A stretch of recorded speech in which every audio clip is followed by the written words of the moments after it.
meat you got on your plate. He interested in how much meat on that plate. I think Tim had a story for it. I'm sorry, Eric. I couldn't hear you. Apparently somebody don't want me to get my joke out. So sorry. Excuse me? Oh, Rule 4 is dead. It's dead. It's dead. Tim, if you want to... I'm about to put a So you comment in the mod. Note to say Tim talk. Go ahead, Tim. You must got something important to say. Go ahead, Tim. No, maybe it's important. So, it's way past the conversation now, but we were talking about the Epstein list about 10 minutes ago, and then it got crazy. But exactly. A lot of people were pissed off today. I don't know. It's still up on their X or Twitter account, whatever you want to see. But you guys should go check out from 3 hours ago. The House Judiciary Committee, the Republicans, released a tweet, and people are extremely upset. If you guys haven't seen it, I don't expect you to see it because it's a real like who's going to look at the Judiciary GOP. But 3 hours ago, they said, breaking news, here is the Epstein files. It's still up right now. You can go check it out. And the link brings you to the Rickroll video. So they Rickrolled a bunch of people, and people are very upset about it. If you don't know what Rickroll means, it's the Never Gonna Give You Up music video when you try to go to a link. Yeah, we know what it is. Wait, a State Department did that? Wait, who? Yes. You can look it up. It's still there. They didn't take it down. It's crazy that it's like trolling people about pedophilia. Shout out to the deep state. What the fuck? Yeah, I just feel like this whole rollout is like in poor taste. Like I feel like they're acting like this is not whose about team is that? Is that the left or the pedophilia. right? Just ask. It's the House like the middle. Judiciary. It's the right. They only poking at like the Tyler in the chat.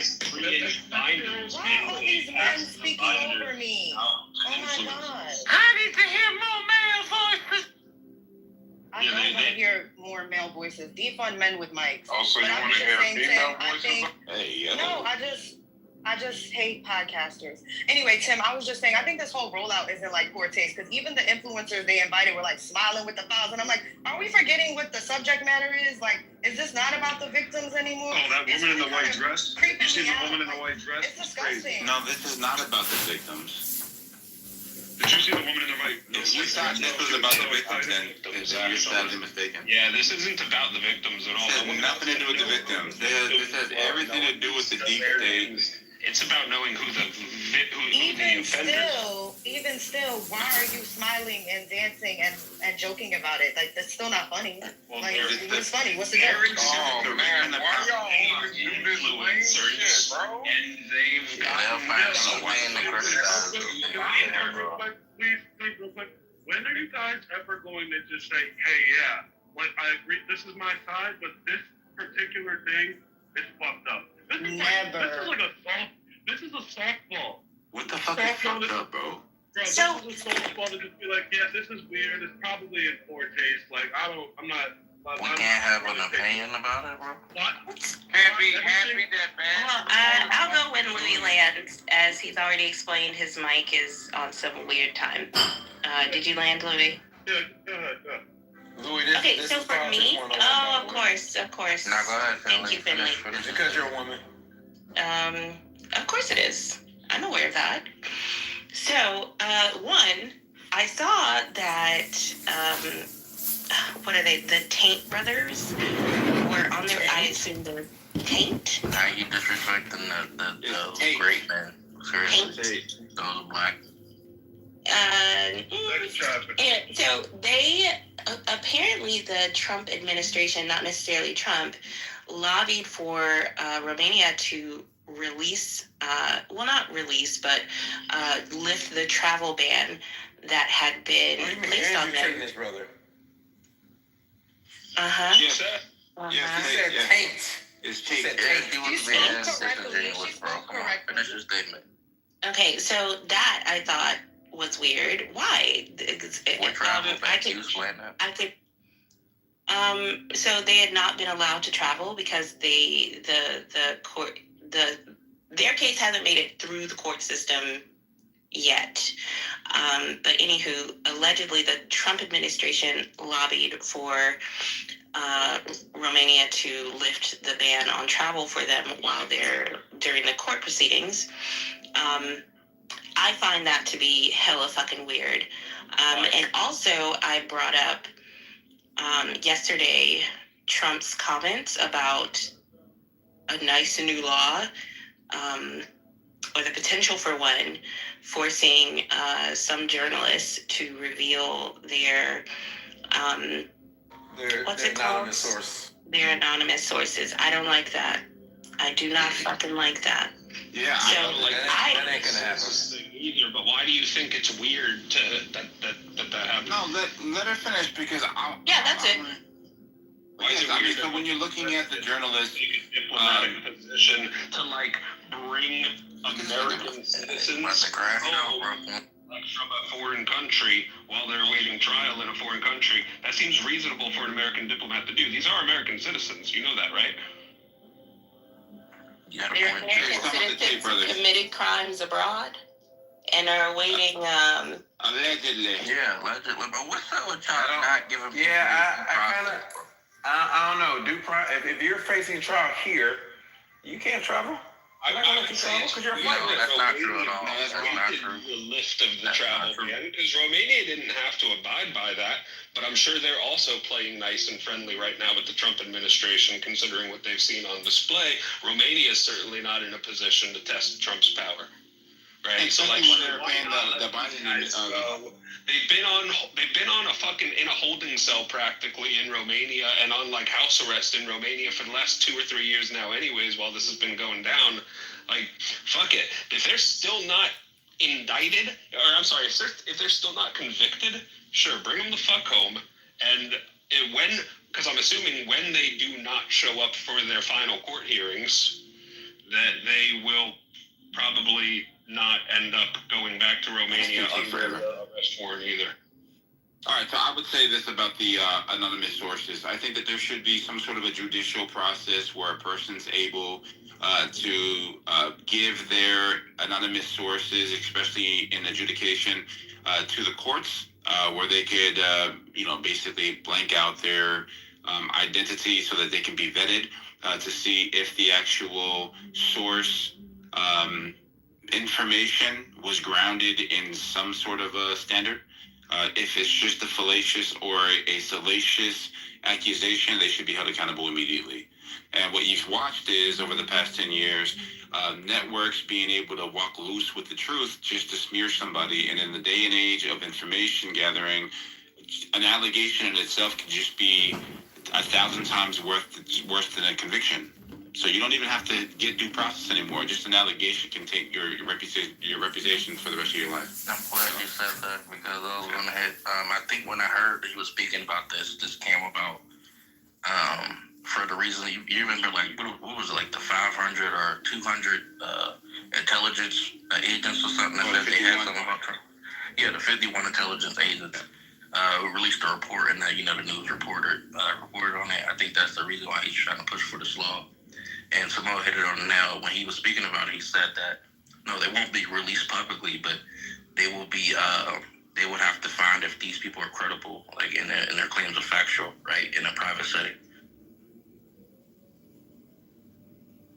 But reporters are going to scream out, and they're going to conflate these two instances to say journalism and the First Amendment are under attack.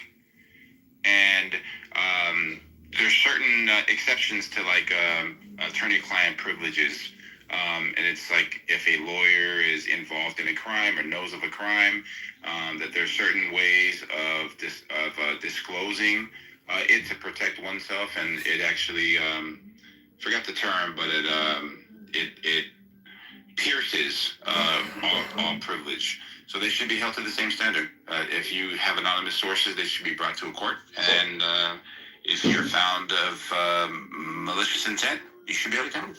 But your lawyer can file lawsuits on your behalf or civil suits on your behalf anonymously for you as well, right? So, like, the idea that you're bringing up attorney-client privilege as, like, some sort of analogous relationship with, for lack of a better word, whistleblower, to an extent, and a reporter is bizarre because there's not even any sort of client talking about. If you speak to your lawyer and you disclose there being of a crime, this lawyer is held to the ethics to disclose that information immediately. They can't. That's not true. That's not true. That is not true. You're a lawyer. The way that it works. Somebody, and Wait, he's defending let me say it one more time. He's bound to honor you and Let me say it one more time. If the lawyer knows that you've committed a crime, and this person, tell on you. Let him finish. no, hold on. So there's an ethical standard where an attorney, and I'll actually put the link in the chat, where if there is a crime that this, like, let's say the person says, hey, I need you to go pick this up.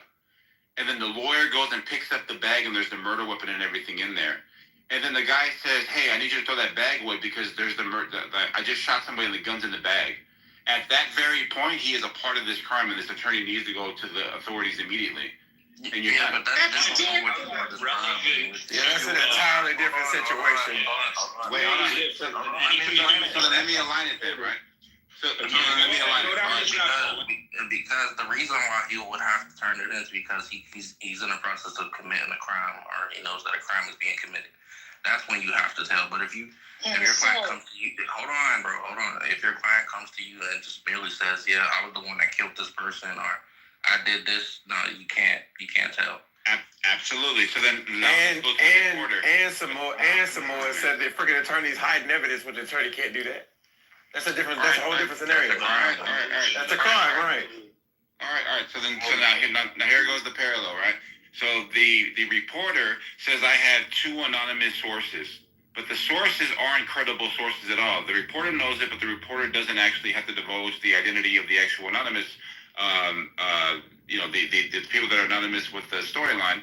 So then they say this or that. Somebody, if they vet this, they'll see that the anonymous person, source, and the reporter were in cahoots, right? And what I'm saying is that the identity would have to be revealed immediately if that's what was revealed. Okay, got it. But to counter that, alternatively, the same can be true such that, like, somebody use their name as a identifiable source. They are used as a named source, but the named source is explicitly lying to the reporter and isn't bound to any sort of honesty, integrity to tell the reporter the truth whatsoever, because they're not in the court of law. They're not under oath. They don't have that ethical responsibility if they're not bound by that. You can then just have anybody lying to a reporter or a false identity made up, and then third-hand accounts of a story being told. Like, banning anonymous sources doesn't solve anything. Also, if you're going to ban anonymous sources, then how the hell do you have whistleblowers then? No, whistleblowers is not. That's not the same thing as anonymous. It's not the same thing, but you get. I know it's not the same thing, but you get what I'm saying. Yeah, but right. And I thought that media, when they report stuff. Also, I thought that when media reports stuff, they got to get multiple sources. You can't just get one source. And the law that he's referencing and the way he laid it out is not banning anonymous sources, bro. I don't know what we keep making it up. All he said was that the sources would have to be verified through, an independent party to say it's credible, right? Instead of just having people make claims based off anonymous sources, not knowing if the claims are actually credible or not. You said it has to be vetted by an independent party? Who's that independent party? Who would be the third party? It would be an independent party. I don't know. The law isn't there yet. I don't know. It would be brought forth through some sort of a sanctioning body. Like for example, more government? No, so just real quick now. So this is the adjudication process, like through lawsuits and things like that for defamation. So when a person says, hey, I have two anonymous sources, because a lot of the standards that are set through these networks or these journalists is that they get two reputable sources before they run a story. If it's one and then another source is conflicting or whatever that is, the majority of them would just throw the story away because it could be, pretty damaging to their own credibility. It could also be intentional misinformation by the agencies or the politicians. Correct. And they're not. You can't do it, but you can sue for that now. I know that's the whole point. Yeah, keep going. The point is that like making it difficult, not even banning. I'll stop using that word because I haven't really read what they plan to do in detail. But even making it like more burdensome or like more difficult for reporters to like just use somebody who is credible and has significant amounts of experience and knowledge on whatever the subject matter may be. The idea that this person choose to remain anonymous and tell it to the reporter, the reporter is the independent third party. You can't just have the government, specifically the executive branch, creating an independent third party that the reporters must go through to verify the claim. How is the reporter independent and they're part of the process? I don't even know what he's talking about. That's retarded. In the case, and why would the executive branch do any of it's this? important for the reporter to vet out what they're telling people, as so that their own reputation But is. the executive branch wouldn't be responsible for any of this. Over and over and over. So what part of the executive branch would be responsible for this, like in your scenario? Well, apparently this is all being done by executive order. No, that's not bro. He said a fucking You guys law. know He this. said Like I said, I didn't really read through much of If the you don't know, then stop making opinions about it. The idea is We're talking about like an adjudication that it process is where. an extreme limitation on. Here we go again with the conflation shit. So we've seen so many different retractions of storylines, like for the New York Times with the January 6th, where the person got hit in the head with the fire extinguisher. When they put the retraction, because it was an absolute fucking lie, they put it on the 19th page where nobody would see it, right? And it's like, But it's done. So you want it on the front page? Page 57 of the science is done. Dude, Samar. Read through 19 pages. Samar, Doesn't mean right. Nobody But did. Right, it's done because What is dude, wrong with you guys, bro? dude, Why but don't you there's guys listen to my points so we don't waste this time, bro? And that, as you know, there's two raisins in every box. That's what they do. so dude, I have a Fucking question. weird. Dude, when you post, when you Hold on, gentlemen. I have a question. Because I don't know the legal part of this, but like, is the press required by law to tell the truth? Like, because I feel like the way they are held to a different standard. They are. Wait. Just let me finish my question in full. I was just saying that because the way that some people are arguing is almost like this is not court. So it doesn't have to be like, so I feel like the burden of proof or the standard is not exactly the same. And I'm confused as to why they would have to like be adjudicated or go before another body. Like this is not a court of law. No, because it's something called defamation, right? Then you So, sue for defamation, but that has nothing to do with anonymous sources Or necessarily. false wait. apply to a story. Hold on real quick, man. All right, thank you. So a reporter does a story on Neek. Neek says, hey, this is defamation. This is absolutely some bullshit, has no actual ground in any type of reality of fact. Then Neek sues the journalist. They go to court. Then there's the preponderance of evidence that's being offered. The only thing that's More likely than not. Hold on. The only thing that's going to vindicate this this journalist is when he provides the receipts. Doesn't have to provide the identity, but the receipts of some sort of correspondence that this was said about Neek at this certain time, and these are the steps that the person took. Immediately, the case gets dismissed. Immediately. what? Say it again, Samar. Fuck, bro. All right, so a journalist writes a story about Neek, right? It's inflammatory. It's absolutely bullshit. Neek says, you know what? That's fucked up. It's fucked up my reputation. I'm going to take this person to court. I'm going to sue them for defamation, right? The only defense that the journalist has is by showing the receipts, the correspondence on what the actual storyline was grounded in. Yeah, like a Doesn't have to divulge the identity of the journal or of the source, though, but has to be able to provide these receipts because the only thing that is going to basically win him the case is it being that he did it ethically, right? Yeah, and that's And why, he's gonna win. Yeah, so that's why newspapers have lawyers and they consult with judges all the time. So a judge will ask, hey, what kind of backup do you have? And they'll say, I have a source that is a witness, first-hand witness, right? And that sometimes will be like, okay, well, we're willing to listen, bring in the witness. And then, so the newspapers have a process of dealing with this. The problem is social media has no safeguards, unlike classical journalism. Yeah, I don't think it's just as simple as the journalist laying out the storyline. I don't think it's that simple. I've never been a part of said suit, but it ain't that simple. It is Bro, not you that never simple. watched Judge Judy? Judge Judy is television. Yeah, no, Judge Judy is paid actors, actually. But What So the fuck? my So follow-up question do would you be, guys I'm think not a that- lawyer. I'm not a lawyer. So my follow-up question would be like, that is the dumbest wouldn't, if a response, bro. defamation lawsuit actually comes up or a libel lawsuit, wouldn't that already be the case that they have to prove what they were talking about so that they have to prove it's not defamation because it's true? You don't It's not have to defamation. show that you If had it's- a monetary loss Exactly. as a Hold result of on. that So I state. don't understand the idea of like him saying that. From what I'm reading on this article, it's saying that he wants to sue them for using anonymous sources at all. It doesn't say for like speaking wrong. It's just saying that they shouldn't be using anonymous sources at all because they could be made up. But I feel like that is going a step too far. Because if you believe it's defamation, you can sue, and then you would then have to prove, the person would have to prove that it's not and that it is fact in court. That is not to say that nobody should use anonymous sources, which is what it seems like this is alluding to. And the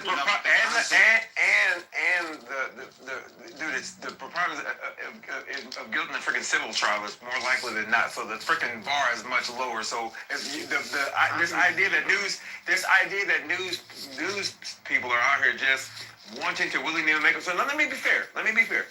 They make mistakes all the freaking time, and they retract it all the freaking time, right? And part of the problem is that we have this freaking 24-hour news cycle and social media trying to freaking break these stories, so everyone's moving too quickly to try to break freaking stories. And so I understand it because there's this freaking profit motive that they want to get. But this idea that now we need to freaking remove the cloak of anonymity with respect to like certain people when they give information to journalists, it's nonsense. No, I think we should allow it. It's I nonsense. think Donald Trump's winning in court right now. Like when just more respectfully, you're complaining. No, my question, bro. You're complaining, dude. It Just has to be a bold statement just made because to listen, make just sure because that I win, that's monitored. listen. Just because I win 2 defamation cases does not mean that the entire system is freaking corrupt, and that's the entire Who the system. fuck, bro? Who the fuck said the entire system is corrupt? Who said that?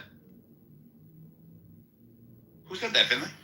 That's what you're implying through. That's what you're implying. No, sorry about that. So when Neek talks about anonymous sources, if he contextualizes what he's talking about the last 9 years, and it goes into his defamation claims of these networks, how they put out these salacious ass storylines, and then when they're proven wrong, they just disappear and they're not held accountable for it. So he's not talking about actual journalism where people are breaking fucking news. If you break it, you break it. Good shit. You found out that Donald Trump and some sort of a journalist were playing hanky-panky in the back of Air Force One. Whatever. Break your storyline. You would effectively be throwing the baby out with the bathwater because this being able to report to reporters anonymously, like, it's actually beneficial. It's like, sure, you could say, like, oh, there are some bad apples who use this for, like, nefarious reasons, so we should be able to uncover who told you this information. But, like, that doesn't work all across the board. If you're making policy, if you want to make rules that, like, where like, the positive impact outweighs the negative impact. And, like, so out of 100 journalists, if one journalist is basically lying out of their teeth just to get clicks, right? That person should be held accountable, and they shouldn't be able to taint the other 99. But they will be. They are held accountable. Eventually, the free market decides. When they realize the information that this journalist is giving is dog shit, they get fired. But that's What a why, fucking dummy, bro. That's why I asked before, though, if they are required This dude to is tell weird, the bro. truth. Because if they're not required to tell the truth, because the news, again, is not court. So that's why I asked before, do they have to tell the truth? Because it implies that the press has to be truthful, and I don't know if that's the case. So they're held to they're held to it. What's this guy, bro? So you guys are seeing all these guys leaving right now. Rachel Maddow. Rachel Maddow ain't leaving. Not Rachel Maddow. What was her name again? Joy Reid got fired. Joy Reid, Chris She not leaving. Chris Cuomo got. Did he get fired for a country with interest with his brother? Right. The Smith-Mud bill allows the government to lie through the I'm media. saying you're crazy, dude. I gotta give you credit. I gotta give you freaking credit. Can I just finish? Go ahead. Yeah, all right. So you're looking at all of these networks. They're firing Lester Holt. All these people are being removed. CNN had their own. Lester Holt didn't get fired. Yo, Finley, go on mute, bro. Did Lester Holt just announce that they're ending his show? Like 4 people. No, he resigned. All right, He quit. Point. Go ahead. NBC Nightly News ain't going nowhere. Just hold on, man. just I don't know what's Go wrong with ahead, this cat, bro. Samoa. All right. Go ahead, finish. This is dumb. So, like, main centerpieces, the talking heads for these networks are now leaving, regardless if they're resigning or if they're being fired. Is that fair? They're leaving. The problem the point I'm making is that the damage has already been done. And the guy that said that Donald Trump was a rapist, right? Like, that network had to pay a healthy penny. Fox News had to pay a healthy penny. These networks had to pay a hell of a lot of money. The Nick Salmon case, all these cases, because these talking heads were perpetuating this idea of some reality that existed, and it was all built on lies. So when Florida says, well, they were held accountable, they're dismissed. Yeah, but the damage has already been done to the person, and the person needs to be able to recoup. Damages. So I just want wait, real quick, Florida, real quick. Not only did So Donald Trump win the election, proving that their impact wasn't enough to tarnish his reputation, but they also paid him $25 million, I believe, as a civil reimbursement for their misactions. So you can't say that justice didn't serve Donald Trump.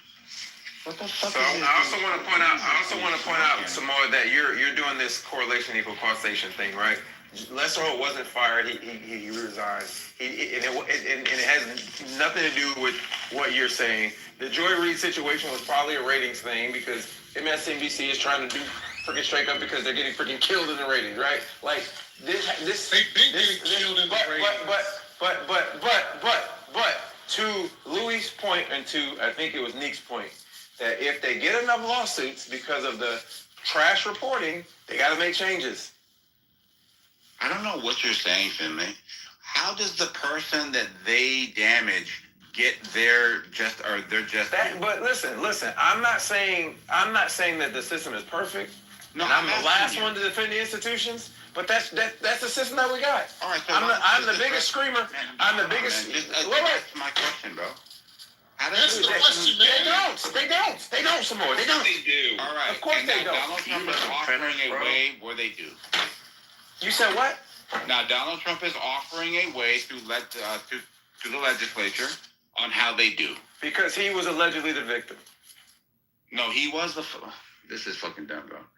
Did you not hear Florida just say that they settled out with them, and now there's a $20 billion CBS one? Yeah, the $20 billion CBS one ain't going to work. CBS is not. So if he got paid $20 billion, is he a victim? Billion.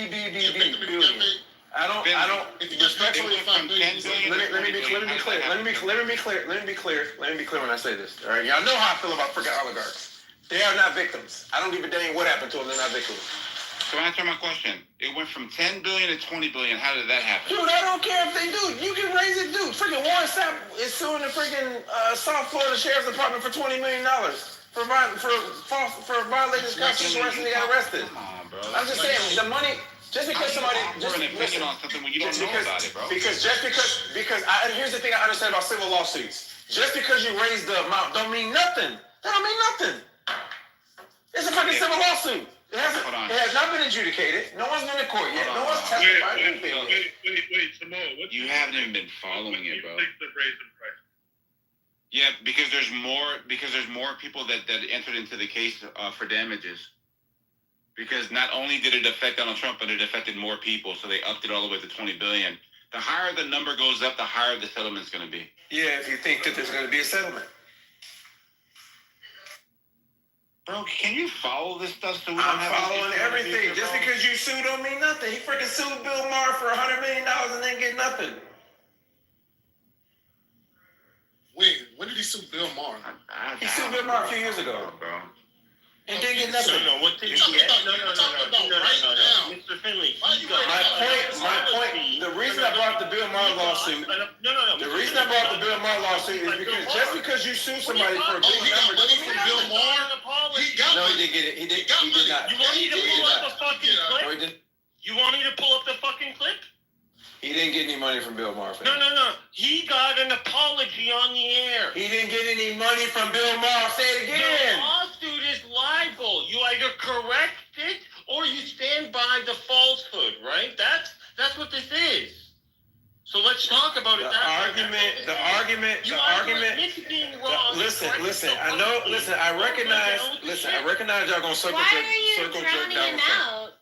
I recognize y'all gonna circle jerk. Monica, move the hell No, out of the way. I understand y'all gonna circle jerk Donald Trump. Yes or no?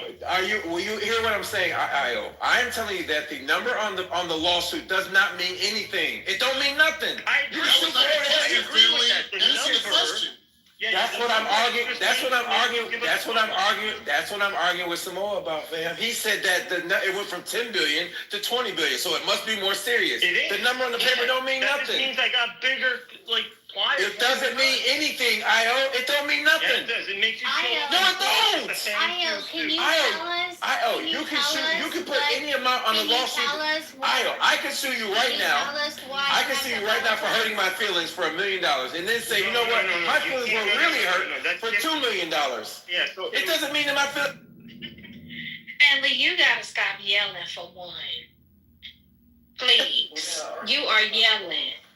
Stop. Tell the Trumpers to stop jumping. But you gotta stop yelling. Talking to you at all. Yeah, you weren't even in the conversation, Monica, and you jumped in it. But you also keep cutting people off when they trying to finish too. I wasn't. They don't yelling. Respectfully, lady, they don't let me land before 4 people jump into the conversation. So when they do that, when they do that, I did let him land. I absolutely did. Why you lying, bro? Come on. Why did Bill? Finley's just saying, absolutely did let him land. deflecting, Finley. Stop deflecting, bro. Anybody's deflecting. You can't follow the conversation for it, so move out the way. So Mr. Finley, can I You can't follow the conversation. You can't answer one question. Ford, you were asked a regular question, fam.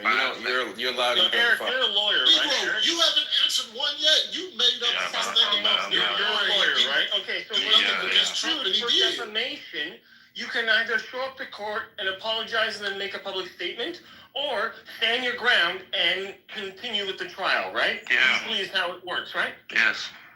Exactly, and that's what happened with Bill Maher. So Io, which is more? I think Go ahead. on air, he made a joke about getting sued by Trump, and then he said, I was wrong to say this and blah, blah, blah, and the guy fucking sued me, what a little bitch, but whatever, I'm a comedian, and so he said, it was my opinion. If it's an opinion, it's fine, but you have to state it as such, and that's the whole point of defamation. Yeah, I'm aware how defamation works, I'm just trying to make it accessible for the audience. You're oh my gosh, this is annoying. Team This is annoying. So y'all do this thing, right? Where the argument is about A and B, right? And then you'll throw in C and say C is the third letter after A and B. See, I was right. That has nothing to do with what me and Simone were talking about. Absolutely nothing. Samoa said and implied that because the amount of the lawsuit is bigger, that adds credibility to the lawsuit. And I'm saying that's not true. I don't think that's what he said. That's exactly what he said. He said it went from 10 billion. He said it went from 10 billion. Not what I said. What did you say, Samoa? I will move out of the way and let you do man. I said 10 billion went to 20 billion. Somebody asked why. I said because more people got added to the case. The bigger the number, the bigger the settlement. The bigger the number, the bigger the settlement. And that is also not true. The number has nothing to do with if there's gonna. You don't even know if there's gonna be a settlement. Fucking stupid. No. If I was going in, when you put a case together, don't you try to apply for the highest amount? Something that's Watch how Ford just throws in this random. Just what I'm feeling. Oh, talk about random. Random the whole time, bro. Yeah, real quick. If you have 10 billion and you have 20 billion. And you get 20% for a settlement. Which number is larger? C. You might not. What if the judgment is not in your favor? That is 200. I'm sorry. Next. Then you get nothing. Or the suit is thrown out for formalities. Then you get nothing. Finley, if we're just because you raise the amount does not mean you're going to get money. If we're settling, we're not going to a judgment. So what he's saying, the settlement is not going to necessarily be a percentage either. Exactly. I could say. You're assuming. It doesn't make you right when you yell over me.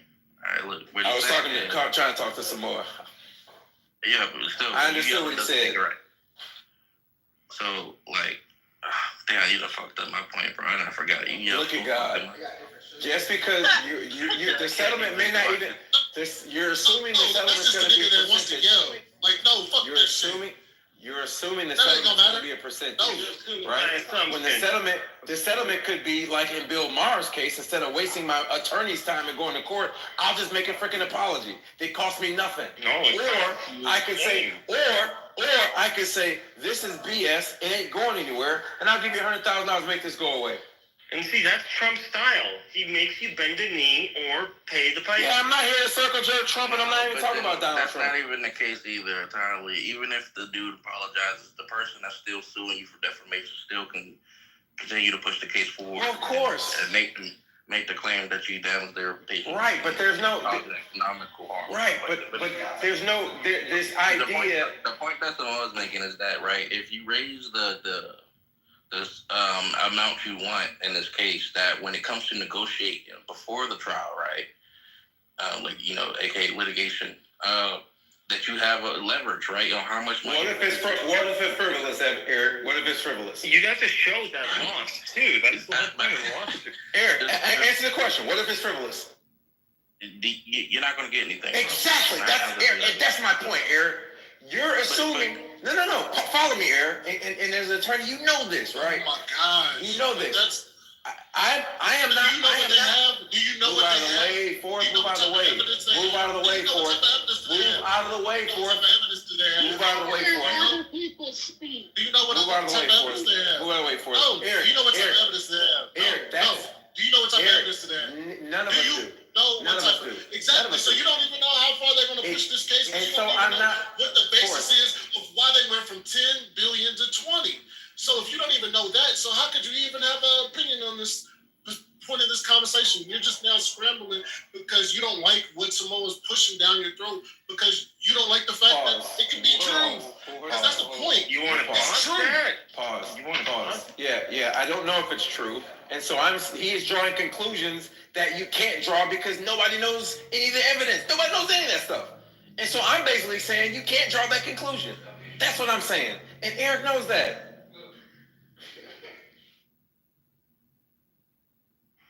This is a viewpoint anyway. Look, I don't know how we got all the way there. We were originally talking about the anonymous sources thing.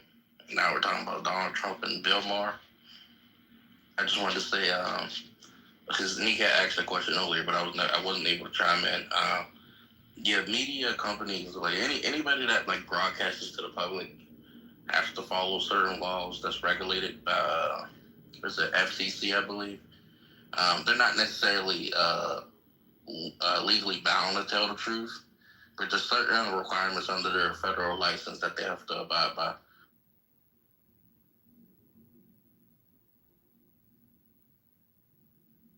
Well, there's also ethics codes for journalism, thanks to like collectives of journalists who have like created these bodies that kind of govern themselves, much like most free industries create these agencies of authority to an extent that come up with standards, guidelines, like just basic ethical and legal. You're about to order. Yeah, those aren't legally binding. The journalistic ethics. Those aren't. It's not like the medical board or like the bar or anything like that. It's not this.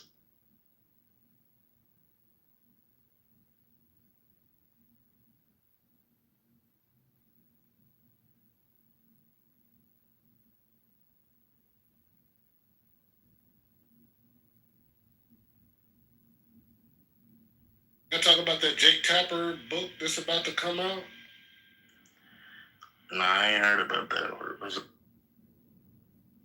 It's supposed to be called The Original Sin, and he's talking about the decline that was going on with Biden the whole time he was in office and leading up to him pulling out of the race based on his mental decline. So it's kind of ironic Jake Tapper was the one that wants to write this book, given the fact he was one of the main people in the media defending Joe Biden's lack of mental decline. So it's kind of That's why he has no credibility. I'm like, Jake Tapper.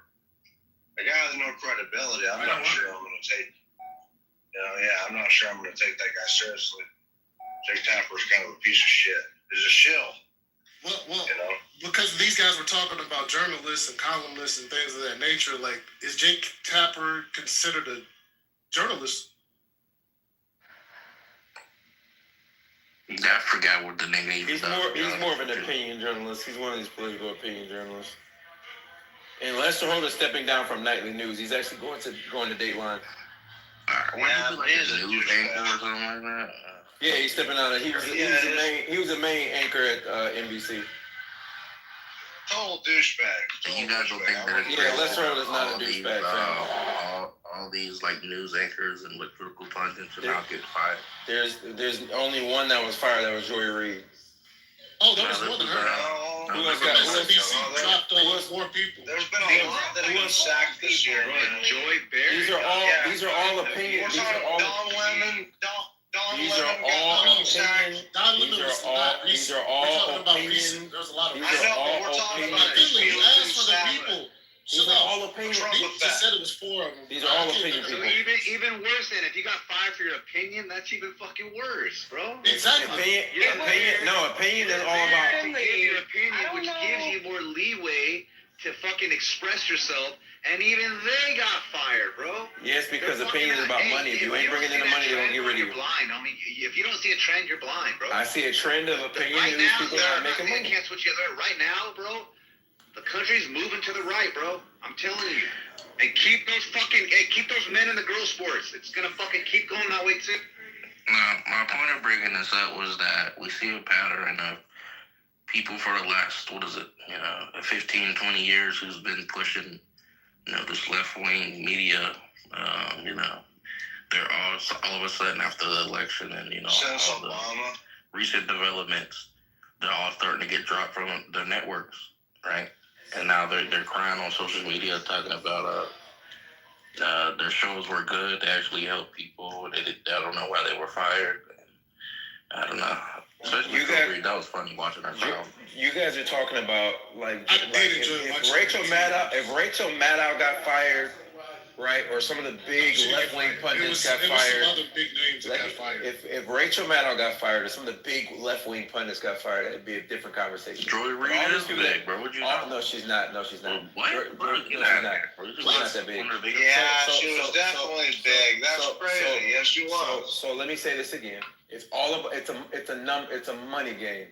Right, Joy Reid ain't drawing the audiences that freaking Rachel Maddow is. If she were, she might not have been number 1, but she was like number 5. She was definitely on a news station, on a news network that has a sectarian news audience on the left side.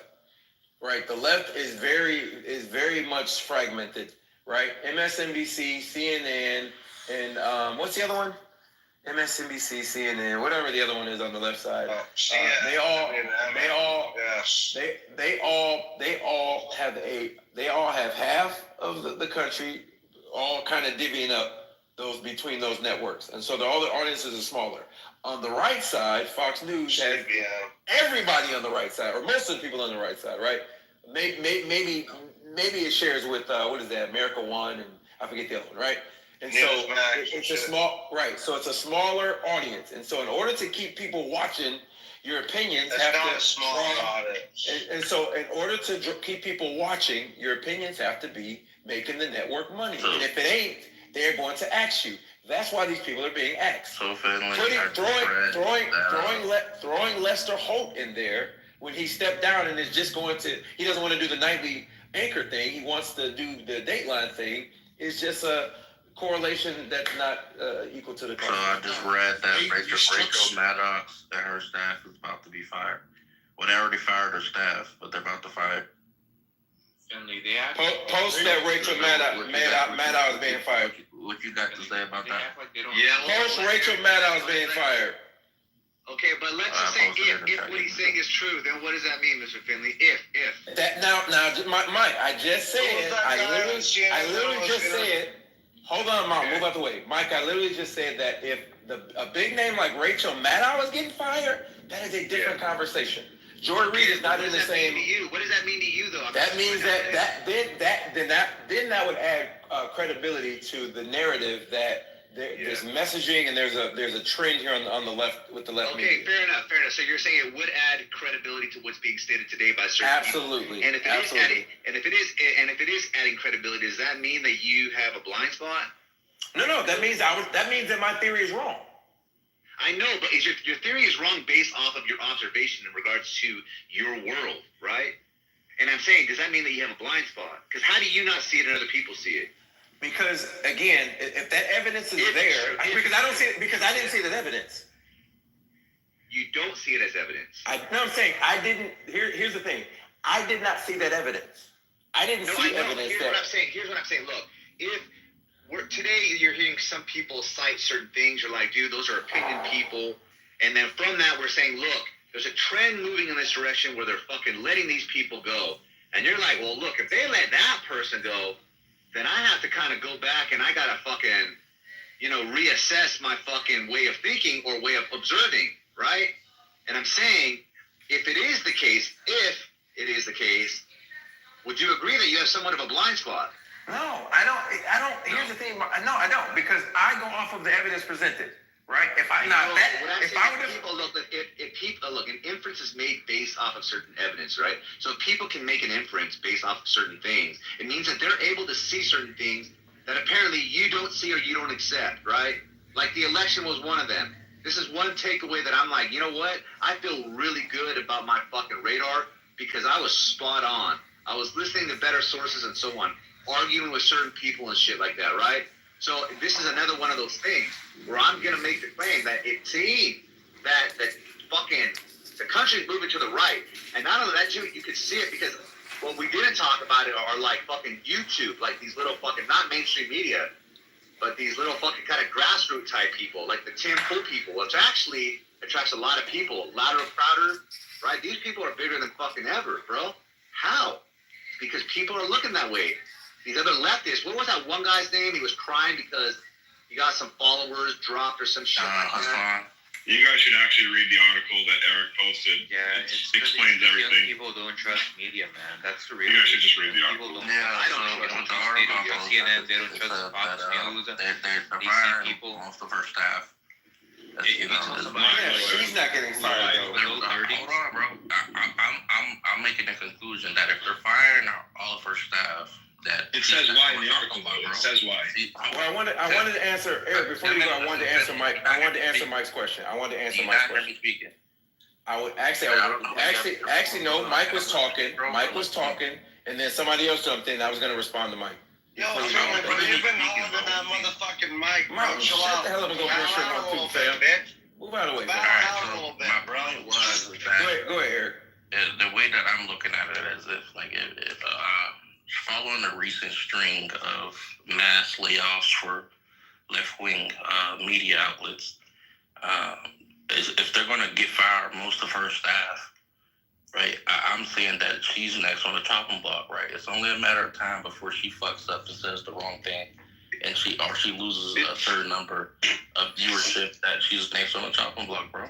It says why in the article. You didn't read the article. I did read the article. You didn't hear what I just said? So then why are they getting it's due to the recent overhauls, nigga. Didn't I just say? So Mike, there's more detail in that. Hold on, Tim. So Mike, to answer your question, when people make wait, I forgot what I asked you. What was my question? You were saying that maybe that they're seeing something that I don't, right? Okay, yeah. And so this is how I sum that up. A lot of people make inferences based on circumstantial evidence. I don't do that, or I try not to do it, right? So unless I see some concrete evidence, I need to see a murder weapon, fam. I need to, you know what I'm saying? I need to see a murder weapon. I need to get some DNA testing. Simply saying that they were at the party and that they had beef with the person doesn't mean that they murdered them. And so in this instance, again, Joy Reid is not a major player on the left. She's just not, right? Rachel Maddow is. Now, if Rachel Maddow gets axed, that's, to me, that's concrete evidence to support what people are saying. That's how I roll. I was just telling Mike that the reason why like all these podcasts are taking off is just young people don't take the media seriously. You tell somebody who's under 30 that you get your news exclusively from CNN or exclusively from Fox, they'll look at you like you're stupid, right? No, I'm one of those people. I'm not even 30. And you know what really fucking hit it off was what was it, Nevada? About the first election? Like Fox never fucking they still never fucking said the shit was fucking stolen. Jesse Waters wanted to, right?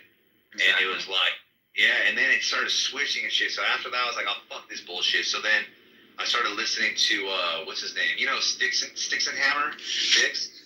Sticks is awesome. I love Sticks. He is awesome. Isn't he awesome? Yeah, that guy was way ahead of COVID too, bro.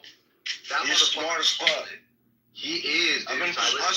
I've been subscribed to him, dude, for like 10 years. He's a very smart dude. Yeah, I'm more of a Destiny guy myself. You know what? You probably know your shit. I'm like 5 years, 6 years in the game with him. But yeah, he is very smart. Tim Pool, I like Lateral Crowder. He's more comedic, but he's more of the extremist. And I still listen to Bill O'Reilly. Mark Dice. I listen to Rasmussen. Mark Dice is good. Pick out Mark Dice. I'm more of a like. What'd you say, Eric? Rasmussen. Yeah, Rasmussen is one of the best sources. Where I'm like, they are, bro. They fucking got. They have the polls down pat, bro. Like the only one of the people that have polls. Yeah, if I can say though, real quick. Go ahead, Say. Go ahead. No. Go ahead, bro. I was just trying to say, man, like it's not just those. I mean, so we got. I mean, people have been recently. We got Lester Holt, Joy Reid. We got Chuck Todd from. Was he from NBC? Remember Chuck Todd? Jim Acosta from CNN. Nora O'Donnell. We got Hoda Kotz. You know that Hoda Kotz, that chick. Neil Cavuto. Allison Camerata. Because Neil Cavuto was a Fox News guy, and he was really anti-Trump, and they let him go too. And then also Chris Wallace. Remember he got pretty much let go. Andrea Mitchell. George Ramos, remember that fucker? Really hated Trump. So there's been a lot of anti-Trump people that go, even on Fox, like that. There's definitely, some Neil Cavuto did not like Trump. Did Tucker Carlson hate Trump? Let his ass go. No, Tucker Carlson likes Trump. Okay, but he got let go. Alex Jones also. Great he got let go because they just were all. He didn't get let go. He left. Yeah, he did. He got fired. He got fired. No, he got fired, but that's fine. That's one. That's. But I'm saying that now you see that network of billions. But his was based on But I'm saying that you see why I don't always follow this causation equals correlation causation. Look, that's a one-off thing. Tucker Carlson's a fucking weirdo too. When you listen to that guy speak to Joe Rogan, that's what was weird, dog. He's talking like aliens and miracles. I said that, but that nigga is weird. I think he's smart as fuck myself. He's really smart, honestly. Hell yeah. Yeah, but had he not cost the network nearly $1 billion, he'd still have a job. What? Yeah, but who cares, man? Who cares? We don't get the job. I'm not arguing if he needs a job or not. I'm not arguing if he needs a job. I can say Jordan cost him a job. Because he has his own company now. Okay, fine. I can say Joy Reid is worth $5 million. He didn't need a job. I can make that same argument. And guess what? Can Joy Reid go out and start our own streaming service like Tucker Carlson? He's got $5 million. Ain't nothing stopping him. If she's not pulling the audience, that's not the point. We're arguing separate. That is the whole point. It's not because the point. When Candace did it, when Tucker Carlson did it, they went on and they're successful. Yeah, you don't think Joy Reid? You don't think Joy Reid? Trash. Chris Cuomo tried to do it. Trash. And they both. Let's see what Joy Reid does. I guarantee you should be just like them. Trash. Tried to do That's your opinion. Trash. That's your opinion, and they both have millions of followers. Then what are you talking about? Tucker Carlson is way more popular. He kept on mentioning immigration, remember? Because that's what gets them the money. That's not the argument. The argument is that is the whole argument. You said, can they go on and start their own, do their own thing, and be successful, just as successful as they were. They're not based on what they were making. And Candace Owens ain't making what she was making. Yes, she's doing better. But she knows she's not. Yeah, you're moving the goalposts right there. You're absolutely moving the goalposts. This is what he does. This is what Ford does. Know what she's making. She ain't making what she was making. You asked them. How do you know that? I follow these celebrities' network. Nah. Those are not real. First of all. Okay, fine. Then they're not real then. Exactly. She's making way more money than she was. She's a freaking multi-billionaire. Everybody is making the same amount they were making before. Exactly. There you go. Boom. Rumble is not. How do you know? How do y'all know she's making more then? I mean, okay, fine. Fair. That's fair. How do y'all know she's making more? The Daily Wire is not a big network standard. How do you know she's making more though? Because she has her own shit now. How do you know she's making less than Daily Wire? How do you know? She doesn't gotta give a. How do you know? She doesn't gotta give a percentage to Ben. I'm just gonna ask you one more time, Eric. How do you know that she's making less or more? Right, if you be quiet, I can explain it to you. But go on, be real quick.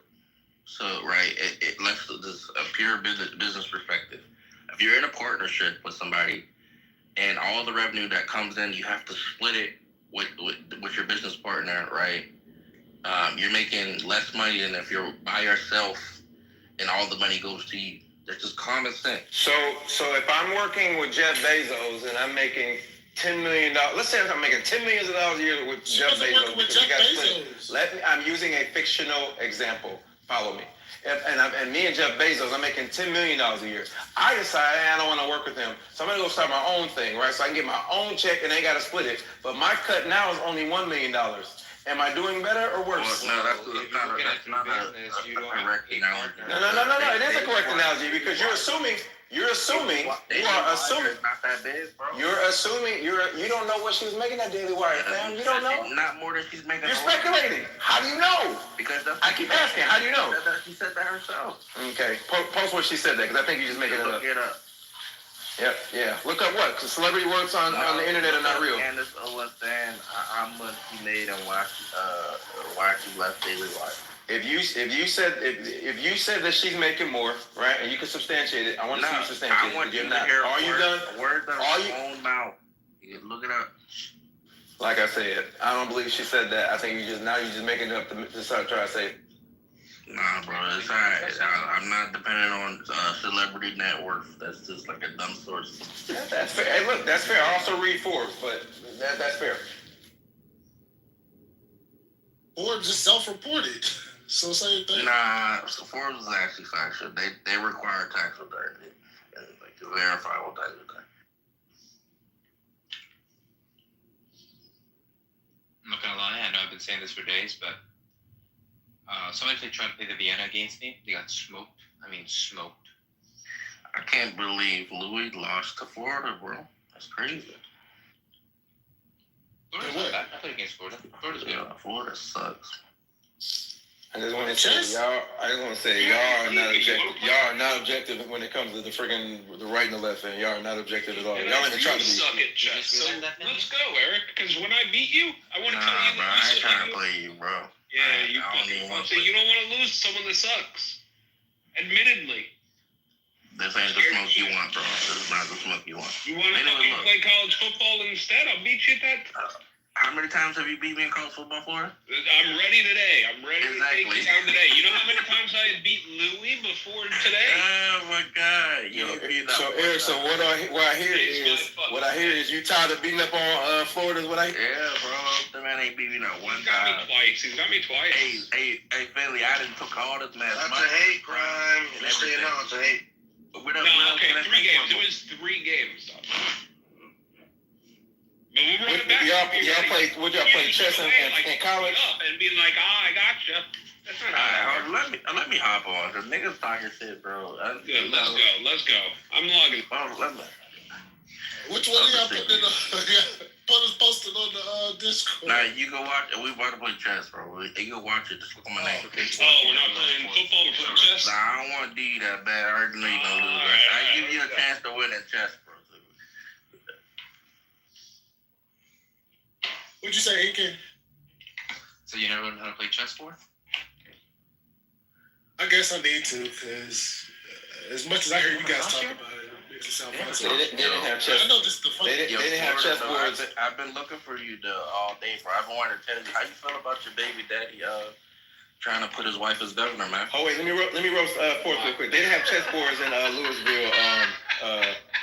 Nigga, you don't play chess. Stop it. I think she would be a better governor. I do play chess. I'm just not that. Than that black dude. Honestly, she'd be a better governor than probably anyone. That black dude is crazy. He has a name, bro. Don't do him like that, dude. No, what's his name? Donald? Byron Donald. Byron Donald running for governor here in Florida? Yes. Trash. No. My point is. I hate Byron Donald. He might win though. He might win though. You can say he's trash. That's not my point. My point is that Florida's baby daddy is trying to put up his wife as governor, and he thinks that, and he's dissing Byron Donald. As, you mean DeSantis wants his wife? I support her over. Yeah, that's right. Yeah, and I think that's you call his baby mama? A case of nepotism. You said Florida's baby daddy. Look at it this way. That's just a case of nepotism, right? And then conservatives are being hypocritical because when all the other politicians were doing it, they had an issue saying, they have these dynasties going on, and you got these career politicians and term limits, but now you want your fucking wife to run, and you want to be governor for the next couple of years through proxy. She ain't gonna win. She don't got the charisma her husband has. Tomorrow. Don't worry about the load. No, she's got more charisma than her husband. No, she don't. Yes, she does. No, she don't. She's taller, right? I mean, he's like 5'6". All right, did you set this game up yet, Eric? But for real though, does she have any previous governing experience or anything? Yeah, through her husband. I don't know. Donald Trump didn't have any previous governing experience. No, Be really careful where you walk. We're talking about the governor. That's a good point. Oh yeah, This is through, you're right. It's totally different from wife. much easier. Governor, you might have experience Listen, I forgot. listen. So easy, man. Listen. Anybody could do it. Because I want to ask a question. You can't give me the answer. You just want to talk about Trump. Like, why y'all got Trump in your damn minds? Get away from Trump. Well, you asked, who asked if she had governing experience? Except the invite, Florida. I did. Okay, and then I said no to her husband, and then you were basically saying she need to have some. I didn't hear that. All I heard was. No, she doesn't have any governing experience. Okay, that's all I want to know.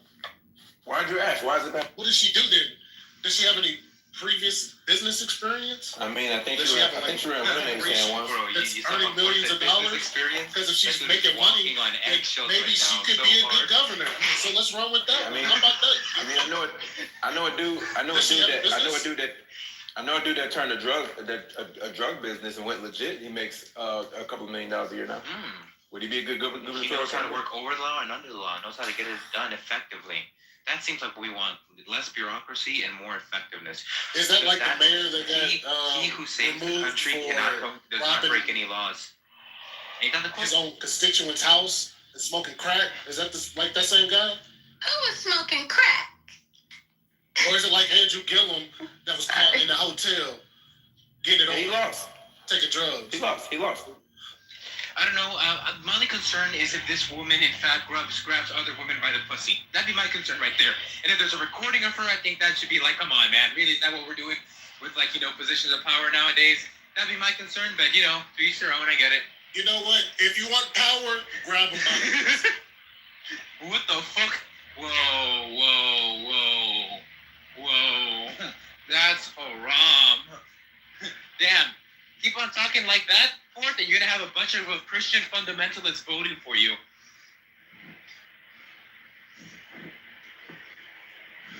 I just want to remind everyone that tomorrow is Shai Shai's birthday. I just wanted to remind everyone of that. Very important information. That's all. Yeah, they've told us. What you getting at? None of your business. But we are getting her something and we're really excited about it. We're excited. Anymore.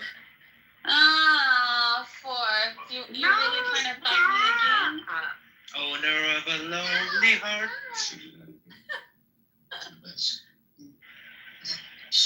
That's what I'm on. I'm currently shopping. What are you watching? What? Mr. and Mrs. Smith. I never watched this movie. The old one or the new one? The one Both of them suck. with Brad Pitt. Oh, nice. Okay. I haven't seen the new one. But yeah. They're horrible. They're trashy movies. Has anyone seen the new one? No. The new one isn't a movie. It's a show. Oh, really? It's a show? Oh, my God. Ew.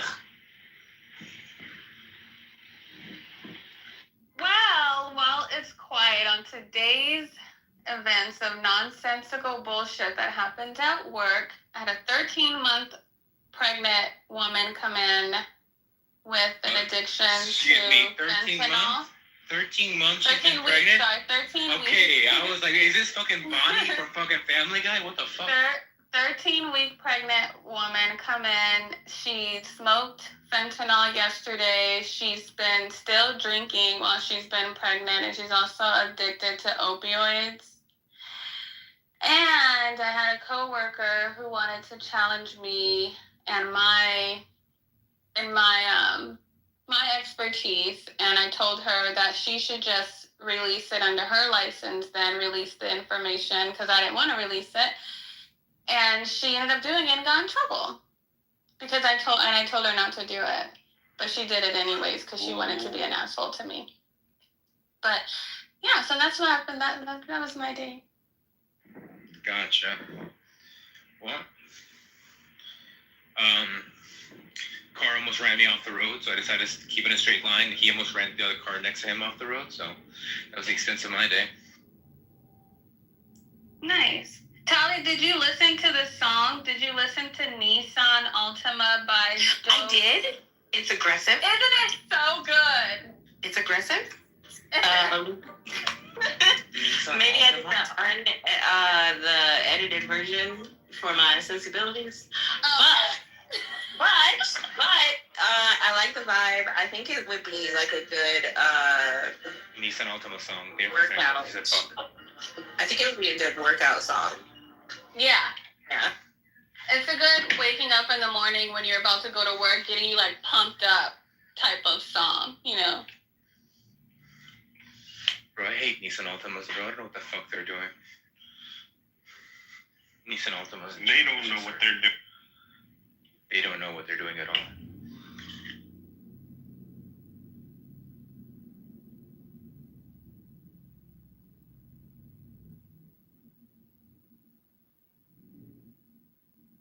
Okay, but why the fuck is like today the first day that I ever heard All the Stars Are Closer?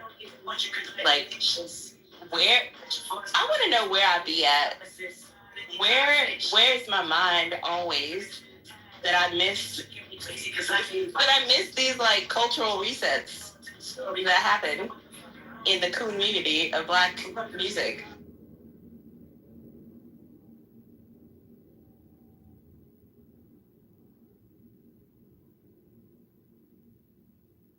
You've been turning up too much bell pepper energy and not enough Conan. So no, I really like country music. Like it. Really, Tally? Really? There's some. Yeah. I'm a country bitch. I'm a country bitch. I don't know why. I don't know how many ways I can tell y'all. But like the central theme, like songs around like missing your dad, Americana, and like wanting to go home, injected in my veins, put it in my body, put it in my ears. I love that shit. I eat that shit up. I like Americana, like, you know, like Freebird, like the Scorpions, but I just could never do country music, man. I like when I lived in America when I was a kid, I lived in Louisiana, and I just never got the twang. I just couldn't do it. They have like a lot of people here, and a lot of Hispanics also like country music. I just never got it. It just never clicked for me.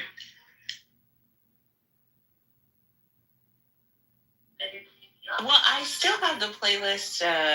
It was Suicidal Girls or some shit. No, you sent me a domestic abuse playlist, I think. Shit goes hard.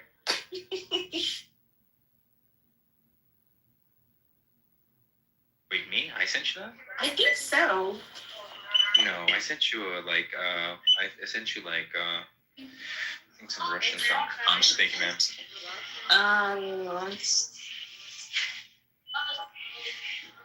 Let me look.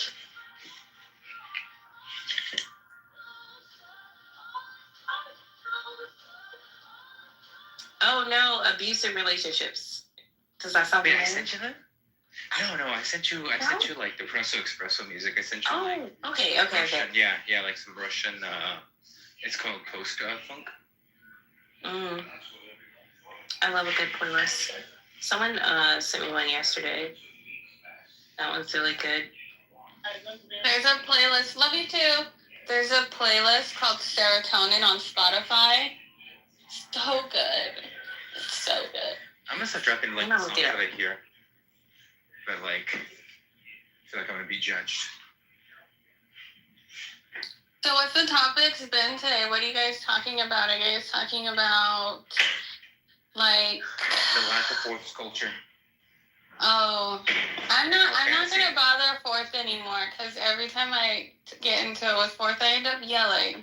Can we talk about how women get jealous of other women? Okay, so I'm looking at the serotonin playlist and also injected in my fucking veins. Put it in there. I want it in there. So it's Novocaine. I just downloaded it. Novocaine, Motivation, Ungodly Hour, Love on Top, Good Days, All the Stars, Telephone, Make You Feel, S&M, Take My Time, Hello, yeah. Put it in my ear holes. Latch is one of my all-time favorites. I love it. Disclosure. Latch. Disclosure. I'd have to hear it. I don't know. Oh, Goodie Bag. Goodie Bag is why, by Still Woozy, is why the person sent me the playlist because I really liked, I was in a music room. I really liked that song. And he sent me a whole playlist of like vibe. That's the vibe. I love that. I will say that, like, every time I have my friends in my car and we're going somewhere, they're like, why are your playlists always so fucking cracking? I'm like, you know what? I don't know. Like, my musical taste is just top tier and there's nothing, there's nothing I've done. It's just, I'm just a whole vibe over it. So this is like, I have like different playlists for driving, but this is like more aggressive driving. Like a song. Tell me if you'll like that type of music, because I have like a shitload of like playlists about it. This Evil Person.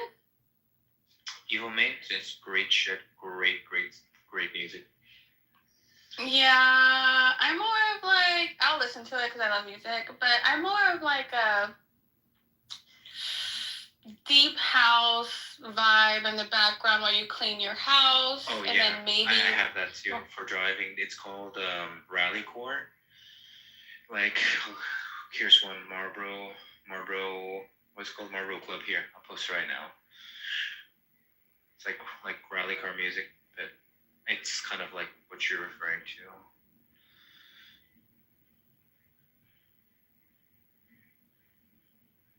I have this gay guy at my job who sings Britney Spears all the time.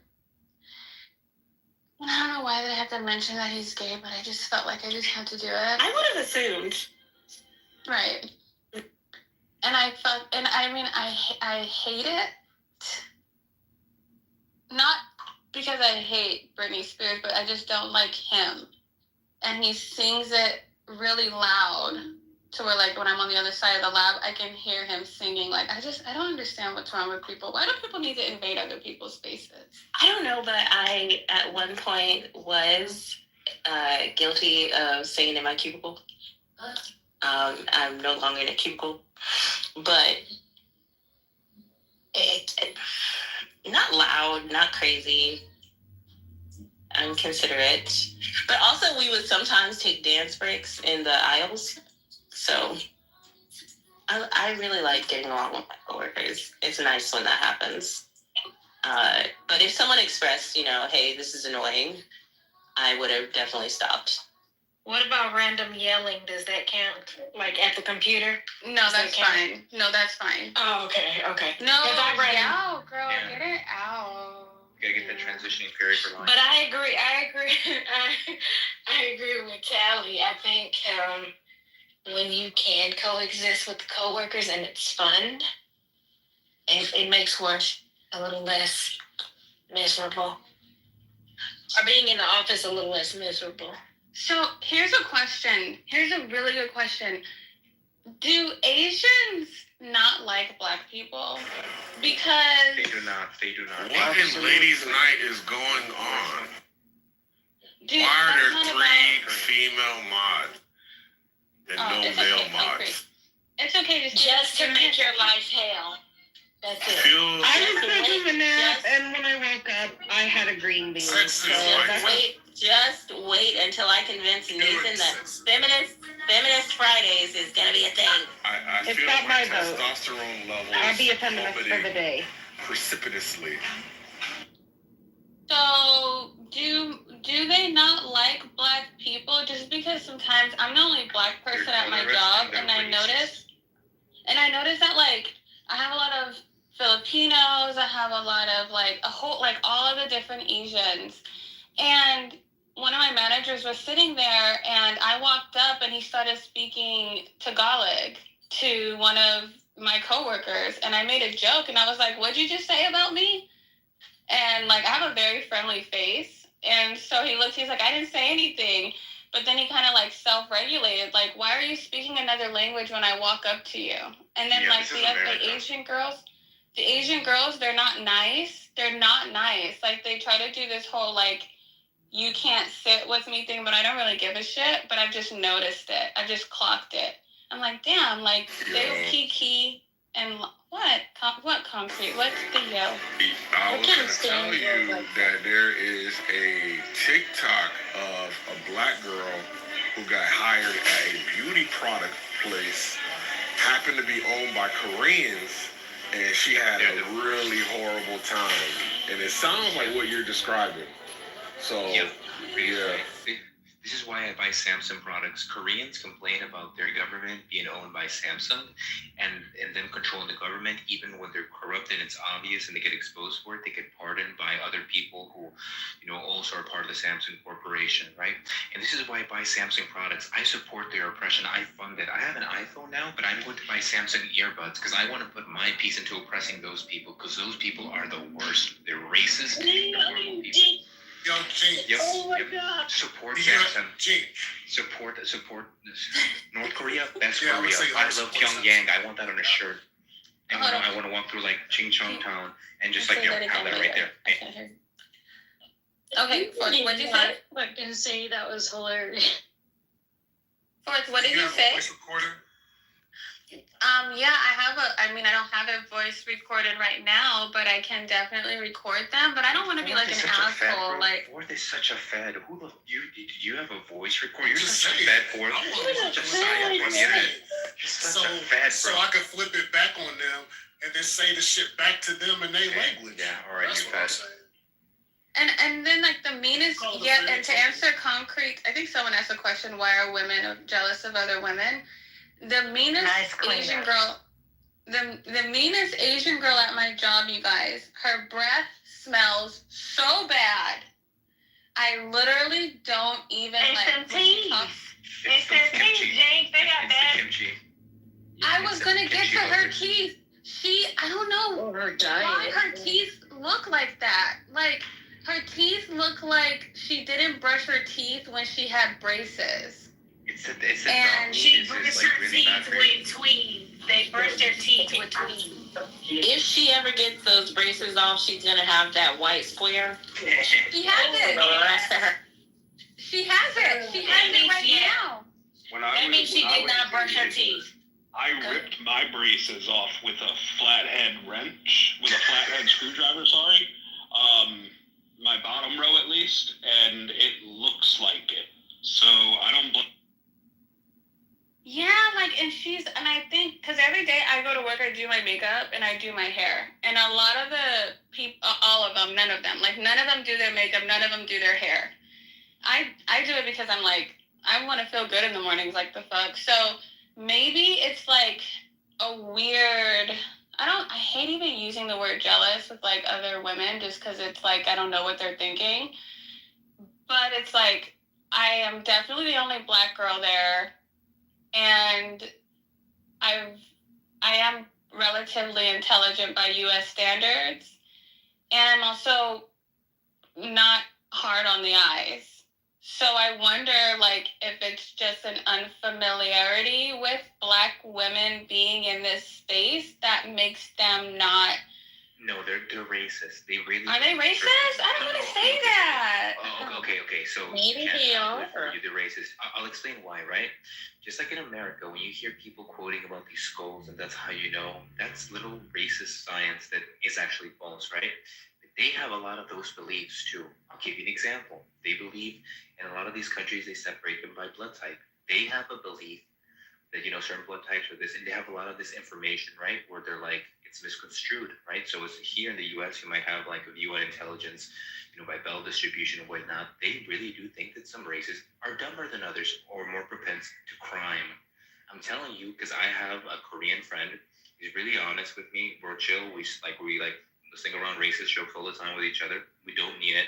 But he's like, yeah, that's like the thought of a lot of people. It's a lot of people. There's a lot of nuance when it comes to this country, to those countries. But yeah, a lot of them do think that. And they associate themselves more with white people than anything else. So I did think it was weird that when they would profile a character from an anime, they would give their fucking blood type. So that explains a lot. Thank you. Yep, because they believe in all that fucked up science. They really do. And they're also, some of them like hold the whole skull thing, right? So they think that, you're just not equal to them, genetically. So that's why I don't want them ever helping me. Like, they'll try to help me with stuff, and I'm like, no, thank you. Like, no, thank you. No, thank you. Okay, so they're used to being the smartest in the class, right? They're used to that, so it may be something like they're intimidated a bit by you, right? Because you're intelligent and you're beautiful and they don't do shit for themselves, right? That's what I'm thinking, but I always try to be really nice. Like, for an example, today that we were, like, I was listening to you guys because I'm essentially off at 4:30. That's when I clock out, but I stopped working at 4. And usually I come and I listen to you guys just because I get excited to come in here and just hear whatever in the fuck you guys are talking about. Jesus Christ. And I had my headphones in listening to you guys, and there was only one chair left in the break room while we all just chill and wait for 4:30 to come. And I sat at the table with them, and although I work with these bitches every single day, no one said a word to me. Not that I wanted them to, because I was listening to you guys, and I don't really care to have a conversation with them. But I was just like, dang. Right? Like, I don't know. I never really thought that Asians can be like that racist or like weird like that. But I guess I do go to the nail salons and they do be talking about my feet. I know they be talking about my feet. I know they do. But yeah, I don't know. I mean, why don't you take it upon yourself to initiate conversation? I do all the time. I'm a very friendly person. Like, I'm the type of person that if you walk past me and I haven't seen you, I'm going to say good morning. Like, I'm not going to have like this intense conversation with you, but I'm going to say good morning. And if I accidentally bump into you, I'm going to say, oops, sorry, excuse me. And if I need you to do something, I'm going to say please. And then I'll say thank you. Like, I'm a very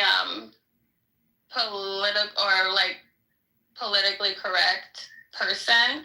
So I've done that, but they're just, I don't know. And my boss wants me to apply for a manager. It sounds to me that you're operating by the golden rule, treating others as you would treat yourself. But why would you not step it up to the platinum rule, treat others as they would like to be treated?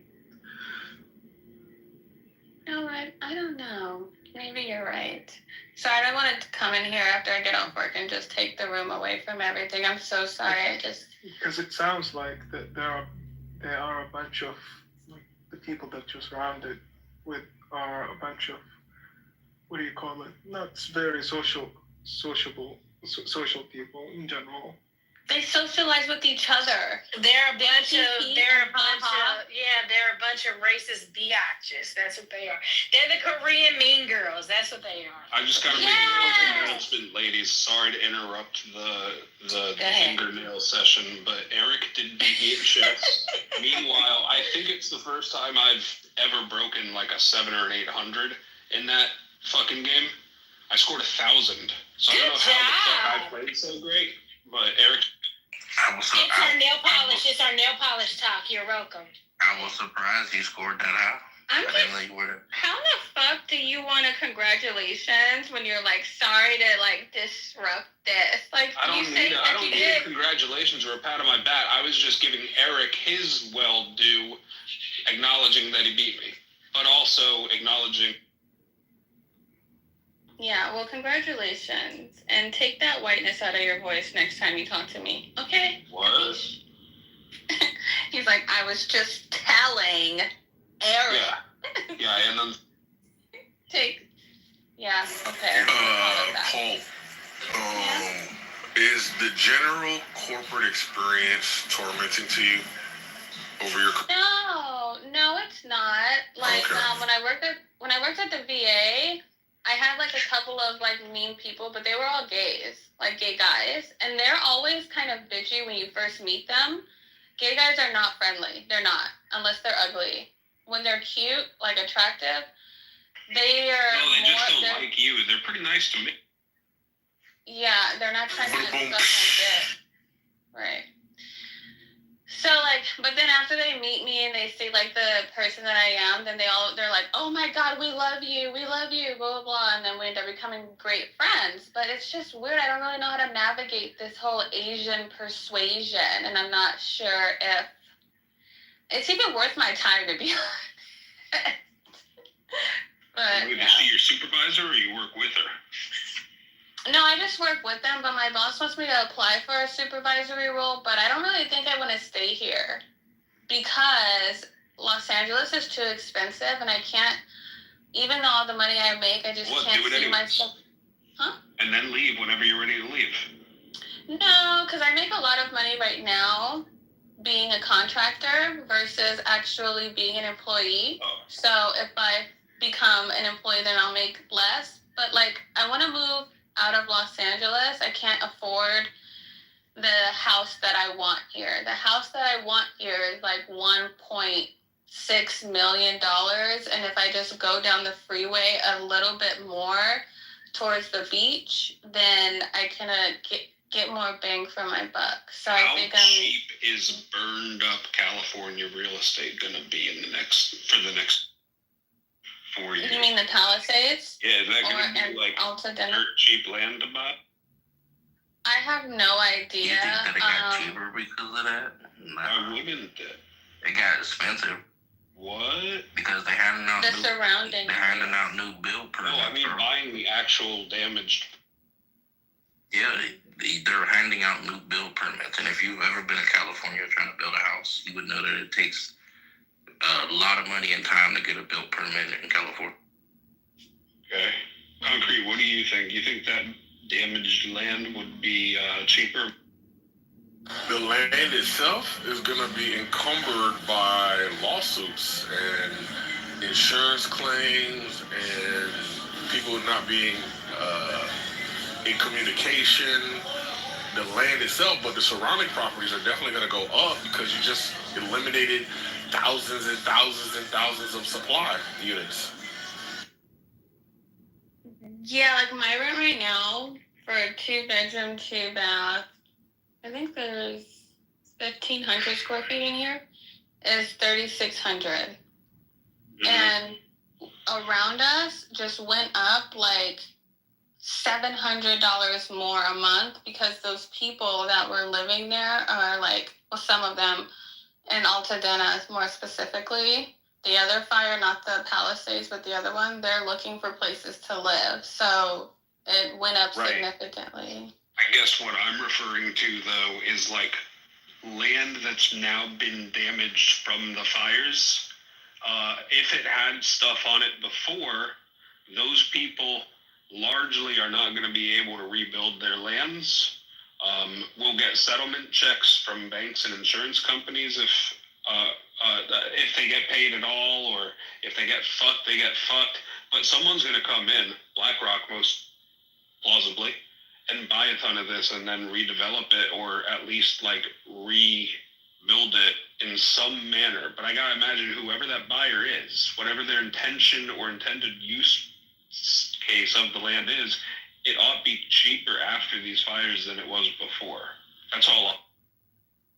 Land is going to be cheaper? I don't think so. I don't know. Maybe I'm over. Those people, Florida, those people are so fucking rich. They're gonna rebuild. I think they are gonna rebuild. Those people have so much fucking money. Like, I mean, they can, if their only options, if they want to get the same vibe that they were living in, is Santa Monica, but that's still not even quite like the Palisades. I think that those people will rebuild on their land, to be honest with you. Do you think that those people in the Palisades are going to rebuild, or do you think that that land can be sold for cheaper now because it has all of the fire stuff on it? The land specifically, not like us surrounding it. I think those rich people, I think the majority of them will probably rebuild. Yeah, they're going to rebuild. If they got the money, why wouldn't they? Bro, that's a blessing for them that their house got burned down, bro. And they could just build whatever they want now. Yeah, good luck. That's a greedy outlook on. No, you gotta think about it. It's not greedy, it's just short-sighted. You gotta think. Put yourself in the rich person's shoes in California, right? In order to make any changes to your house, or like you want to like remodel or rebuild your house, you have to go through the lengthy process of getting all this approved, because they're very strict because of the environment, and especially where the Pacific Palisades are. Right, and I wanted you when you heard the press conference with Trump and Bass and some of the other people in California, they were saying that they're going to hand people permits without all the hassle, right? So they're just going to approve it without all the bureaucracy. So like to them, that they can just build whatever they want, bro. Well, there was like a handful of people that wanted to do major renovations to their homes, and this just fast passes and expedites their process to rebuild their entire house from the ground up. Great, but the hundreds of other people or thousands of other people that didn't really plan on doing any major renovations or even minor ones are now just burdened. No, I'm not talking about those people. I said the rich people. I'm not talking about the people. But even those rich people, hundreds of them, they maybe didn't plan on rebuilding their home. You think the majority of these people were like wanted to just rebuild their entire houses? At the cost of losing all of their priceless, prized possessions. Yeah, they got insurance for that, yeah. Yo, did you see how I did that? Priceless, prized insurance, I heard possessions. Crisis of its own. No, I'm saying, did you see what I just did? I think that's called an alliteration. Yes, priceless prized possessions. That is alliteration. Can we think of a different P? Can we think of a different P for the four? Penis. Nah, boo. What did you say at first? I'm trying to think of the fourth P. What did you say? Say it again. Priceless, prized possession. I want to say priceless, precious, prized possessions. Oh, that's a good one. Anyone with a fifth? Proud. No. No, not another adjective. Prideful. Try a noun. Pink possession. No. Fuck you. Nice possessions. I don't know why pyro just came through my head, because obviously it's like burning, but. Anyways, Jinx, what else do you know anything more about like what the insurance situation over there is like as a result? Because I remember when it was happening, obviously there was a big fiasco. Oh, the insurance is in a crisis. No one's going to get paid out. What's the aftermath? Oh, dude, I don't fucking know. I'm so sorry. I'm so sorry. Ask your white husband. So sorry. He doesn't. Babe, do you know what's going on with the insurance stuff that's happening over in the Palisades? Yeah. Yes, that the rich people had good insurance and the people over in Altadena. Did it? Yeah. the rich part, but less so in the poor part. Oh yeah, because Altadena was a predominantly like a not a historical black area, but the people that bought their homes there were like predominantly like older black people, like generations ago that were like working class people that happened to just luck up on these great phenomenal areas. So they're gonna be screwed. But the rich people, I don't even.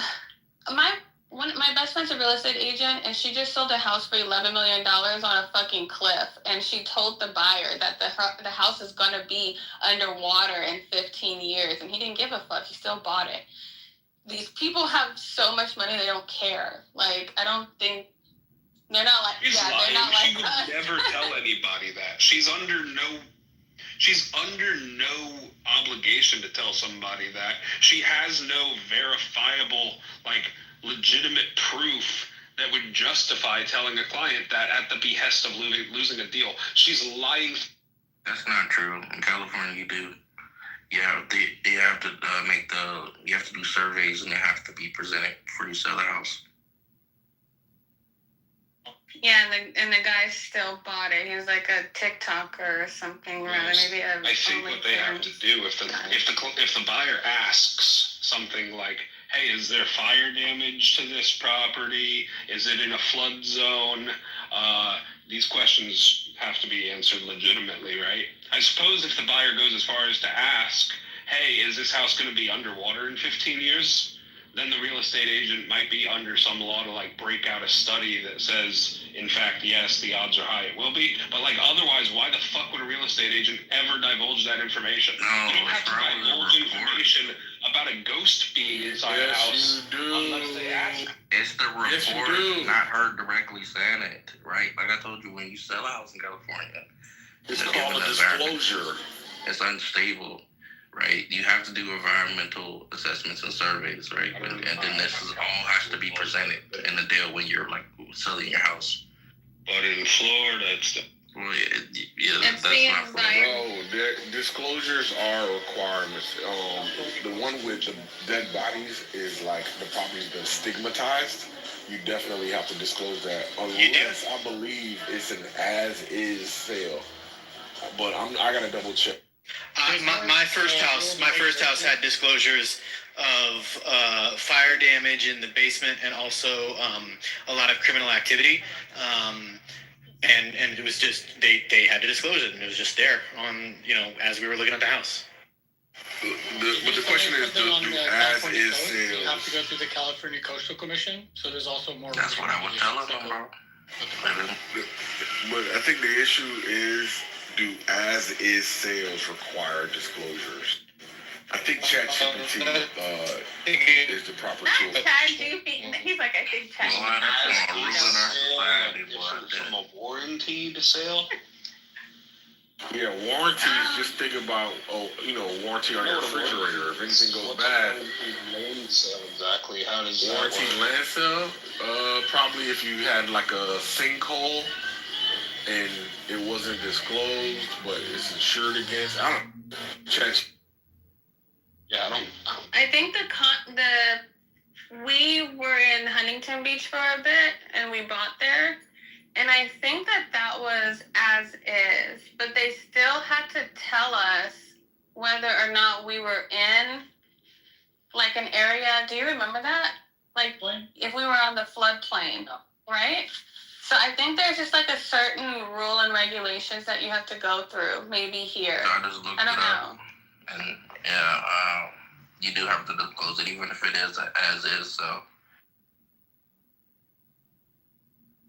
But when you say, what are you talking about? The stigmatized? Well, it says anything.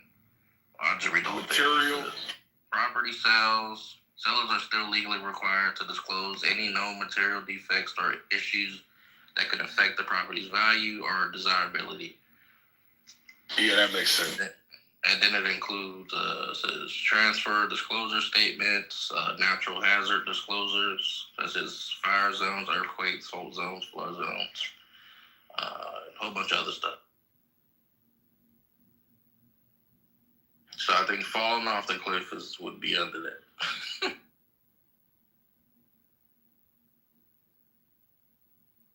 I mean, it's just interesting. That's question, though.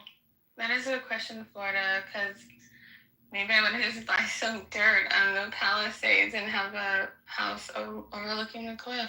So, I don't think that's question. a good thing. In the state of California, you've got your own court system and consumer protection agencies, right? But with the Trump administration getting rid of the Federal Consumer Protection Bureau, and therefore setting a trend for other Republican governors to also start cutting some of this same shit in their states if their supporters deem them to want to. This is a situation where you can get into these real estate agents, brokers, not telling you these things. And are we? Do you really think he's gonna be able to do some shit like that? Not here. Not here. You guys No, live in even federally, I don't America. think We he's live gonna in be California. Just like a dumb idea, like that. No federal judge or Congress would allow him to do it. Didn't he scrap 60 or 70% of the workforce? That doesn't correlate to what I just said. What did you say? Destroying and getting rid of an entire agency is not the same thing as firing people from said agency. That's true, but they're also cutting the funding to it as well. So you can't do that. You legally can't do that. Wait, what? You legally can't cut funding that's already allocated by Congress.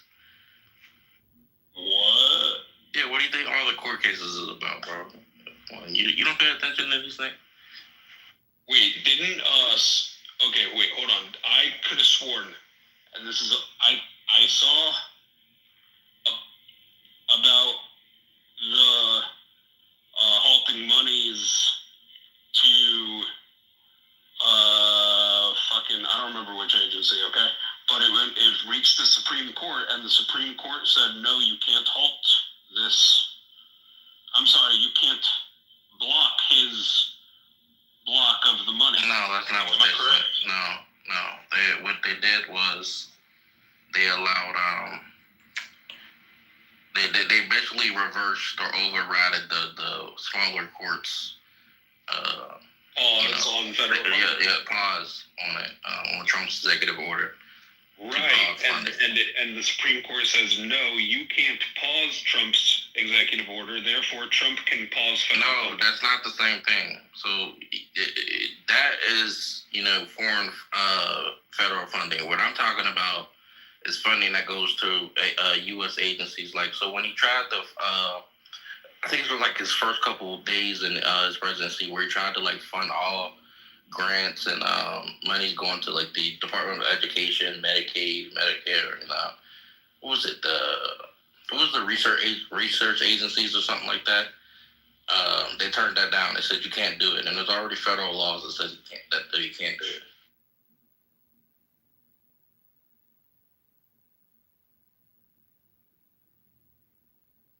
Ask Hagop. Hagop might have some really good, interesting point of views too. So, well, I'll ask him. So, Hagop, basically, Florida wants to know that the land in the Palisades and the land in Altadena, do you think that the land that has been burned down would essentially be cheaper?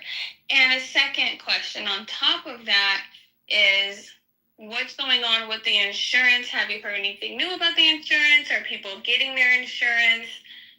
Yeah. What's up, y'all? If you look at like the market and not to like how put you on the works. spot or anything in case you're busy. No, it's all good. Speak up. Getting my coffee before the gym. I'm sorry. I don't mean to put you on the I had so spot. many fucking meetings today, and I yelled at one of my VPs because he pissed me the fuck off because he's a fucking moron. Nice. And I love that. I work today. Anyway, you would assume that the prices would be cheaper because that land's all fucked Hack up. up, your mic sucks balls. Pause. Because I don't know. But it's not. The properties aren't cheaper in the Palisades anymore. The properties in Pasadena and Altadena are actually more expensive than they were before. Wait, Yeah, I don't really? understand real estate economics. Oh. Yeah. Sorry. You can do the math, like you buy a lot for $400,000 to $600,000, and then you have to build a house on it. And the cheapest it's going to cost you to build a house in LA is going to be $600,000 to $800,000 if you want a nice, fucking decent like project and house. So yeah, the overall price is going to end up being like 1.2, 1.3. Might as well go get a finished product where you leave your house, you look next door, it's not a fucking burnt lot, but it's another fucking house. Yeah, Hagop, I'm moving back to Long Beach as soon as humanly possible. Cause this is fucking ridiculous. Like this housing price, this market is absolutely insane. I'm not doing it. I'm not doing it. So if you say that Altadena, sorry, the E is in that one's in the A. Altadena is going to be even more expensive after the fire. That means that they're really trying to price gouge, because a lot of those people that bought those homes were not paying, that much money. So they're trying to make sure they get the most rich. They're trying to gentrify it, essentially. Yep. Right? Yeah. Damn. See, California is I'm gonna be priced out of California. Gotta start an OnlyFans. Maybe I'll show my toes. And then people will be grossed out. And then they'll pay to see my toes because they're so gross. I joke like that with my husband. I say I'm just gonna show up naked and people pay for me to put clothes back on. Yeah. And I always get to laugh. Not to encourage your OnlyFans dreams. I think that's debauchery. But I heard, is it true that an OnlyFans person became a billionaire off of that? Somebody said that. Is that true? Maybe the creator. They're talking about one of the acts. My cousin literally rollerblades all fucking day. Hair, I don't like dreads, to be honest with you. I think dreads on women are just like I don't like them for me. Maybe for me. She has dreads, smells like patchouli. That's what my husband said. I don't even know what patchouli is, but she smells like patchouli. And she just rollerblades in Venice all day long, and she makes so much money, but she does it with pasties on her nipples. And she's like an A cup. Meanwhile, I'm slaving away at the hospital. I'm gonna do an OnlyFans, maybe, yeah. I have long toes. That's why my toes are ugly, because they're long. I pick up things with my toes, because that's how long they are. You'll make more money. People like the weird shit. I know, even the new dog. I don't know, I feel like I really want to get behind the internet fad. I don't want to fall behind, this whole, movement of just people making side cash on the internet. I just don't have the momentum to just be oh my god, I have to post, because I did it for a while when I was not working, and it was good, and I had got a couple. Wait, what? Sorry. I'm reading the list of top OnlyFans earners, and what is it? Tyga is number 6. But we don't care about that. We want to hear about the normal people. What? Why would Tyga be? Oh my god! Rapper? Yeah. Of course he would. He gets money every single time somebody sees him, unlike Instagram. What the? So Black China is number 1 at 20 million a month. 20 million a month? That's nasty. The internet is paying. Nah, this is crazy. Who's paying to see Black China? That's disgusting. You seen her mom? But it's not Tokyo Tony. She crazy. But no, it's not even. I don't even think it's really to see them in any vulnerable position. I think if OnlyFans would have launched itself in the way that it could have really worked out, it could have just been people paying to see celebrities. Then we would have had the celebrity come back more, rather than us just seeing them online all the time. They could have really made that exclusive, but then it turned into a hoe. I used to subscribe to a couple of Patreons, and I think that maybe that's the vibe that some of the celebrities have, in that you give your customers, your patrons, paid content that isn't necessarily X-rated or R-rated or whatever. Like I used to subscribe to Issa Rae's Patreon, and she would do a lot of creator content, like how to build a brand and how to network on your level.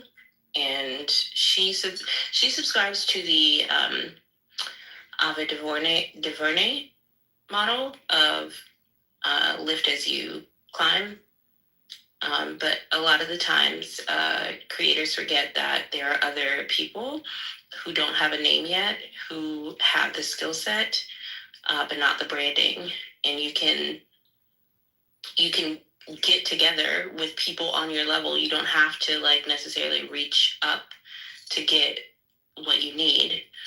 So yeah, Patreon over OnlyFans every day. I mean, obviously. Hey, Concrete, is that That's white way girl more on of that this list? stuff, right? Is There's that white this girl on girl- that list? Because I remember it was like a year or two ago when she turned 18. She set like a record or something. Like in the first year, she made $100 Me million. outside, right? What are you talking about? bitch? Yeah. They catch me outside, bitch. There's I'll tell you yeah. a list that I found. It Okay, says top number 10. That's yeah, it. Black China number 1. Okay. She said they say she's at 240 million. Okay. That's surprising, bro. Who the fuck wants to see That's Black China that. naked? Well, she's on a sobriety journey now, and she got rid of all of her lipo and all of her That's still face nasty. fillers. I don't care. Yeah, but no, people are interested in how that's. People are interested Okay, in. maybe. Yeah, you know what I mean? Bella People are like, oh my Thorne. god, how did she I don't do know it? Who's Yo, next? Bella Who? Thorne. Bella You Thorne. can tell she smells like shit. And these are all like the weird. Exactly. Whose fantasy this? Who's Bella Thorne? Is It's she the girl from a Disney actress? Channel. Actress? The girl from Disney. Yeah, she was a Disney Channel actress that like stopped shaving her legs and her armpits. Ew. Oh yeah. She was like with dirty fucking smelly hip. You know what's really Oh sad yeah, my though? toes. Is Me how and my far toes that, are in there. How far apart that her and Zendaya drifted apart. Cardi B number 3, Cardi- oh, 9 yeah. million. Yep. How much does two-turn Tony make? Is he even on the list? I'm doing a top 10 list. We're Number doing a top 4, Iggy Azalea. Oh, Now what the hell? That's understandable. I'll pay this. I forgot niggas don't have standards. That's crazy. Number 5. They're like is- no Black China, but you want to see Iggy Azalea? Yeah, Like, oh my god, you guys are so embarrassing. Number 5 is Coco Austin, the wife of rapper Ice-T. Ice-T. That's Oh disgusting. yeah. Looks like a Yo, nasty. she's like Sorry. 65. Shouldn't she be retired by now? That could be a mom vibe too. Like moms are interested. We don't know what she shows on Stop her own. playing Fans. yourself I in know. that fucking mom. She used to be. I know it's not okay to talk about kids Whose generally, background is that? but I'ma Whose just background- say that girl looked just like her daddy. That's all I'm gonna say about that. Why we gotta say daddy like that? Tyga is number 6 at 7 million Okay. a month. Okay. Number Christ, that 7 makes my is head Mia hurt. Khalifa. I don't know. She looks Indian. Mia She's at Khalifa. 6 She million. is Arab. Yeah. She's Middle Yes. Eastern of some She's sort. the biggest Lebanese She's really porn star pretty. of all Yeah, time. Mia Khalifa's understandable. Next. Yeah, she for got sure. famous I for love fucking her. in a Niggas hijab, don't have dude. standards. No, I like Mia Khalifa. Isn't that like she's really dark We go skinned? way back. Like she has that Yeah, she's really dark. nice, She's got and like she has a like that really dark jet black hair, Mhm. and like she just effortlessly looks amazing. I'm just kidding. No, I like her. Lebanese women. Yeah, I love her. Okay, next. Number 8 is Danielle Bergoli, Yeah, that's also the known character. as Oh Baddie. my god. Oh, Ashley okay. So outside. How one, about that? She's at 4.3 million a month. Can I talk about her for just? Can I talk about her for like just? Can I just Yeah, say we some should stuff? talk about Can I how say there's some things? verbs out in the world that waited for her to turn 18, which means Yeah. they were attracted to her when she was a fucking child. Disgusting. really? Yeah. You guys, that's so. And she made a bunch. She did like $10 million the day she turned 18. She launched her OnlyFans. Oh my god, Yeah. I can really vomit. I want to talk about her dating choices and how the father of her child is beating her the fuck up, and she keeps going back to him. You saw that? Who is he? Yo, that was Who crazy. is he? Girl, why? Girl, why? Leave, run. Some no-name rapper, but you know how them, you know how they are. So. He fucked her up, bro. Her eyes was like... And she has cancer. Allegedly. She literally has cancer. And now she's in like a... She's in like but now she's beefing with Alabama. Yeah, Barker. she's in a so rap sorry. beef with that girl. Another. I'll start calling it hood washing for these suburban white girls who go. I'll say dark. Yeah, it's weird. It's so weird. Italian. Number 9 is Tana Mongo. Don't know who Okay, that we don't know is. who that is. Can we get 5 more minutes on that? No, it's Tana Mongo. Oh, sorry, go ahead. Mongo. Can we get, okay, just 5 more minutes, please. Can we just talk about the last one? Then you go to the Go next ahead. one. Back to Bad Batty. Tali, I think that's so fucking weird how all these white girls, like, they get these long acrylic nails, especially Alabama Barker. Yes! Girl, your dad is a fucking legend. You're a loser. Like the daughter of a fucking legend. Okay, so one, I liked her mom when they did that reality show. She's a really nice lady. And then she's hanging out with these blacks, saying the N-word, making trash. Good one. Saying the black slur, and like you just chose to be trash.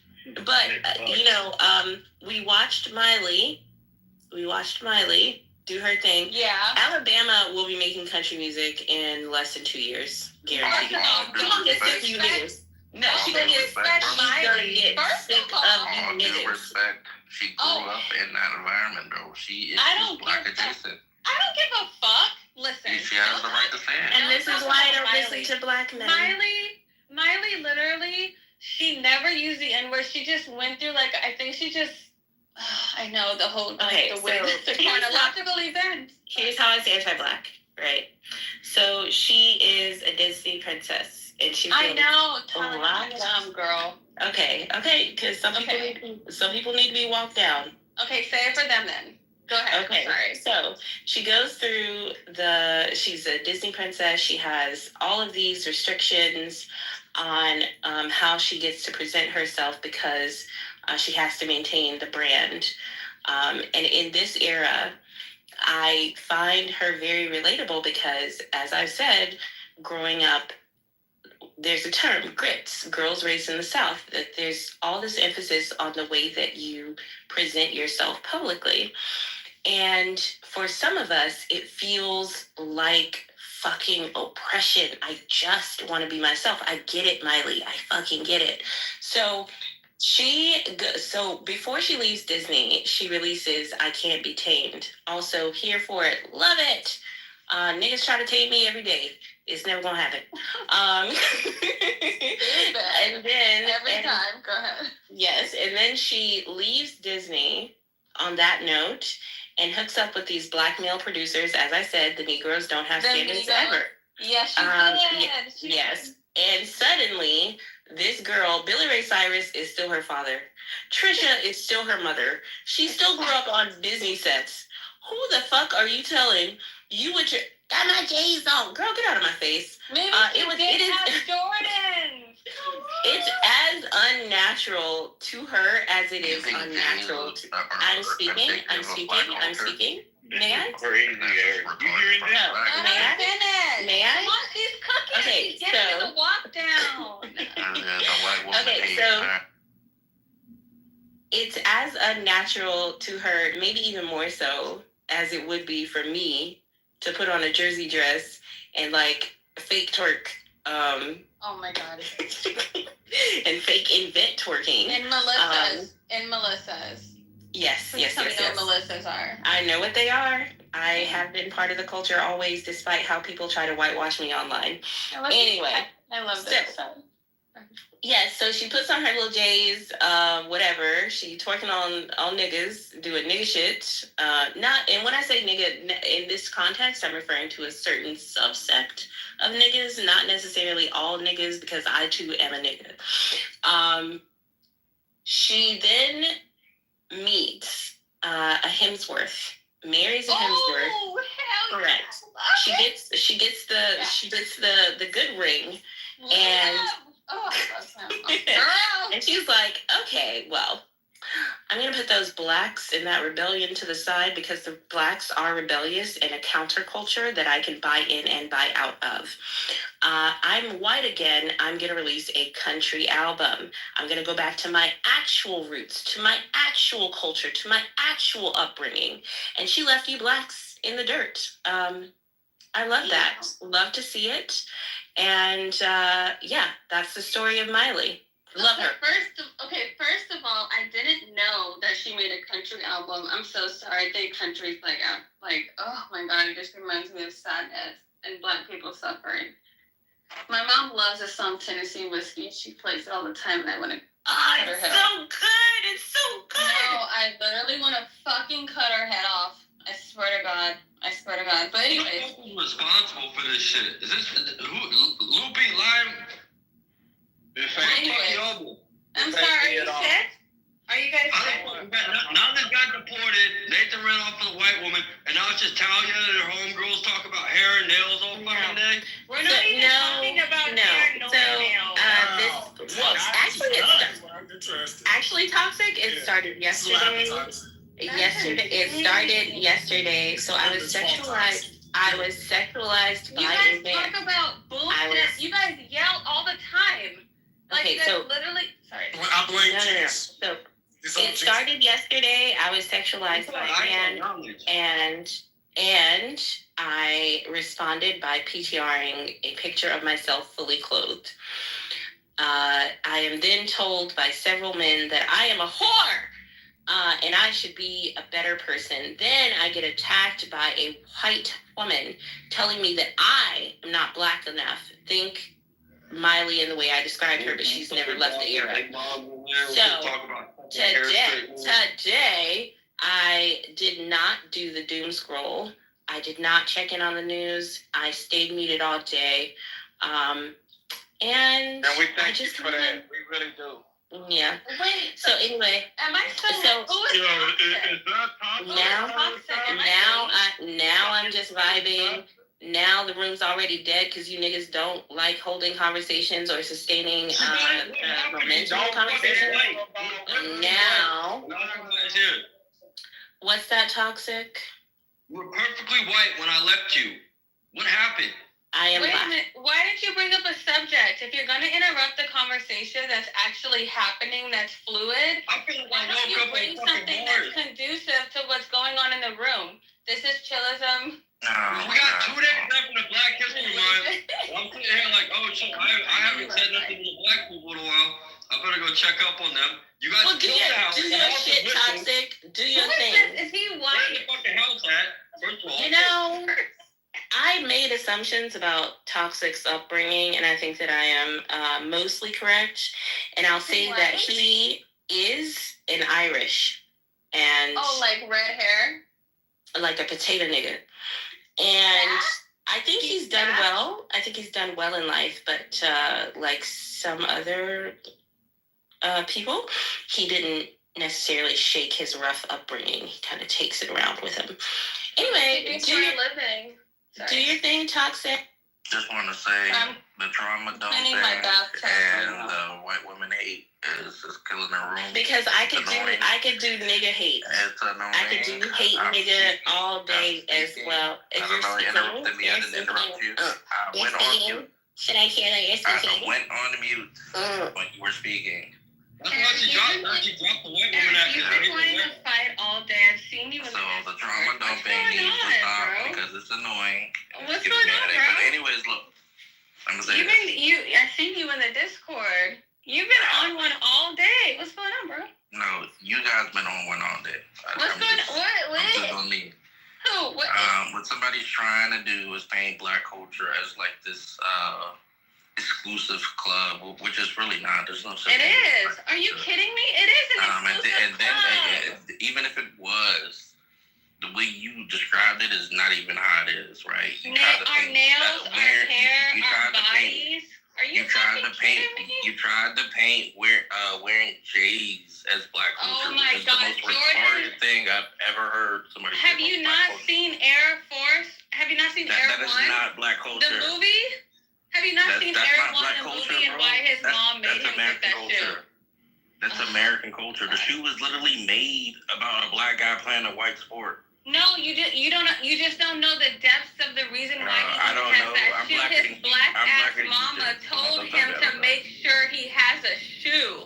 His black mother told him when all these men were trying to throw him deals, he listened to his mama and got that damn shoe. No, So that's it's not true, bro. Never listen to Okay, your so mother. I would say that the version of black culture that white people who want to rebel against whiteness buy into is very specific, and it can be identified by people who wear J's. I mean, Frank Jordan's is not in the That's not there, bro. That's like, this is so ignorant. Like, Exactly. What's ignorant, Louis? What's ignorant about it? It's so ignorant, like to say that, like, if like the white people, like black culture, or they like, how do I say, not assimilate, Our but vibe, if our they culture, like, energy. if they like to, if they like to like appreciate certain aspects of culture, like it's always going to be the negative, like kind of like streetish aspect. And I also just like, I'm a country girl, and like all you city slickers are like a lesser form of blackness. Like that's like kind of like a theme I've noticed with the Italian. It's just like, it's just so ignorant. It's just ignorant. That's not even what she said, though. That's what she didn't even say that. Black, chill out. Oh, sorry. Okay, sorry. I'm sorry. Oh, God, I should have cleaned. I'm cleaning my house.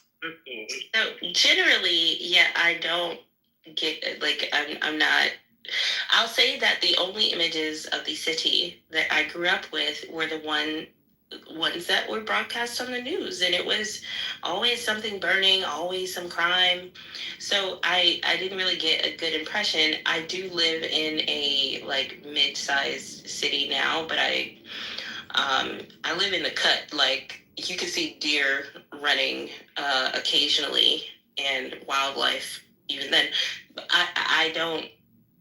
I would say as an adult, it's more response to the city people telling me that my form of black isn't black at all. It's not enough.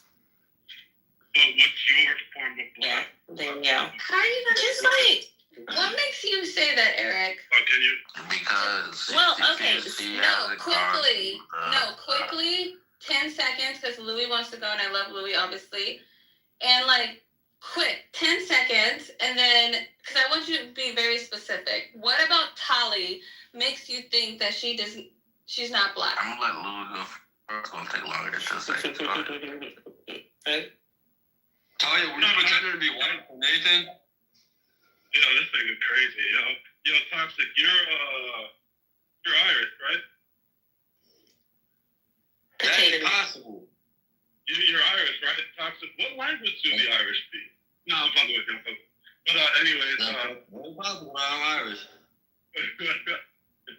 But what's it called? Yeah, you said like you're in adulthood, like your kind of resentment towards a certain demographic of black folks. It's actually like reactionary, it's because they like disparage your version of blackness. I was just asking like what does that mean? Like how do you I guess characterize your version of blackness? Okay, so I was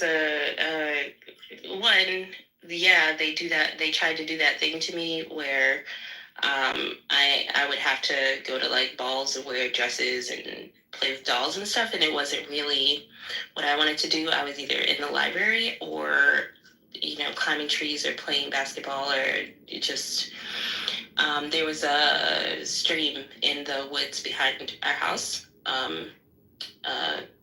It's in my hometown. You're never far from a patch of woods. So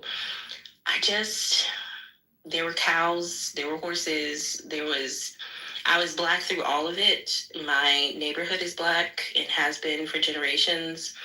My experience was that of a black child, and because I didn't get like mugged on a subway or something as a formative memory.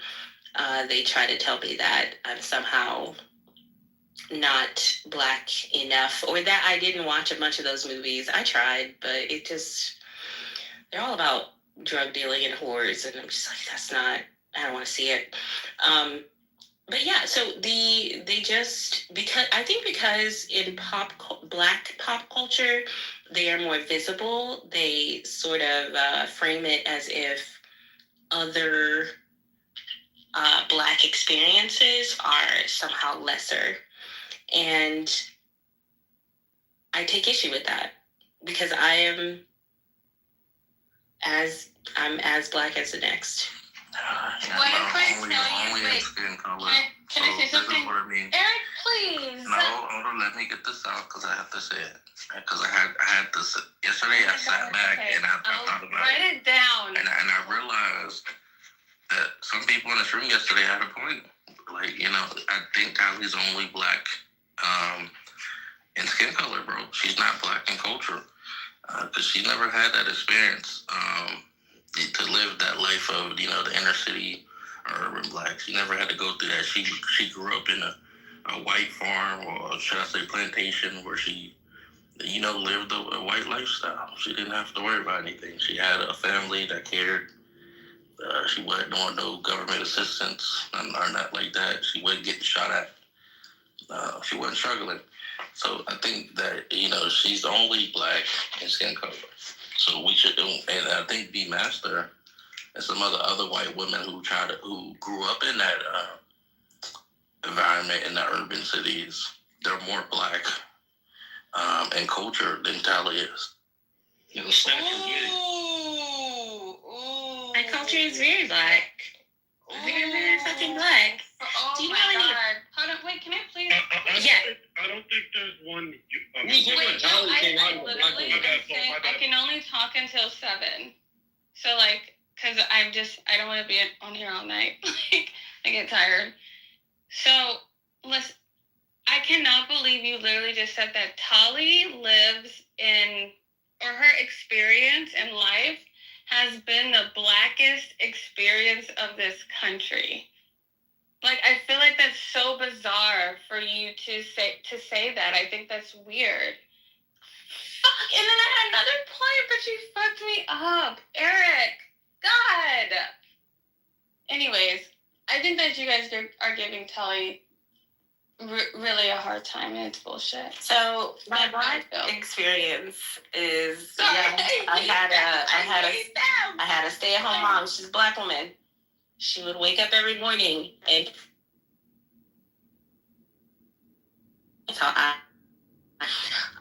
every fucking day she would call me her pretty Black baby because what I didn't know at the time is that she knew what was coming in terms of how the world perceives people with features such as mine.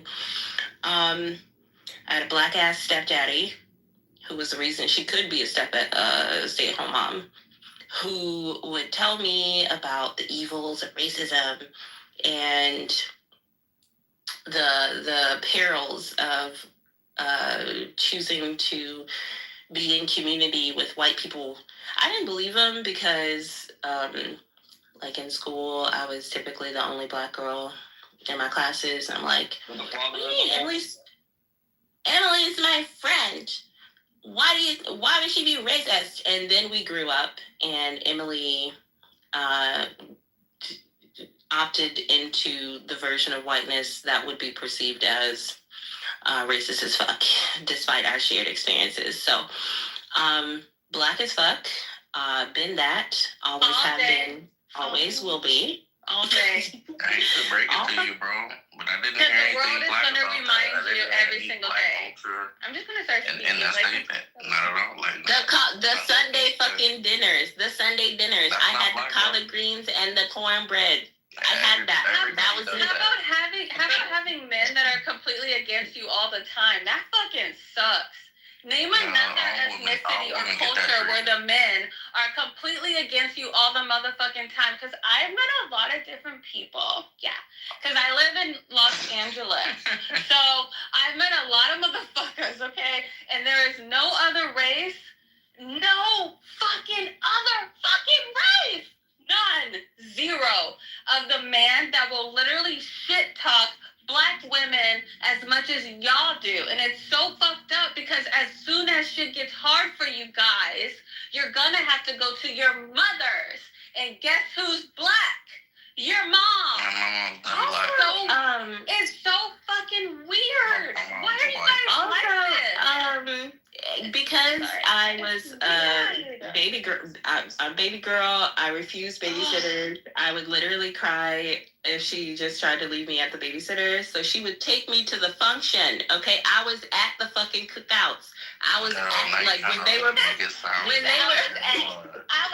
girl, you better say I was there when the spades were being played. I was there. Okay. I don't give a fuck. They said a white woman was more Black than you. They're just so fucking motherfucking. She is, bro. She grew up in that environment. She is. You guys just have no sense of loyalty, and you can tell that's why you guys are in gangs and not in mafias or mobs or these really like governmental impactful organizations. You know, Black people are in gangs and mobs. Oh yes, you guys are Crips and Blood. You guys are not mobsters. They have Black gangsters. There's no loyalty. You guys are horrible. I'll say about the mafia. So the mafia, about if I may, woman to a Black woman, are you fucking crazy? So the mafia, they smack their women up. Like, what are you talking about? God, here he They goes don't deal again. with smack that. Let me tell you something. I know they have an issue, but this is what happens. You want to deal with those households, they smack them up. Let me tell you. You don't like the Let company. me tell you, you guys are so fucking embarrassing. Do you think? You were so fucking embarrassing talking to nonsense. Oh, really? I'm embarrassing? Do you really want to fucking go there? Are you sure? Yes. Let's fucking go. What's your highest degree of education that you have? And what do you do for a fucking living? Are you married? Are you married? That means Don't nothing. play with me. I'm fucking phenomenal, bro. Chill. I'm trying to fucking make a point. That makes you What? more white. Yeah, being more educated is more white. No, being more educated pushes you further in society. It's not about being white. Yeah. It's not about being white. It's about being an educated person. My grandmother telling me about the stories of the fucking South from the Civil Rights era. Her brother, my uncle being a person who participated in Civil Rights era marches and shit like that. Get the fuck out of my face. And my grandmother telling me about her fucking brother who was lynched. Nigga, I am a nigga. I don't know who the fuck. Why the fuck do you think? I'm rude. It's fucking rude. You think I'm gonna tell Florida that he's more Black than y'all? Do you think I'm that motherfucking disrespectful? No, Florida didn't grow up in that. Let me be like. Well, you. Some of y'all let him say nigga, right? And y'all let him back in this space, yes or no? Nigga. Okay, right? Yes. I just wanted to make sure though. The space. I just want to be honest. And acknowledge. That's on them. You guys are telling a white woman that she is a Black woman, and you're looking at a Black woman. Tell it. How is she? You mean a white adjacent Black woman? Oh my God. And for the record, like, and people who we all like and we all fucking let them have it. Excuse me, I'm talking. I'm talking. Hello? Well, she just got to the stage. Let her say her piece, and then we gotta mute up because Lou's mic is doing that weird thing. Go on it. Let them have it. You know what I'm saying? Because we know what it is. We know what it is. How Louis, but I just want to say that that black ass experience of your parents telling you do that new dance. That was me in the fucking black ass function doing the butterfly. Okay, get the fuck out of my black ass face. Go ahead, Louis. But that doesn't make The butterfly is great. There are black experiences of other regions other than the South that are just like credible, and it's just like to say that that's like a lower form of blackness. I don't know. Like there were civil rights movements up in New York and Yeah, Midwest. that is true. Sir, I don't mean to cut you off, but what matters is what happened in the fucking South. All right, and it's what happened? What happened? You gotta let him. You gotta. I don't know if you were here the past couple of days, but his. No, I'm trying to tell. But his mic does a thing where it completely cuts out when other people speak. So you gotta let him land first before coming off mic.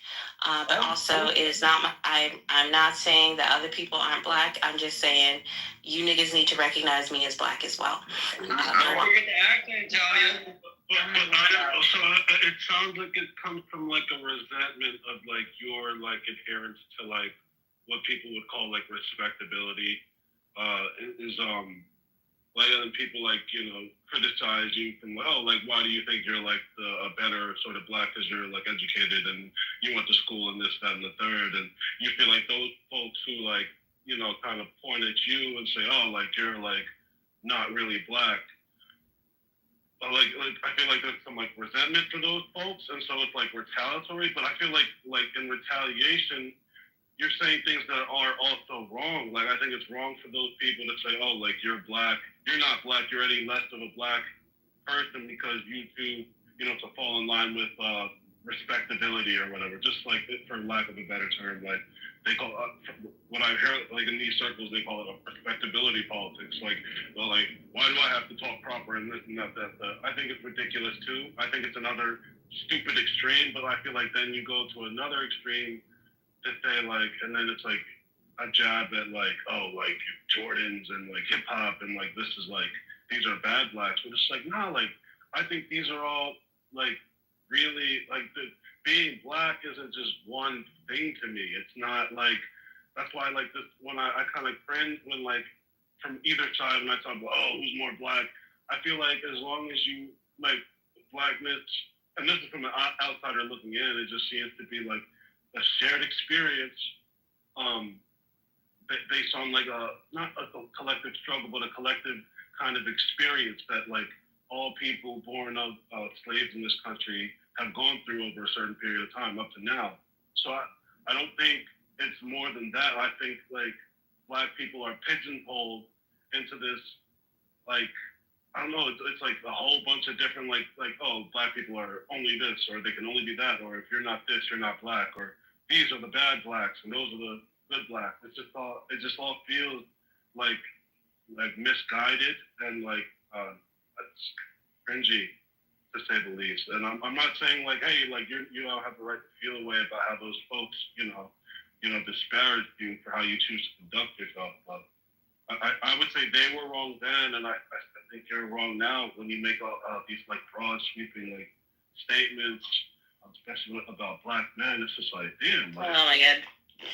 But I'm just keeping it a static. Yeah, respect that. Okay, so I'm going to hand the mic to Jinx, but the other day when I said I looked at Kendrick's halftime performance the next day and said, I recognize this as very fucking black, but it is distinctively a West Coast black.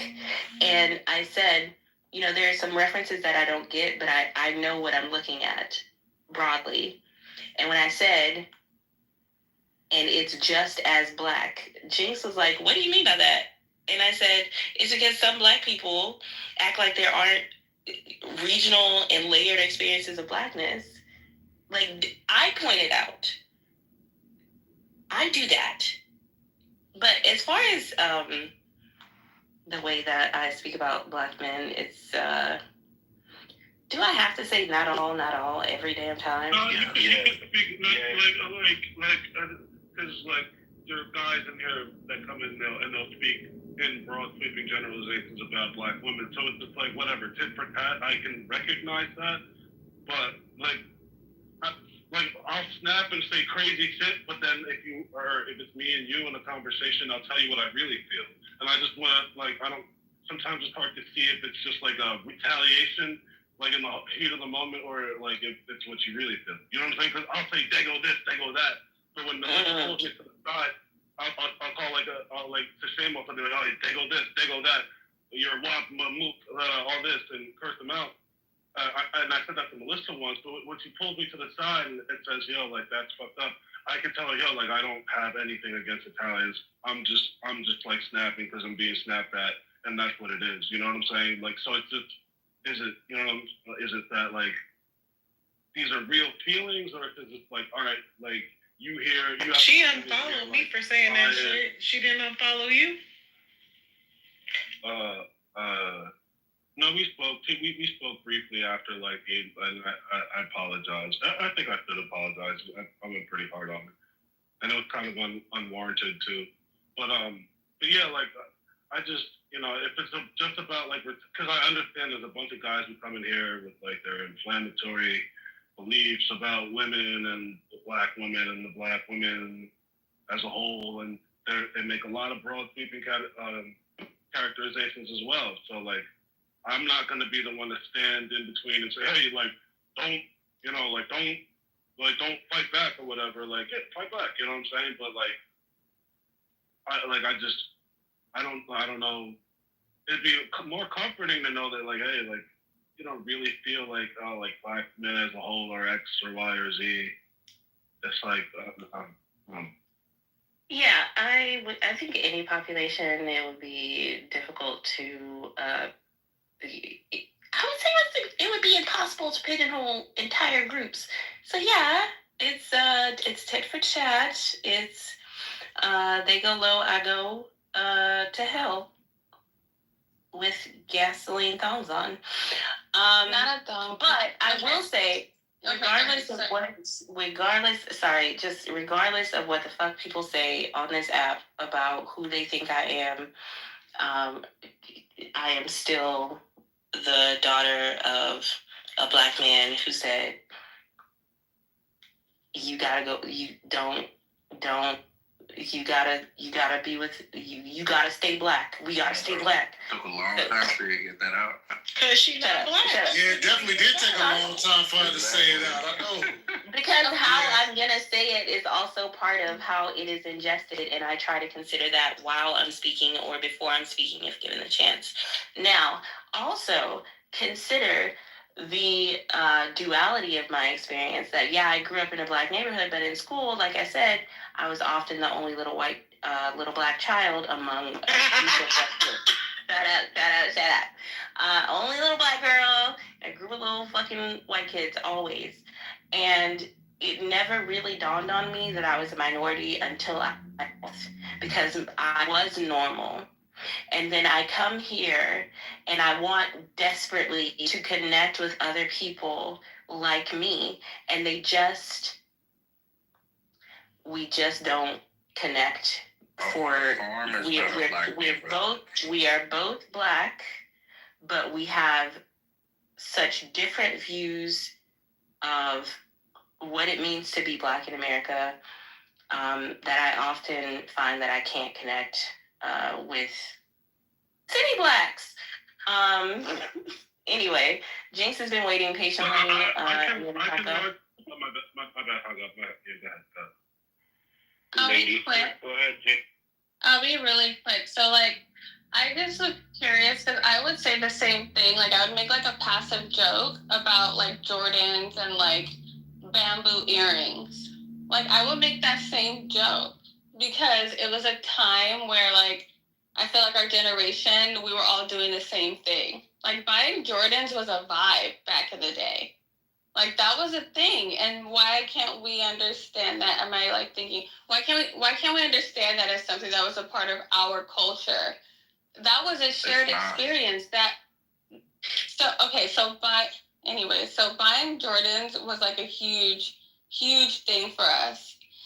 And yes, definitely, that was a West Coast tribute. His entire energy was he's from Compton, and like right adjacent is Long Beach, and that's where I'm from. And so like his entire energy was so nice for me to see. Like, cause it's like very like kind of, I don't know. It was good. I really enjoyed the halftime performance, and I also enjoyed Kendrick for his ability to relate stories. But I hate the way his voice starts to sound over like maybe like 8 songs. His voice starts to like really hurt my ears. But other than that, he's very good lyrically. I don't think that you should have to say not all every fucking time, because that's exhausting to have to be like not all, because they don't do that. You guys will make like crazy statements, and saying that a white girl is more black than a black girl who lives in Ohio. I don't know if this is true, but this is true for me in my situation. But like being a black girl with a whole bunch of white people is exhausting. It is so fucking exhausting. And I'm 30, I'll be 34 this year. So I was in the 90s, and it was exhausting. It was crazy. Like, you have to just like, we were the original learners of how you can have frenemies, have friends that are fucking enemies. And it was horrible navigating that space. And even to be a black woman now and have your own shit. Your own shit. You got your own shit. You pay your own bills. You got your own job. Like, you're making it by yourself without your counterpart that people in this fucking country think that you should just be handed to you and you should just be navigating with. You should be navigating with a fucking counterpart. When a lot of people don't have them. And it's just crazy that you guys really think that you can compare a Caucasian woman and her life experiences and try to say that she's more black than a black woman. I find that disgusting.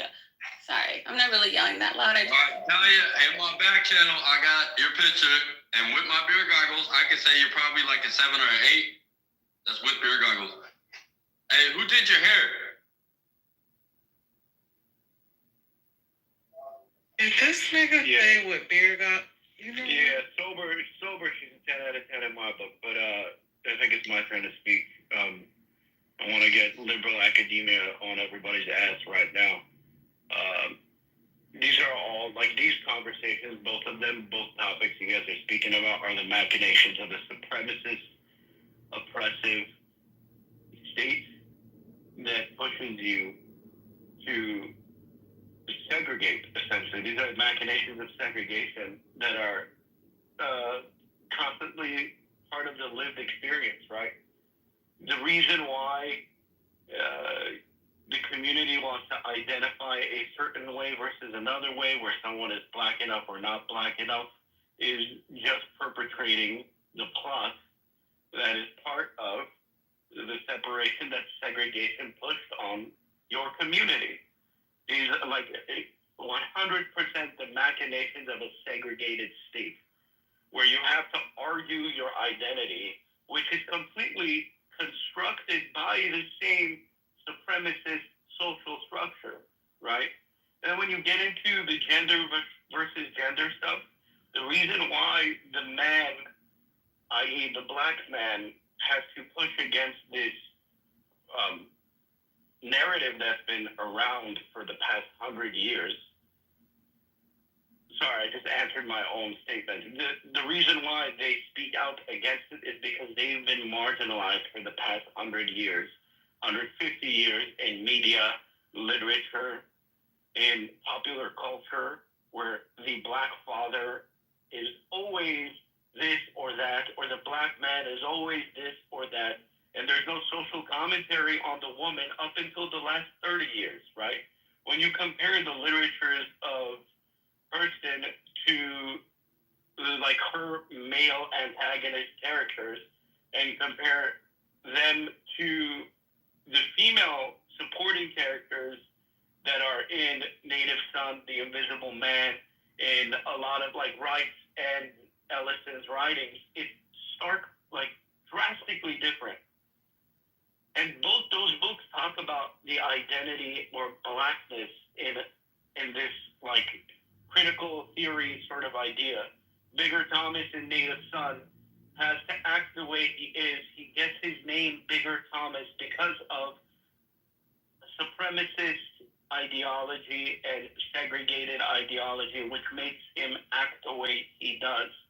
His violence is not based off of his inherent nature, but rather is based off of what white society forces him to do. And in Invisible Man, the fucking narrator, the protagonist, has no name because there is no true identity. His identity is the whole narrative is based around him trying to find out who he is. And even till the very end of the book, he just calls himself invisible because he cannot fit with this group of black people, and I cannot fit with that group of black people, and he cannot fit with, you know, the city folk or the country folk or the educated folk or the non-educated folk. He just doesn't fit in. So the writer doesn't even give him a name. Ellison doesn't name his protagonist, and he's always invisible. And he realizes that society, and a society that is based in racist ideologies, is expecting this or that from him. But he cannot ever portray who he is. The book starts off with him being sexualized in a ring, in a boxing ring, as a black bull. And then it goes to him being looked at as a thug when he's in the city. And then him looked at as the idiot of the group when he's around academics. And like, this is Ellison talking about himself, if you look at Ellison's life. Ellison was consistently shunned by black academia because he was too thought-provoking and provocative in a lot of his short stories. He was shunned by the white academics because he was, surprise, surprise, black. Writes this book, they burn his fucking house down. Because this internal competition of my blackness is more black versus your blackness is more black. Every ethnic group in the United States has this. Every ethnic group has this because it's part of, like, this fucked up racial segregation that happens in this country. And it's based off of how this country was founded, the ideologies that, you know, it only applies to this group but not to everybody. Are you white enough? Is the same question as, are you black enough? It's just this cancer that consistently repeats itself and perpetrates its the machinations of a segregated state. And it's sad that, like, 99% of this room is educated people, and we fall into the trap all the time. Red Rum can tell you, Armenians do this shit all the fucking time. Armenians, you're not fucking Armenian enough. It's such a stupid conversation to have. That's a fact. And it's the division that causes this. No, and it's the division that causes this, right? Because our people have went through a genocide and have been forced out of their lands and have grown up and had children and all this in different lands in Syria, Lebanon, some in Turkey, some stayed in Armenia, some in Russia, like everywhere across the world, right? And we have obviously been influenced by those countries that they were born in and grew up in, but they still learned Armenian because they are Armenian, right? But for some reason, there's still in some people that division where they turn around and go, oh, you're an Armenian from this country. Oh, you're Lebanese Armenian. Oh, you're Russian Armenian. Oh, you're this Armenian. You're not Armenian. Who are you? Like, what is this? What is this division? We're all you guys are talking about nationality. Hang on. You guys are talking about a nationality. When it comes to black Americans, hang on, you just spoke, like, because when it comes to black Americans, like, that's like how they're viewing things slightly different. What you're talking about is like a nationality. You're trying to conflate, like, just because you're black, you should just be widely accepted, but there's black Americans that want their ancestry and, you know, generations to be recognized. Hence why there's people that are fighting for this black American thing, the FBAs or whatever. So, it's not the same. Wait, it is the same. We've been here the whole time. No, it is the same because it's this proximity to whiteness. The same way that we have this term called colorism in our community. I don't understand why this isn't hidden. Like, it's very similar, and I didn't even know this about the Armenian community because I really don't know a lot about them, but I didn't know they had this, like, who's more this, who's more that. And that's fine, but again, it's the same. Black Americans are going through. It's not. Who's smarter? We consider ourselves a racial group too, but I'm not making a one-for-one comparison. But if you want to make a one-for-one comparison, yeah, who's the city black versus who's the country black? Who's the city Armenian versus the country Armenian? Every group has that same argument. The difficulty and difference is that your experience, specifically in America, is completely overtaken by the structure as being racist completely. Like, no, it's not been overtaken. It's just not recognized by the No, very it's black just- no, Americans I that are here. No, we Because live- there's many black no, we- Americans that have did many saying that things we in this live country here. that aren't being recognized. So it's not the same. They just don't talk about the people that should be getting recognized. I think that what that's he's literally possibly- what I'm saying, for So I think that's what he's saying. So I think you guys are confused on my argument. I'm not saying that Tyler's not black. I'm saying culturally, she's not black, right? She said she. Hold on, Everything that's a difference. Oh my God. You really want to argue today? Go ahead, Eric. Eric Khan. I can't. I'm sorry. You guys are Go ahead. talking about a race or nationality. Like we're not disputing that here. We're talking about how close are you to the culture that black people have created for themselves. And she's not. She's more closer to white culture than she is to black culture. Like I would consider her a white adjacent, bro. Like, that's what she is. And then we were having a debate about whether B Master is blacker, and I would say B Master is black adjacent because she actually grew up in. She grew up. Oh my God. Hold on. She grew up in that black culture, bro. So our culture and our experience is linear.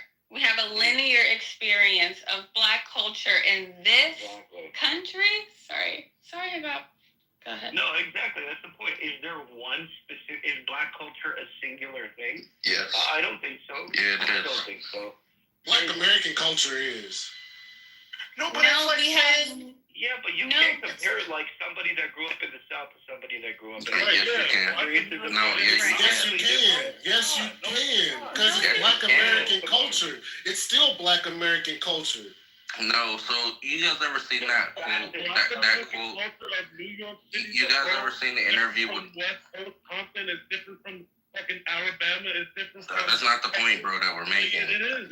No, that's not. no, wait, so a black man who grew up in a black family and went to work for corporate America and is working with, let's say, majority of people that are not black, compared to a white man who went and who was raised and grew up and went and played football and is around black people, that white man is more black because he's around black, quote unquote, black culture than the black man who actually went to corporate America and is working? Is that what the comparison is? That's fucking. So like guys like Tyler Hero, basketball player. Can I answer the question? I don't know if it's a thing in this room, but like we ask you the questions, then like when they go to answer, you overtalk them. Look, so he would be more culturally black. I wouldn't say he's black. That's just nonsense. I don't know where you guys like conflating that. And I wanted to say, you guys ever seen that interview with Morgan Freeman? I think that's who it was.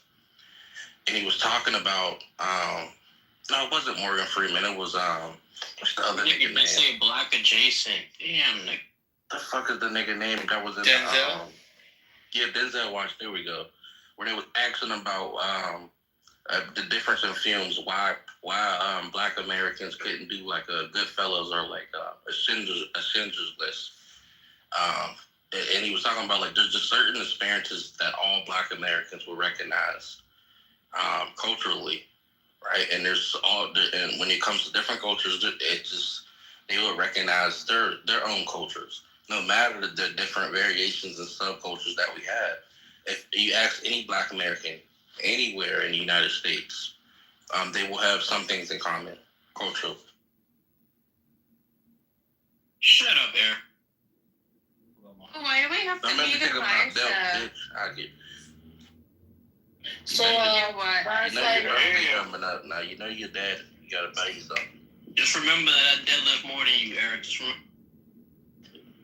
so it's like saying, guys like Tyler Hero, who's on the Miami Heat, basketball player, white, who, when you hear him talk, he sounds like, you know, I don't want to judge, but he sounds like grew up in a certain neighborhood, right? Doesn't sound like a typical white racist, man, bro. right? That's pure racist. Why is that racist? I'm talking about this room. I don't care. You're the one making it racist, not me. I'm talking about you're saying No, you said he grew up in a certain neighborhood. You know what you're trying to say. So because I'm using what you're using, all of a sudden No, I'm not using that. And then if I yeah, you are, because you said the black man's not black. Talking about Shut up, Louis. Shut up. And this colloquialism, that's how he speaks. Oh, we can't even hear you well. Louis, the when you problem use the is, same example they use, hold on. That Louis, the problem is he tried to tie it to a specific race. He was about to say a nigga, but see that. No, I wasn't. He realized. Never once seen that word in my head, so don't even do that. No, you're not gonna do that. You're not gonna do that. Keep talking. I can talk over you, bro. Don't do that. Oh my God, okay, don't do that. I'm not gonna fold like the other white women that do. Yeah, I'm gonna crash out. I'm not crashing out. I'm just gonna stop your racism. Stop it. He's mad because he was. Yeah, I'm mad. Tyler Hero's more white than Will Smith, y'all. Apparently. White boy Tyler Hero is more This black. guy's bad. It's alright, bro. Anyway. No, I'm just talking. It's funny how you talk shit about your own people and then you're accusing me of being racist. You're talking shit about your own people and you're calling me the racist. That's hilarious. Neighborhood. Yeah. Because he's been around black athletes and he's teamed up with them, and because of that he's more black. According to you, because of that he's more black. This is crazy. I didn't say black. White adjacent, so the Will Smiths are white adjacent, while this Tyler Hero is more black because he's around black he's people. Culturally this more black, yes. Oh. I don't know why you're mad. It's not your culture. I'm not mad. You're the one you're the one accusing me that I'm about to say the N-word when I never was. Bro. It's all right. This was an idiot. I think it's worse. An idiot. I think it's worse that if you really thought that I was gonna say it, you're an idiot. It's all right, bro. It's all right, bro. Yeah. Ask Hagop. Do I ever use that word? Now you gotta have somebody else back you up. Someone who's in real life with me that knows that I take. Let's go, Haitian. Let's go. Wake that up. Wake that up on Eric.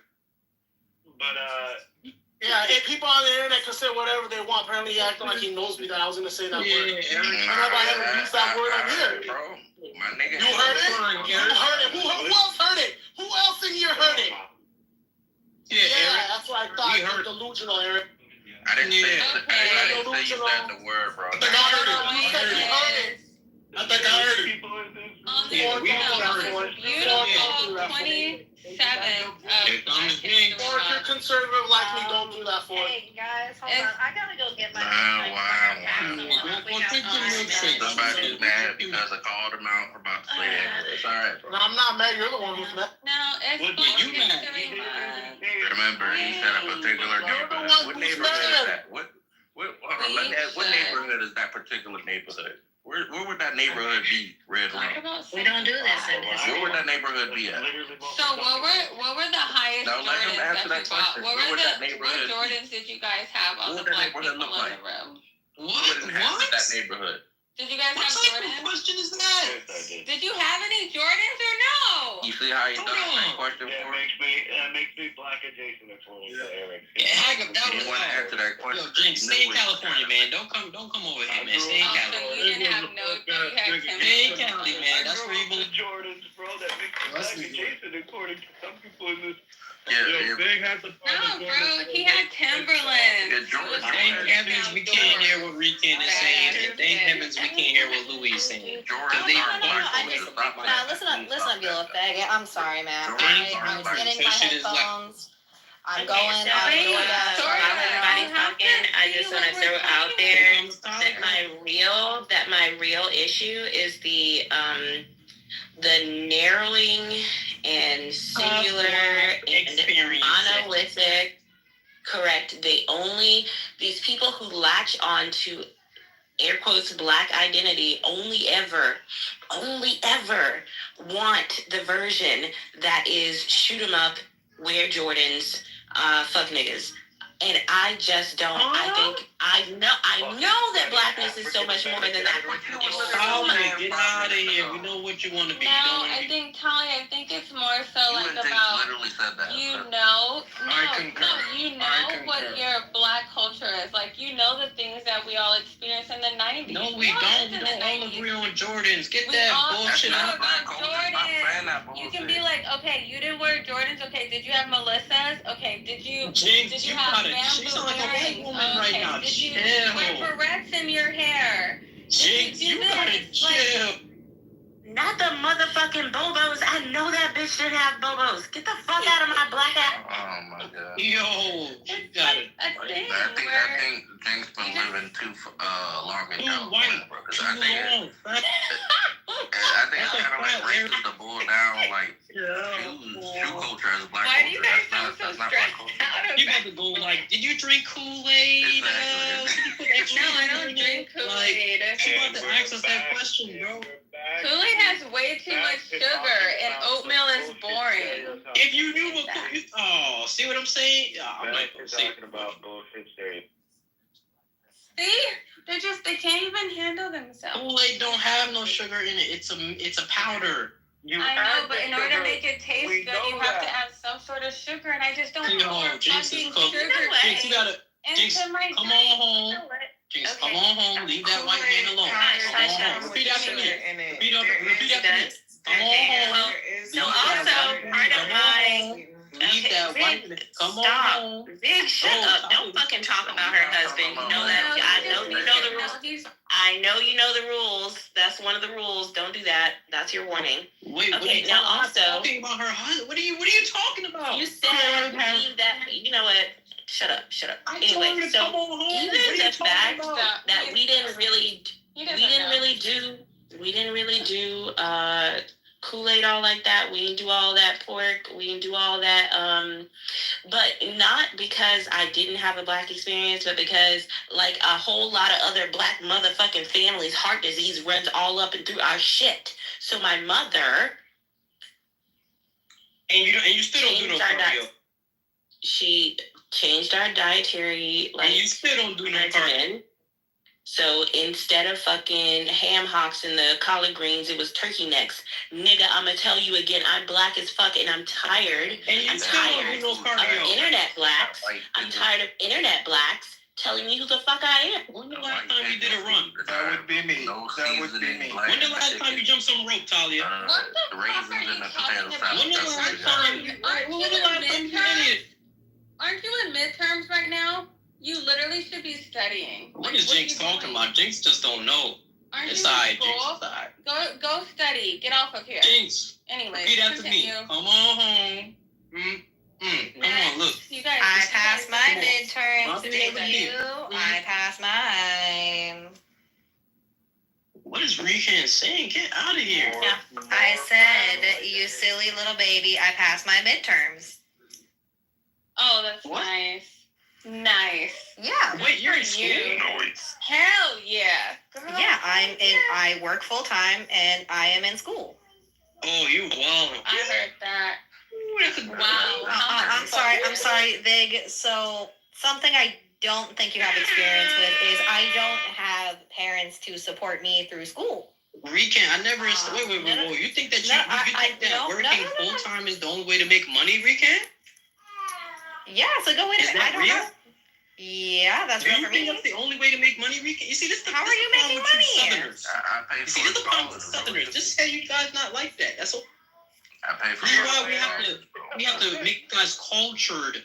When us from the north. So tell me then how I'm supposed to pay for my schooling without working full time. Tell me. No. Come on then, tell me what I'm supposed to do. I already used up all my FAFSA. I did. I used it the first time I went to school. No, tell me. You capping. You capping. No, like you said. You capping. So because I'm trying to make my way in the world the way that I see fit, now you trying to make fun of me for doing it. No. Just say it. No, just say it. Just say it. You want to be a little pimp. You think that you're a little badass. Come on, Billy Badass. Tell me all about how... No. Come on. Actually, what's your major? Let's talk about your major. What are you majoring in? I think you What said. you going to school for? He said communications. Hold on, Jinx, hold on 1 second. Wait, no, I'm not a No, communicator. tell me what you're going to school for. Tell me what you're going to school for. Right now. No. Come on, you little tutored up faggot. Let's go right now. I'm about to bend you over. Now we're gonna do this. Yeah. You got parents and I don't, so I don't have that support system that you do. Where did that come from, Regan?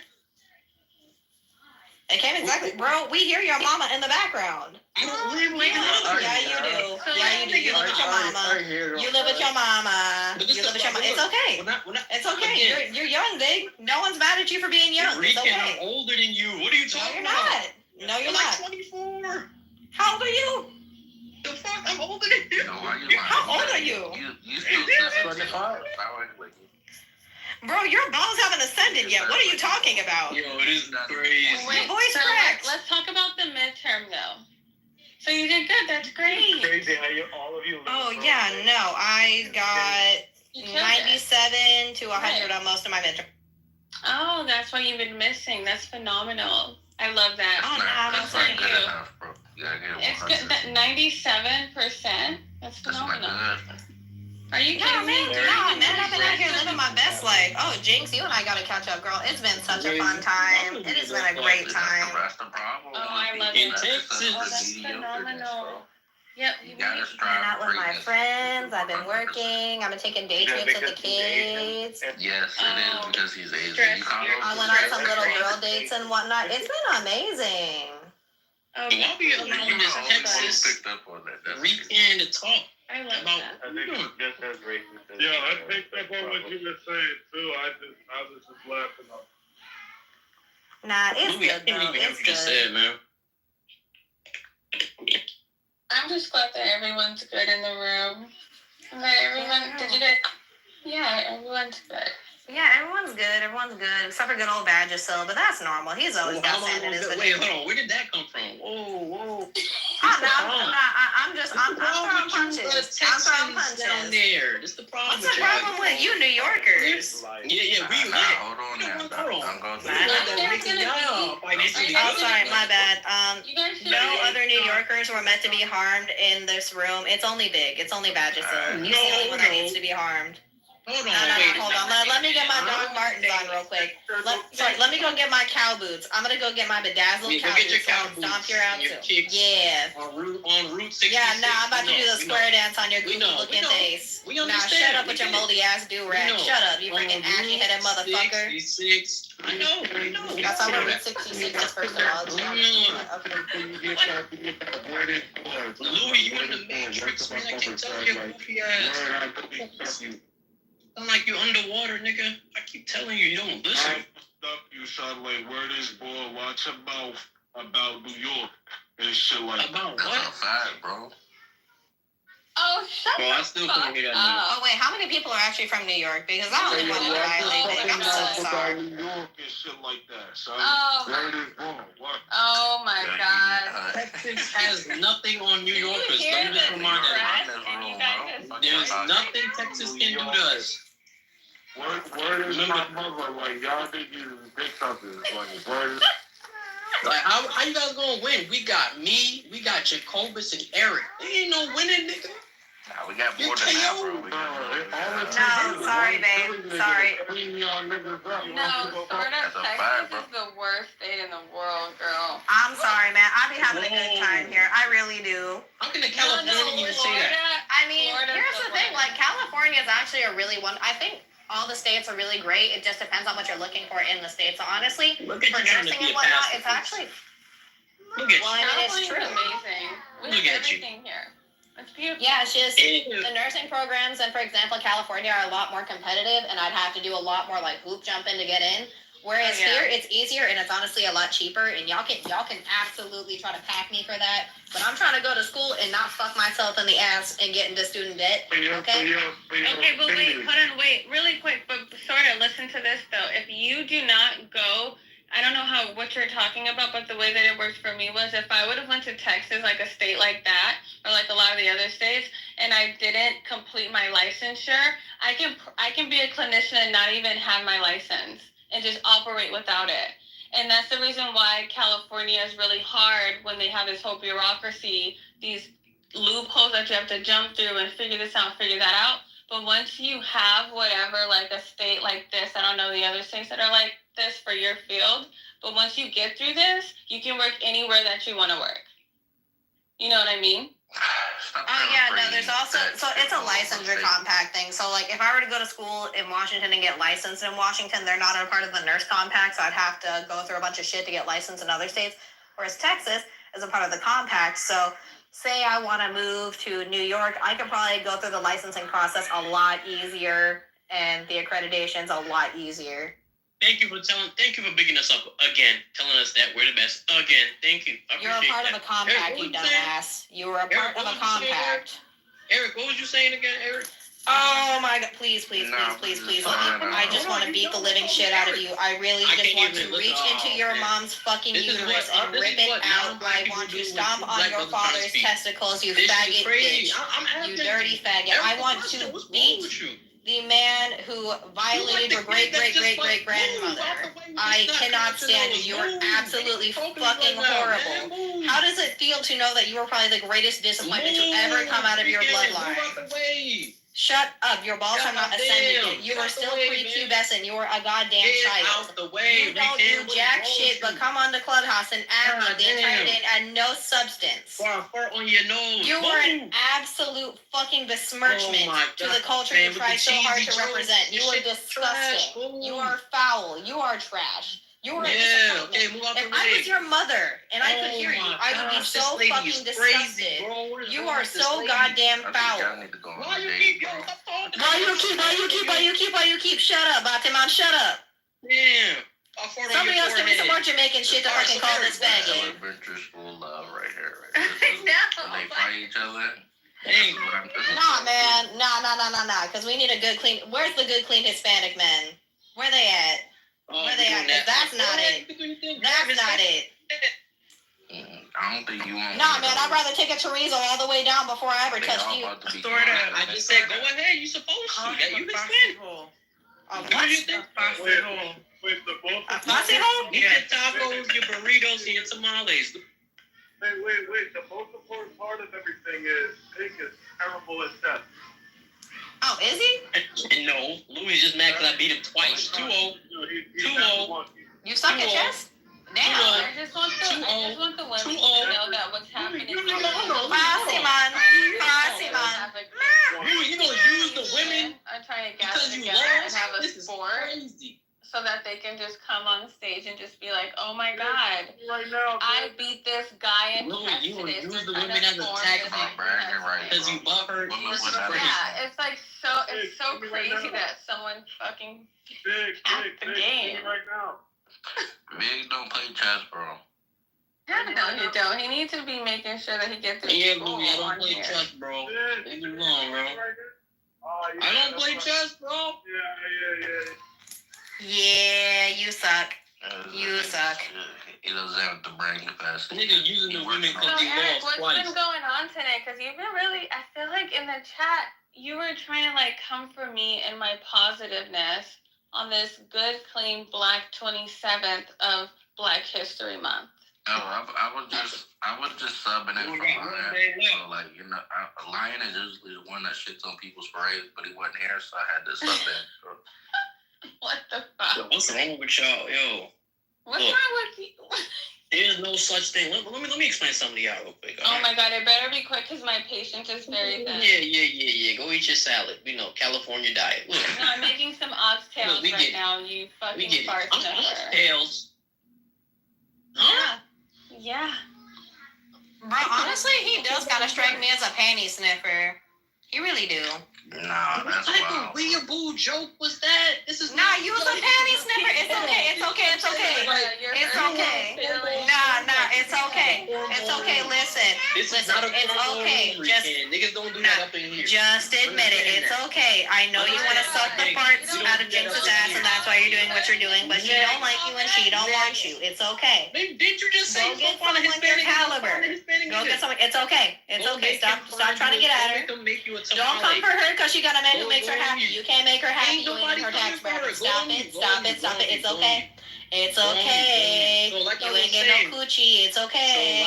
It's fine. I know. I get more coochie than you and you're mad about it. Listen. I run a class on how to find a clitoris. Maybe you should pay me and go join it. I'll teach you the ways. Maybe then you might get some coochie. You dry dick bastard. Or, better yet, embrace your inner bitchness and unclench some ass muscles because that's the only other way you're gonna get something. I know you want something up in that buchachi, you motherfucking faggot. I see it in the way you talk to women. Use a faggot. Use a faggot.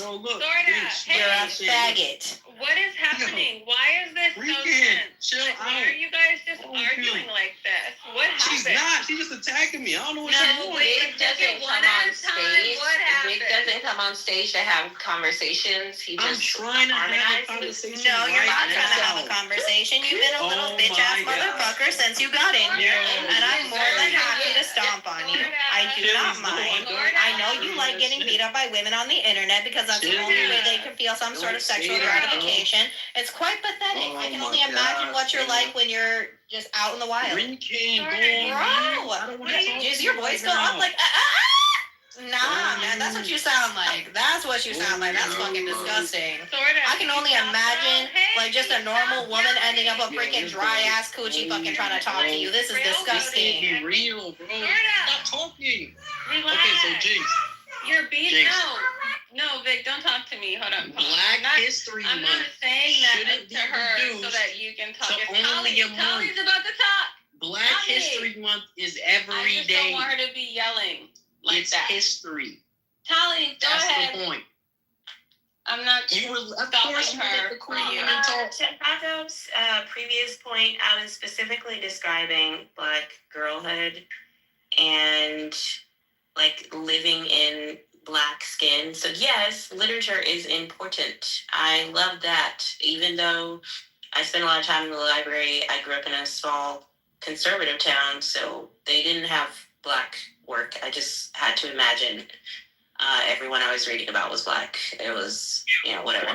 But I know that those are things that, because it is specific to living in Black skin with Black hair and having like Black genetics and genes and like Black ass family, I know that those are things that you can't purchase. And to the extent that literature even can be purchased, I would exclude that when I'm describing Black girlhood.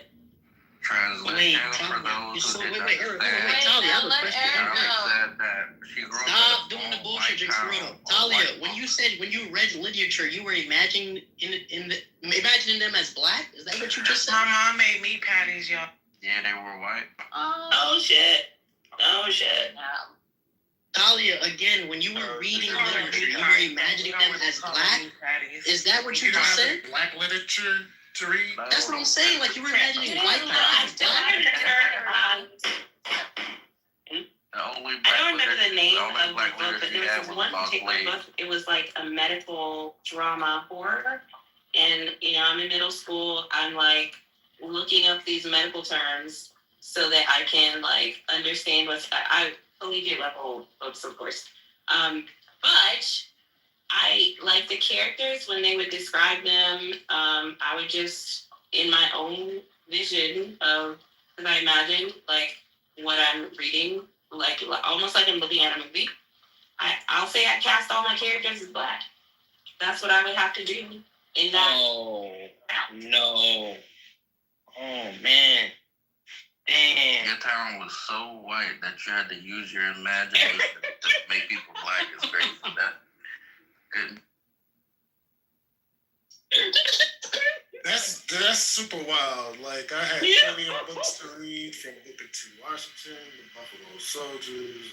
It was countless. You're cold. Holy shit. Litville is not a small town. Litville is not a small town. Shut up. Nah, that is There's crazy. a lot of people that came from small towns. They just gave them Black authors to read. No, that's not true. That's not true. I actually learned a lot of Black history, but what I learned through my high You didn't school. have Black authors to read when you were. No, just gave Black authors in California. That's what they get. That's the problem. No, I'm pretty sure that I read some Black authors. Everyone There was despised Junie. him. Wait, Real was blacks Junie B. despised James Was Baldwin. Junie B. Jones Black? I don't even know who that is, you know. Well, I'm just talking about books that I literature read do when we I was write, in high Jinx? school. Jinx, what type I of think literature she do was you write? white. No, I'm not white. I'm black. No, I said Junie B. Jones was white. Oh, was she? The little, the little character, the little first grade girl. Yeah. I was really asking. Yeah, I'm like, it was Junie B. Jones because that's what I read when I was that age, and then of course we read To Kill a Mockingbird. I mean, I read what I was supposed to read. Eric Day. Everyone. But what did you read on your own outside of school? Because, yeah, I read Huckleberry Finn in school, but that wasn't the shit I liked reading. Fuck In that high shit. school? In high school? I think I read that in, like, middle school. Oh, that's crazy. I didn't read shit. I was out and about. I was in middle school. Are you kidding me? I wasn't thinking about reading. I just wanted to pass so I could get my car. When I got in high school, I wasn't thinking about reading any extra. Wait, you Oh, think that about actually- cars in middle school? Yeah, cars like I'm saying, okay, so Yeah, no, but no, that's I love My mom horror. was- I love I think horror depending from a on- young age. Okay, Sorry, I loved horror from a young age. I'll say there was no Octavia. What is it, Octavia Spencer or something like that? There was none of that shit. Octavia Butler. There was none of that shit in the library. Okay. And what was Yeah, I just wanted library? to say that my mom, instead of buying me gifts, she offered me money every year. That's how that worked. So instead of buying me a bunch of gifts and a bunch of shit that I didn't need, she would offer me money, which was so awesome. And she'd be like, Tyla, oops. Oh, Sorry. yeah. You want the Got money? her now. Do you want the money or do you want the new crayon box or whatever? And I'd be like, I want the money. And so I started saving. So that's how that happened. Tyler's a money girl. Okay. Yeah, this is shows you that these people is not black culturally. They didn't read any black literature, bro, and that's sad. Like, yeah, you guys can't even name like 5 black books if I ask you, and that's really sad. So me experiencing white supremacy in a small town is not black. Okay, No, that's not You my conform, You you're grew up cooked. on the plantation. Wow. So you believe the white folks is better than you? She said she read The Little Mermaid and she imagined the character was black. Outside of the white people curating. Like, please don't tell me that black suppressed you. I mean, the white suppressed you so much. The people curating the library did not give black books to little black girls like me who loved the fucking library. But I still had a black ass experience. And I read those off. You know what? My first fucking year of college, that's where I got the black off. I mostly read black women. Yo, you sound like you came straight out of But that's where I got the fucking black authors in college. Okay? Toni Morrison,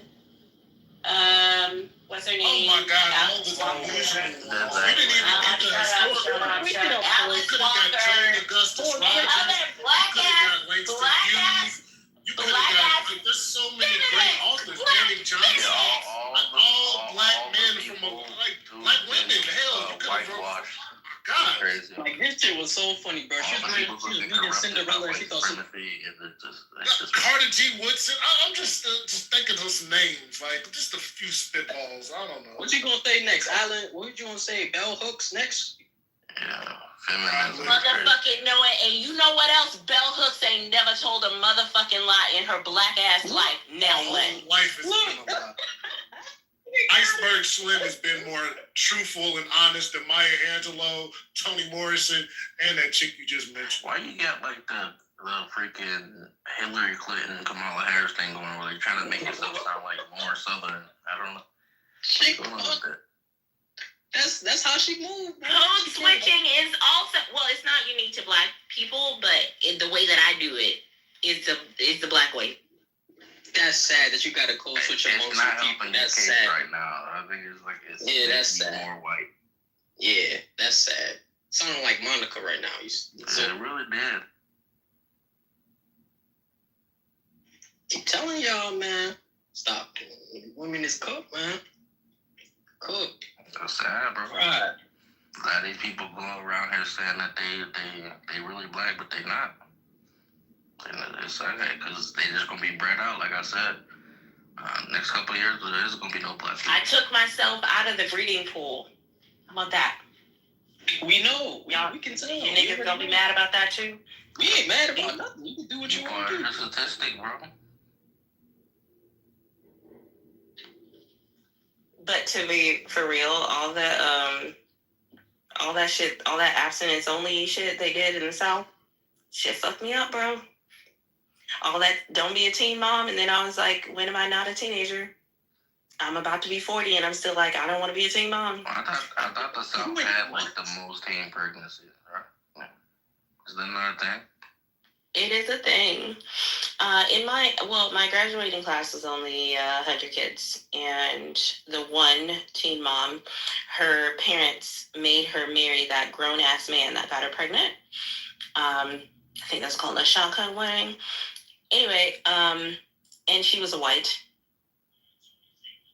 Wait, what? She said a white. Yeah, that's normal white culture. That's Well, that's normal in Hispanic culture too. It's very common for girls to get pregnant at like 16, 17. The baby daddy's like 24. What? Oh yeah, no, it's highly egregious, but it's true. Red flag on the plate. That is Red flag on the. No, I mean we're talking about like normal shit. Like shotgun weddings are common in that I ain't culture. never heard that in a Hispanic family, bro. Did you grow up around them? Did you grow up in that community? No, I heard that. Eric, she's So you never seen it right. before? Hispanic shit. Yo, that's like I literally grew up in like the Hispanic Mecca, bro. Like this. No, Eric, it's because you have to understand when they come over here, they don't. If you were back in their country, they like give their daughters when they're like 16. That's a real shit. The quinceañera shit. That's some real weird shit. Yeah, do you understand like what the meaning is behind the quinceañera? Do you know what that coming of age is? Yeah, she's like a woman now. Yeah. Yeah, she's a woman. She's breedable now. No, that's weird. Stop saying that. That's not. They common. have that in the black culture too, though. It's called debutantes and botillions. Yeah, but the thing is, when they come Yeah, into no, but America, what I'm saying is like, it switches up. But I mean, like, let me see. My dad's mom would have been. Okay, my dad would have been 50, and she had him at. I want to say she had him at like 14 or so. Like she was young as fuck. She was young. That's not cool, bro.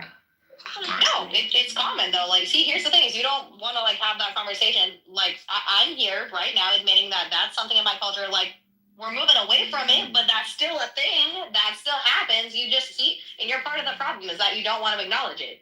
No, So how many young girls are being victimized by this cultural mindset? And you people are sitting here idly. No, you're doing it right now. You don't want to hear it.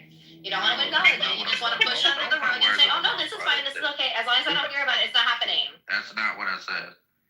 No. That's what you said. No, I said It's that okay. it's not cool. I'm not mad at you. I'm not mad. Eric, it's okay. I know it's an uncomfortable topic. It's okay. It's okay. I'm not mad at you. I don't know, like, yeah, it's just weird. I'm not mad at you. No. I'm just taking your shit out of context. It's okay. I'm not mad at you. I'm not taking it out of context, though. I'm judging you. You don't care about the young Hispanic girls who are victimized by the social complex every single day. Yeah, Eric, you don't care about them, Eric. Alright, we'll go with that. Nah, you don't care about it. Nah, you don't care about it. It's okay. Just say it. Just say it's okay. I don't care. I don't care when these young girls are victimized and they end up in these horrific relationships as fucking breeding cows. That could be your daughter. Okay. With all due respect to cows. Oh yeah, my bad, Faisal. My bad. Yeah, one Also, more time. yeah, Big. Also, please don't do that, Big. That's weird too. Don't try to like use Eric's kids if he has any kids as an example. What? Fucking disgusting for that. Nah, you nasty. You nasty motherfucker. Why are you trying to put his kids in that situation? Why are you trying to word that? Why are you trying to will that? You disgust me. Wait, this Eric motherfucker. has kids? I don't know. Does he? No. Does he? What are you talking about? Nah, he might. He just might not Eric, talk about Eric, that. hold on, But you hold want to on, do Eric, that. you You got want to do that shit. Regan, move out the way for a second. Eric, you got kids? No. See, now you're trying to make him divulge his information on the internet. You should be ashamed of yourself. Leave that man and his potential his kids alone. You leave that good man and his children alone. He may not have them, but we don't know. But you still talking about them in a gross way. Yo, Trying to say that his kids are being victimized. You disgust me. No, you are. Ew. You're gross. See, you're a part of the problem. You're basically. Hell yeah, I'll be the Hispanic sugar belly today. I'm down for it. Let's do it. I'm gonna be sugar belly. I mean, that sounds articulate, but I speak shit. Thank you. Fuck yeah. That's accurate. Hell yeah. Damn, she just ganging up on her. I feel like it's very rude. Somebody ganging up on her. Oh my god, look, Samoa has another plate for us to look at and be like, that looks Oh, good. Samoa. I should show you what I made yesterday. Is it the salad? The salad looked really nice. Oh yeah, it's so salad. Actually, I'll show you what I had for lunch today. Salada. Yeah, Simone, you always come in here posting your rabbit food and shit. Man, nobody wants to see. Hey, that man's probably got excellent heart health. You leave him alone. Man, Smo don't do no cardio. That nigga like 6'9". Simone's don't live longer than me. Nigga don't do no cardio. Talking about all the spam. Well, there's other things that go into cardiac health aside from, like, running and shit. Like, that's really important, but it's also about your diet. Yeah, he eats spam. It's almost like common sense. That's like cow knuckles. I don't know if you know what common sense is. I mean, you were just talking about Eric's potential kids being victims of essential pedophilia. I mean, you were totally fine with it when you were talking about the fact that some Hispanic fucking cinephiles. Oh my god. So you co-sign pedophilia. That's crazy. Can you imagine coming into a room and with your whole chest defending cinephilia? Don't defending Hispanic shit. You are. You're making a joke of it. You're not taking it seriously. I don't know these people. Anyway. I mean, actually, don't Jamaicans kind of count as Latinos? No. Don't you ever do that in your life. No. No, I know. You don't want to be Hispanic. You don't want an empanada. You don't want to be a part of the empanada gang. No. No. I mean, for all you know, you could be. You could be. They're Latino, right? No, they're not. No, they're not. They are Latinx. They're not Latinx. Welcome to the Latinx community. They're not Latino. If they're Latinx, they're Latino. No, we're not. Stop. Welcome to the Latinx community. Yo, you guys gotta chill, man. G-Wolf, get over here. We're gonna do the cumbia and drink micheladas. You're one of me now. No, we know. You can stay over there with that shit. Oh yeah. That's why we don't have three. Big. When That's why we don't have three different names for the same dish. A tamale, taco, and burrito, the same shit. We don't do that over here, okay? Keep that shit to yourself. Actually, no. So a tamale is made with masa. I told you no, already. That's masa flour. That's masa It's the same shit. We don't want it. A burrito is actually filled with rice, various other meats and cheeses. A taco in its natural form is usually a corn flour tortilla. You niggas put cheese in your soup. We don't want to be a party guy. Stay over there. Stay over there. You niggas put cheese in your soup. Stay over there. Stay over there, bro. I could do a little bit of con pollo. But it's usually like a little bit of onion, cilantro. Shut up and make me a beef patty then. I want beef patties. What are we talking about? Oh, I'm going to the beef patties. Ha. I'll tell you this though. A beef patty better than a damn taco. Not Latino, bro. They're both. Nah. If Big was a Latino, he'd be a fucking Dominican though. No. Red flag on the plate. I'm not Latino. Act like a goddamn Dominican. If I ever did Red flag on the plate. Red flag. Nah, you a Latinx wannabe ass mother. Nah, you a Latinx. It's not about your race. It's about the location. Hey, listen, I get it, but I'm not that. I'm not Latino, bro. That's what. Yeah, the Caribbean's considered Latino. Is he trying to articulate being Latinx or race? Because now you're a fucking colorist and you encourage the caste system, Big. What the fuck? You already know the thing. No, hold on. You know this thing is fucked up. And when people try to acknowledge that Latinx can be black and white and all this stuff, no, you just want to say that if you're black, you're not Latinx, and that's disgusting. I'm going to call my sister now and tell her she can't be Puerto Rican anymore. Shame on you. Oh my gosh, who is this woman talking to? You call my sister and tell her she can't be Puerto Rican no more. You go tell that Mexican Are you talking to me woman. again? Who are you talking to? Yeah, I am, you fucking It's not so colorist. much the. I didn't say anything. You weirdo. No, you're a There's no colorist. location in You're a fucking colorist. Hispanic. Now you're worse than Tio's Yeah, racist Hispanic ass. He's a refers to the racist. people, then Latino refers to the land. Yeah, anyways, that's what I was saying. Dig is a Speak racist. Spanish. Dig is a racist and a Haitians xenophilia. and Let's Haitians end don't this. speak Spanish. You are a Haitians don't racist, a speak colorist, Spanish. and a But it's not about the xenophilia. Fuck you. language. It's about the location. You're a xenophiliac. You're a xenophile apologist. You're a colorist. Say nothing. And you're a Shut racist. the fuck up, bro. Thank you. Damn it, Eric. Let me troll him. Let me have this. Let me have my. Shit's great. So what you saying for? Oh, and xenophilia is actually so. You know what? I'll go into that. Yeah, mute up. The Caribbean. I'm Being sorry, included in Latino. xenophile. I'm sorry, xenophile apologetic. And Latin American. No, you call people from the former colonists of like France, like Francophone people, like Creole people. That would be the Haitians or like any other French colonies. Or then you got the English people that was under the English rule. They would be considered like was it Anglophones or something like that. So like those, that's what they call those people.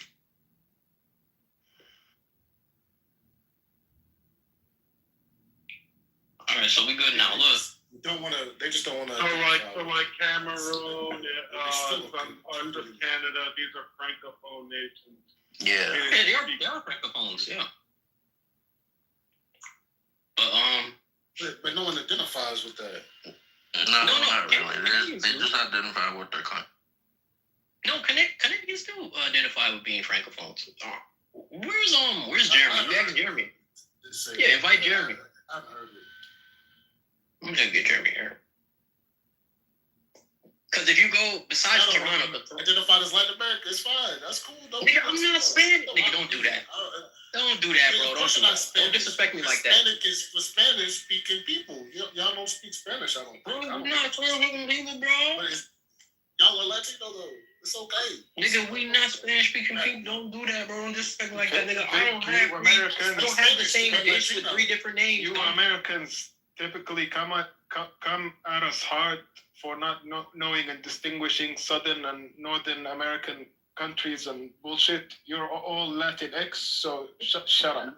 Bro, is this an Indian or Arab, bro? Nobody from the old it's world. It's an Arab, bro. He's definitely Arab. Cares to know. Nigga, Arab talking trash. I can smell the goat pee on us. You are Latinx. Yeah, are you from Pakistan, bro? Yeah. Hey, look Egyptian, bro. How about this? Are all Hispanics Latino? Or you can see the flag in my bio. We don't care.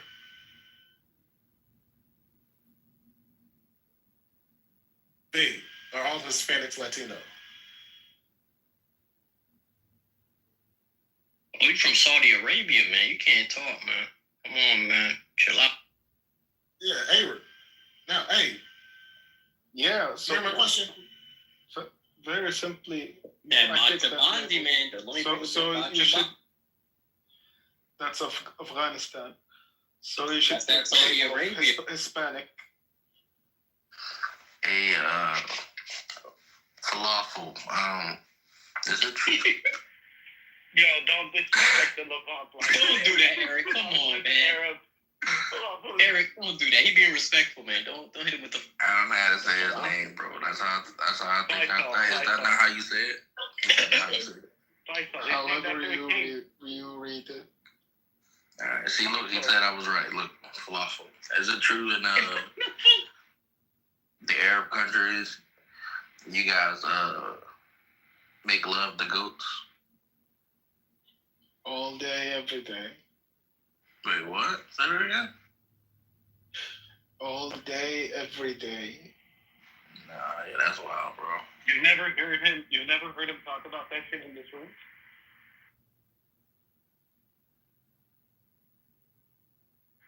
He proud of that too, bro. He proud. That's good.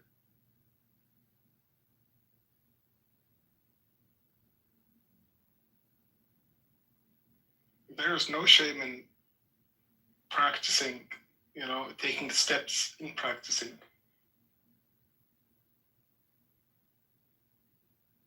There's a whole lot of shame. You're supposed to kill the man and that goat. It's an abomination. Yeah, I don't know. Am I hearing what I'm hearing, or like he trolling? I don't. Guys said no shame. I mean, why would you have a bad intercourse with a person before you practice it with non-persons? Is that a part of the culture over there, Faisal? Being the Holy Land and everything? Don't go on mute, bro. Yo, bull. I mean, you over here advocating for Syria, right? On mute. Yeah. So is that like a rites of passage in Saudi Arabia? Hey, yo, Taylor, I'm thinking that's right. Absolutely. So have you gotten down with a goat before? Just now. There you go. Oh, you Arab too, bully? Who's asking? The American. Look at this cretin right here, man. Don't you ever ask me nothing, bro. He's not Arab. Get the fuck out of here, man. He kind of sound African.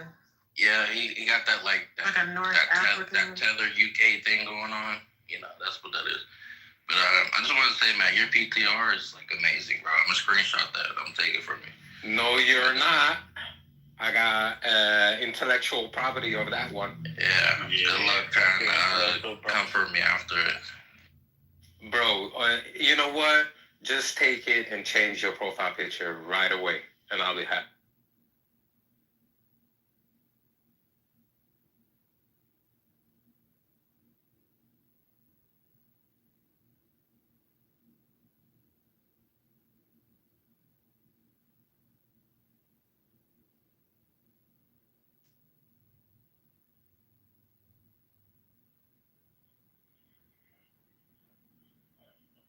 And I guess I don't have to say that I'm joking. Yo, is that my boy Real Talk, bro? What's up, Real Talk? Don't backtrack now. Why are you acting like you're joking? Now he sounds the joke is on who? She-Wolf, I told you got the tether. You get the UK thing on. Back chat is like a Caribbean thing. Say what now? Yeah, like Caribbean say, like, don't chat back to me. You sound Trinidadian, bull. Or they'll say, don't give me no back chat.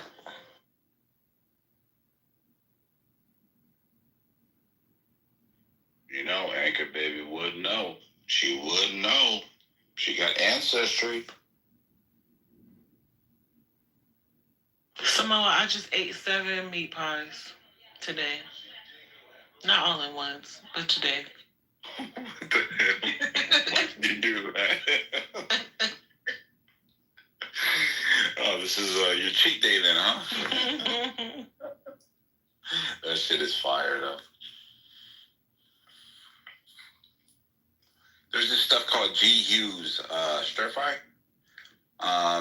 That stuff is really good, man. Really, really healthy. But people should try that line. He does barbecue sauce. Melissa knows about him. He does barbecue sauce, hickory barbecue sauce, a lot of dipping sauces, marinades, stuff like that, sugar-free.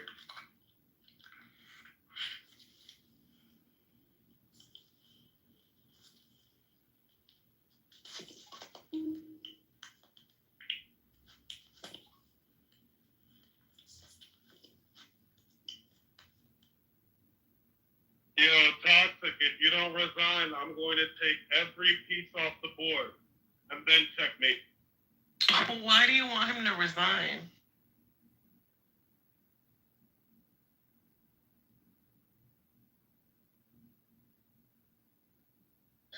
I just watched a video. It was kind of a social experiment, and it got me thinking about feminist. And it was a woman that was breastfeeding, and how many people just it was like a hidden camera type thing. I'm not sure how much of a setup it was, and how many people told her she should do it in the bathroom or in private type thing.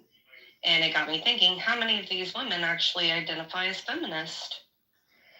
And they were shaming why should a woman have to yeah. go? Yeah, women shouldn't have to go in the bathroom, in a stinky, nasty, dirty ass bathroom, just to fucking public restroom, just to feed their baby. That's stupid. And latching is hard enough. I remember those days. Nor should you have to cover your baby's face. The baby might be hot. Yeah, no, my baby wouldn't. My with a blanket over? No, she wouldn't. It was hard enough to get her to latch. I ended up having to switch to formula just because she wouldn't latch, and I wasn't producing enough, and she was losing weight. Maybe I am a feminist because I've been in a restaurant eating, and a lady just pulled her titty out and started feeding her baby, and I didn't feel no type of way. And if somebody would have said something to her, they would have got cussed out. The thing is that even the most feminist, like my stepmom is pretty feminist, but when they came over to my house, I was breastfeeding my daughter, and I was having trouble with it. Did you know she was the first one to say that I should go to my bedroom because my dad had come into my house? And she claims to be a feminist. Yo, Louie, I just played a game where I blundered my queen, but I still won. Wow. Did you get another one, or did you do it without a queen at all? No, I queen at all. No, he had a queen. He had a queen. I blundered my queen. He had a queen, and then I just, because of the position that I had, I set up really nice, and then eventually I was able to fork his queen with his king. Did you get another queen? No, I didn't get another queen. No, I did it with just by connecting like the rooks. But I had toxic queen trap, and I typed to him in the chat. I'm about to take your. No calling women bitches. I was about to say, this is where you delegate the feeding to Still a woman. What did you say, Faisal? About women breastfeeding? And that's where you delegate the feeding to a goat. To a goat? You still thinking about goats? Oh my God. We talking about women's titties. Look at these Arabs. We talking about women's titties. He thinking about goat titties.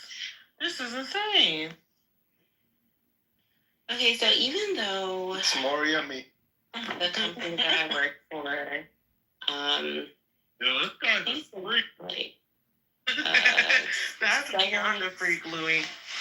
7 people in the C-suite, 3 of them are women.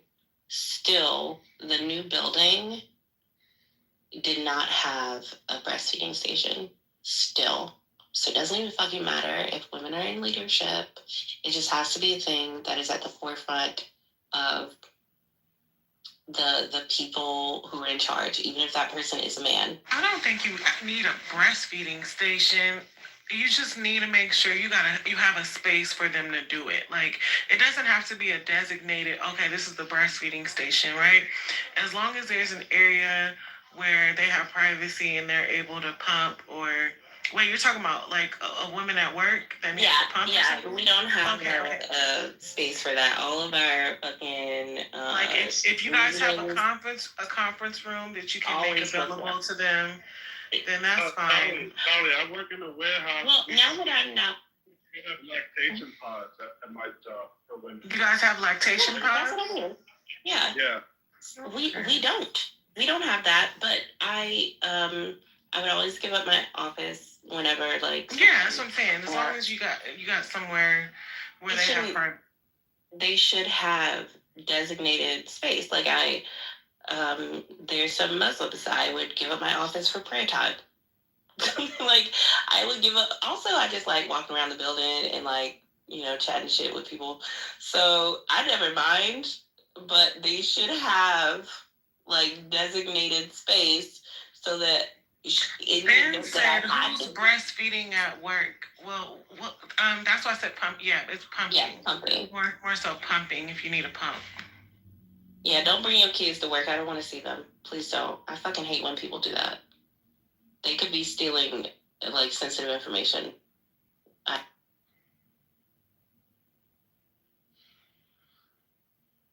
Like if you you hate children? I don't hate children. I don't want children in the workplace. Send your kid to corporate spy a day. No, like when people bring in their toddlers or there's like 5, 6-year-olds. Look, that kid hopefully knows the alphabet and knows, at least how to count to 10. If there's some sensitive information hanging around, that they could be stealing. Does Vince have his hand up? Because he's saying bring me up. But yeah, I've been trying to. You got to accept the invite. Yeah, you may have to go to your profile and accept the invite, but I sent and. Someone just tried to scholar make me? Oh my god. What the fuck?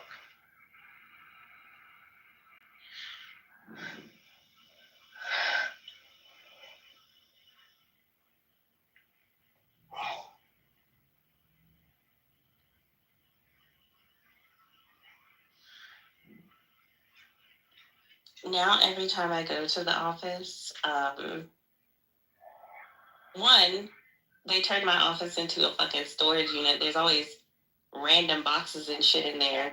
But also, if I'm there more than a couple hours, I usually still have to give up my office for somebody to do whatever because they're used to nobody being in there because I've been at home working from home for a couple of years now. And just occasionally have to go to the office for odds and ends.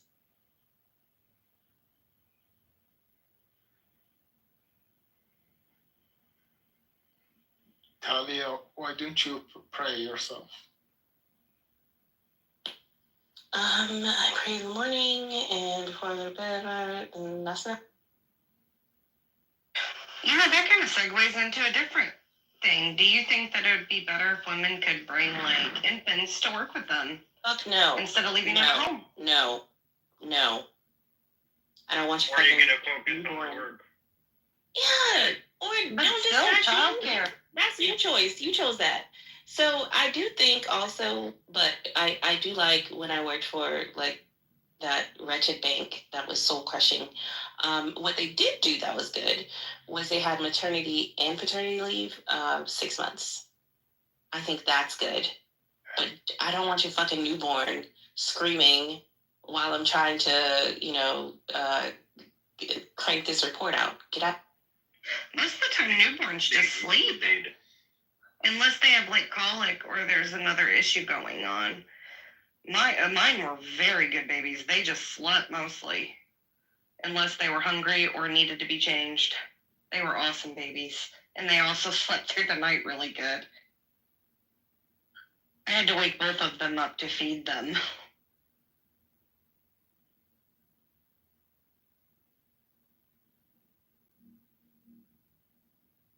I think paternity leave is now state mandated by some states, which is not. But really, it's not long enough. It really isn't. For a man, 4 months is enough for us. 3 months is enough. But I mean, for the mother, especially if you're breastfeeding, like for that first year, it's really hard. And plus, you still have the postpartum and stuff like that. And I mean, what is it, 8 weeks? I'll leave an 8-week-old baby. I fucking hate that. Especially so it's good to have the 6 months, but most people don't get the 6 months. I think it's more like 3 months. But then there are those I don't want to call them unskilled workers, unskilled laborers, but that job market, they sometimes only get like maybe 3 weeks, and that's not enough. That's not enough. Like, I don't give a fuck what your job is. Your body. I don't think your body can heal in 3 weeks. And I don't think that you can like I would imagine it is a complete and utter like tragedy to leave like a 3-week-old baby with in the hands of like a fucking daycare worker, especially with the horrid stories that appear frequently in the news about abuse at daycare center. Your child's going to be outside of the house by 3 weeks. That's fucking crazy. Yo, Aiken, you watching this here? I'm playing a game right now. Right now, So this conversation based off like the dude not being in the house? No, we're going off the social standard that men have jobs and aren't stay-at-home fathers, so they're going back to work. No, I'm asking them because like, what about like alternate hours at work? Like he work mornings, you work nights, or vice versa. So it's like to be with child. And wouldn't it be fine? Let's say she has a C-section. How long is the downtime for that?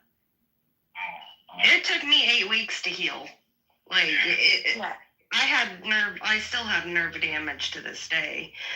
But I think something that's not taken into account is that we actually have hormones, like bonding hormones, and it's physically painful to be away from your baby. That soon. Yeah, so it's not about the like father a not socialist communist excuse. It's not about the father not being at home or not being available.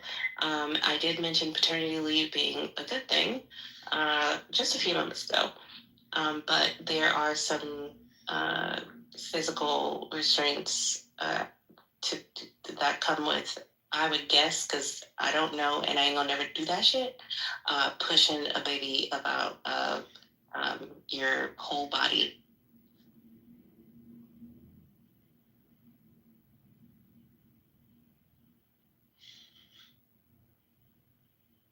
Who the fuck was James? Yo, you watching this game, Huey? Yeah, I just gave you a free piece. Why?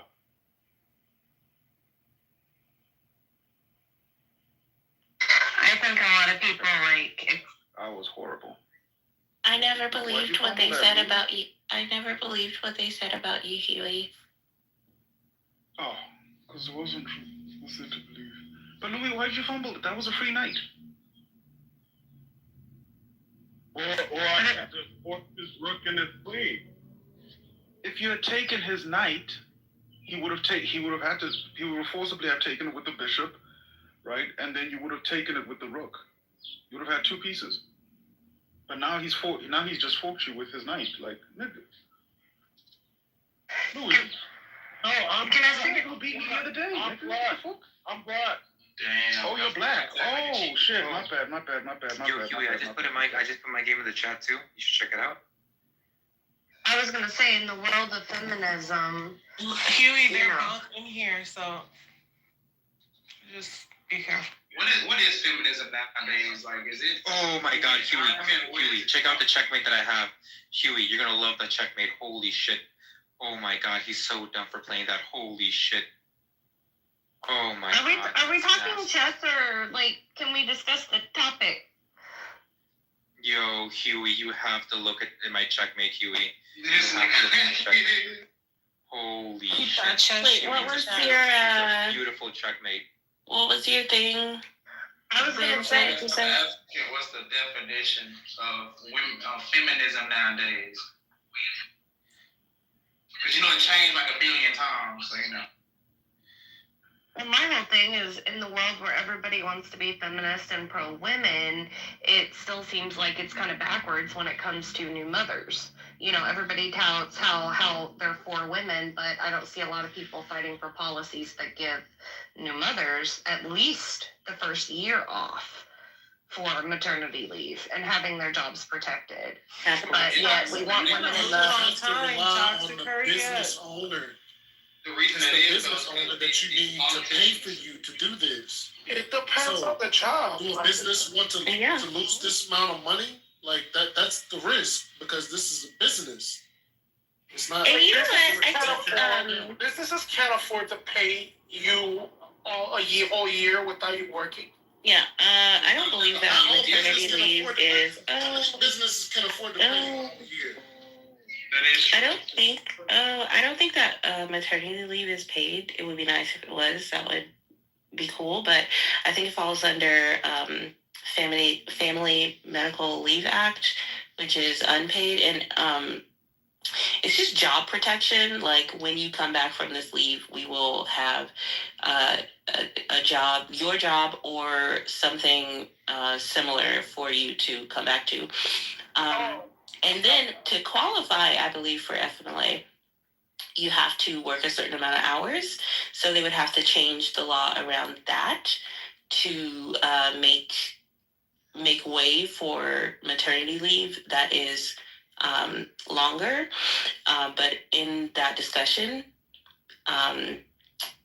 money being paid for that leave is not on the board as of yet. Some people do get paid though for leave though. Yeah, but if it's unpaid, for her leave, like she got paid when she went on leave and came back. So like I'm not understanding. Like I get it, if you don't work a certain amount of hours and you only just got there like a month ago, of course they're not gonna pay for you to go on leave. But if you've been there for like a year, they're going to pay your leave. But it wouldn't make sense for them to pay for like 6 months up to a year because they can. No matter how much people think how much money these businesses got, if they're doing it for millions of people, they're losing a lot of fucking money. Like that's a lot of money they're losing. But is it a majority of jobs that offer paid maternity leave? Because from what I'm understanding, most of it is unpaid. No. Yeah, but I'm talking overall.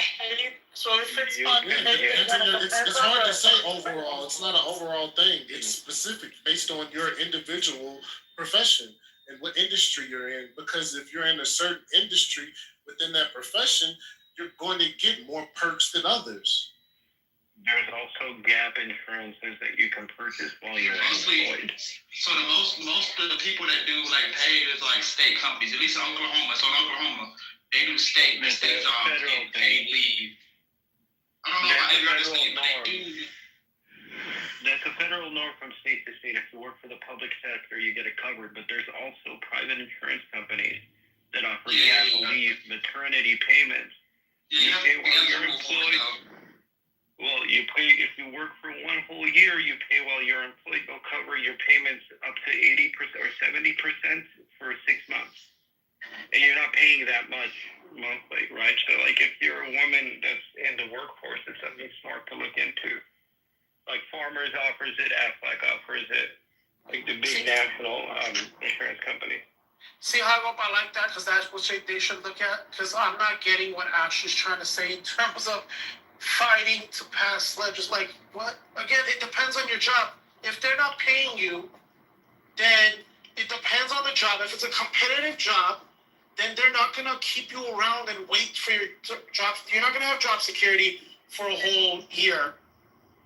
Maybe a couple months. Like I said, if they give you 6 months even, that's great. Because certain jobs are competitive, but if you're not in a competitive field, and if it's like a job where it's like, oh, of course, like they love you, and they're like, yeah, like like come back in 6 months, like there's always an opening, then that's what it is. So there's no fighting for no legislation. What Hogwarts said, I think, is that one is important because like you guys, they can always go to that and see if they can get off of that because that's. But if you're in a skilled field, right, where like let's say you're some sort of high-level admin, director or whatever, they want to guarantee you to come back because you're not replaceable. Like you're somebody that's the case, then they will, right? Then they will. Yeah, most of the time they do. Those skilled labor positions or positions that are on the higher end in corporate America, they offer paternity leave. One of my best friends, he just went back to work after 4 months. He just had a baby. His wife just had a baby, and he's a bigwig at a big ad agency in LA, and they covered him for 4 months, 100% pay. As a man, 100% paid paternity leave. And it's only 27% of careers offer paid maternity leave. You said how many? 27% of all jobs. But I wanted to know why it couldn't be. What your job is. No, but that's 27% overall. Overall jobs. What value? Yeah, because it's a value based But we want women to have more children, right? I mean, that's the goal. We want women to have more children. That means the husband needs to do more. That's not on the wife. Yeah, I agree with Get your both. husband That on is the on the job. man. Husband not being That there is on the because- man. I agree. That's why I asked about the husband Like not you being keep trying there, to 'cause push it for sounds women to like- work. Why? Make that nigga work 10 jobs if he needs to support 20 kids. He needs to work more. Bro, the answer is like, don't have kids if you're not ready. It's simple as that. Listen, I'm sick and tired of people. It is what it is. If you're not ready and you're not financially fit, don't have a kid. Don't. So whenever and then when you do have a kid, and then like you're like, oh, why doesn't the government help me? Like, bro, really, like, if you're not ready, stop having a kid. Simple. It really is that simple.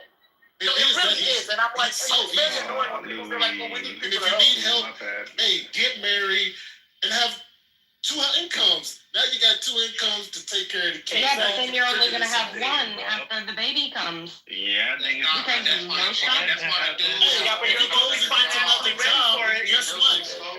There you go. Like, this is up to you. Because you two decide to bring the child in this world. It's not the other way around. I'll say this something though, because like this is where the ignorance come with me. I don't understand this ignorant topic because like at the end of the day, it's common sense. First off, if you have any health issues, it stands to reason that yeah, you may have to be down for 6 months up to a year. I get that. That's not the majority. On top of that, if you want to, like you said, if you can't afford to be down for 6 months on one income, then don't have the kids. And if that's the case, y'all both need to work. It sounds harsh, but that's the reality. We can't live life off what it should be. We have to live life as what it is. That's why a lot of people struggle, because they want life to be different. What they say on the wire, you want it to be this way, but it ain't that way. It's this way. That's how it has to be. That's how it is. That's just the reality of it. Like, I went through that with my wife. Like, we have to make shit shake. If you can't make shit shake, then your kids going to be suffering because of that. We can't rely on the government because the government gonna do what the government do. Like they're proving that now, even with the EBT situation. People did what they had to do. Now the government doing what the government do. You can't rely on them to help us on situations we create. Yeah, that goes back into the whole pro-choice talking thing. It's that, people claim pro-life, but then when it comes to supporting pro-life and making it easier for the people that choose life, they're like, no, you just got to do it. You just got to suffer. No, here's the thing. That's the thing. That's not how that works. No, we're saying be adults. There's a difference. We're saying be responsible. No one's saying you got to suffer. We're saying it so you won't suffer. Be an adult and be conscious of what you do so you won't have to suffer. We're trying to we have organizations that help those young mothers, especially in those young age. And you can qualify for SNAP benefits, or at least in Texas and other things. But then she loses her job. When do these women look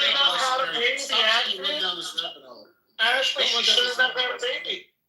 Yes, but people are getting pregnant. That's unnecessary. They're getting pregnant You because chose to they're lay sleeping down. This is a decision. around. This is a personal decision. So you're arguing for abortion right now, Red Rum. No, I'm not arguing for abortion. Did you hear what I That's just said? absolutely what you're arguing for. No, I'm not. You're not listening. You're not listening. It's called I said, personal Ford, hold on. responsibility. Ford, hold on. She's being so ignorant right now, so dumb. Did you hear what I said? You saying I'm just supporting abortion? I just said they're sleeping around. That's why they're getting pregnant. So how is that me supporting abortion? Stop yelling Don't sleep at her. around. Stop yelling Don't at sleep her. around. Because you're making, I'm not you're yelling. making It's the just that same she's being argument. purposely ignorant. You're literally making the No, argument I'm not for making an argument for abortion. I'm making the argument don't have sex. I'm arguing the argument don't have sex. How about that? If you're not ready, don't have sex. Wait, can I ask a question? So before we even get to the abortion part, what is the number one way to having sex? If you're having sex without protection, you're going to get pregnant. If you get pregnant, it's going to be harder to live life. Therefore, don't have sex willy-nilly. Like, sorry, fuck, I'm high as hell. Don't have sex with anybody without protection, and you won't get pregnant, not 100%.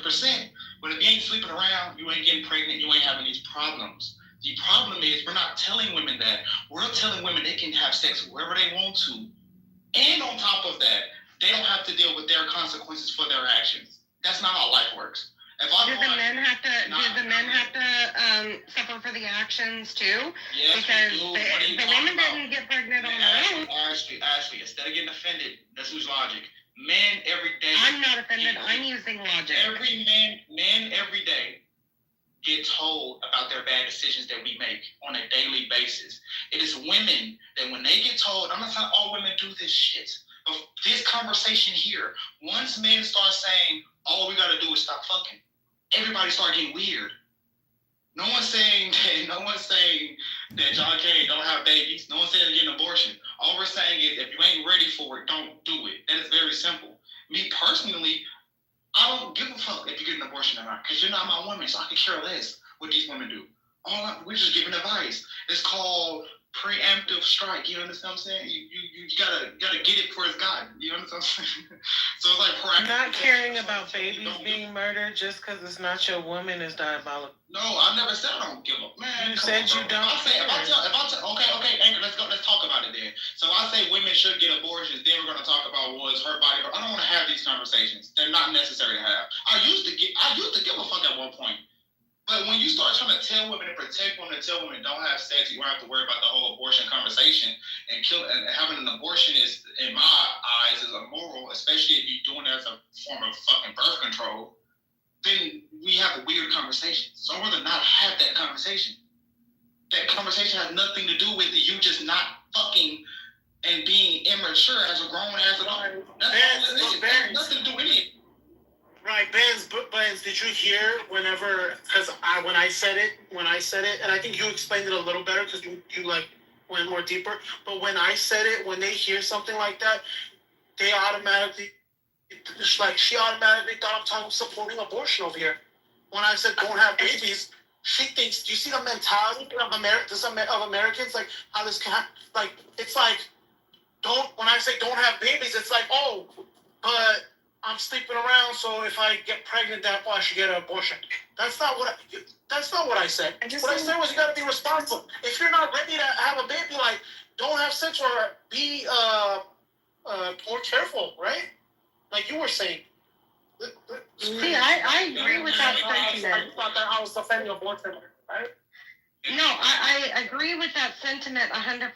If you don't want to have babies, don't have sex. But then again, if all the women just go abstinent until they get married, what are you then gonna do? You're gonna have nobody. You're gonna have nobody to get any. Most men will wait. That's how much men love women. We'll fucking wait for that. That's what I don't understand. Like, dudes, if a dude give a fuck about you, he'll fucking wait until you get married. That's what y'all keep fucking not understanding. I hope all women do learn that. Ashley, the answer to this question has been proven time and time again throughout lifetime, throughout centuries, decades, millennia, whatever the fuck. It's been proven. Just women make bad choices because they go for a particular type of dudes. That's what I'm saying. For a man, that's why 70% of single women go for like 20-35% of men. That's why they got all the babies. Majority of dudes ain't even having sex. If we're being honest, they did a study on most dating, on all these dating websites, and majority of men ain't getting no play, ain't having no sex, none of that. Majority of men don't control sex. It's the women that control that. That's not. So we had this conversation of what are the men doing? The men ain't got no choice but to sit and wait. Unless they walk around raping bitches. What he said was right. No, Inkin, stop it. Okay. I'm right. Inkin, stop. So wait, If women, Inkin, stop. If women stop, stop. If women stop opening their legs. Inkin, it's true. The women have the power when it comes to that. He's right. If a woman stop opening her legs, the only way a dude So there's a bunch of virgin men running around? Hold on. Inkin wants to know about that perspective that you offered. You're arguing for something you don't be arguing for if you're not listening to what I'm saying. Listen to what I'm saying, bro. Majority of men are just out here fucking, bro. This is a fact. Yeah, the study. Yeah, Inkin. I will get to that. Let me make my point, bro. I will post it and everything, bro. It's no issue. It's no problem with me. I'm not in here to argue. I'm here to state facts. Chill. The fact is, women control sex. Women control sex. Unless we have a bunch of dudes out here just raping bitches, which ain't happening. Women control sex. That's a fact, bro. You can't deny that, my nigga. Once you start denying that, you start getting into some weird shit, bro. Women control that. So if women stop fucking these dudes, they ain't got no choice but to not fuck unless they gonna start doing gay shit like they do in prison.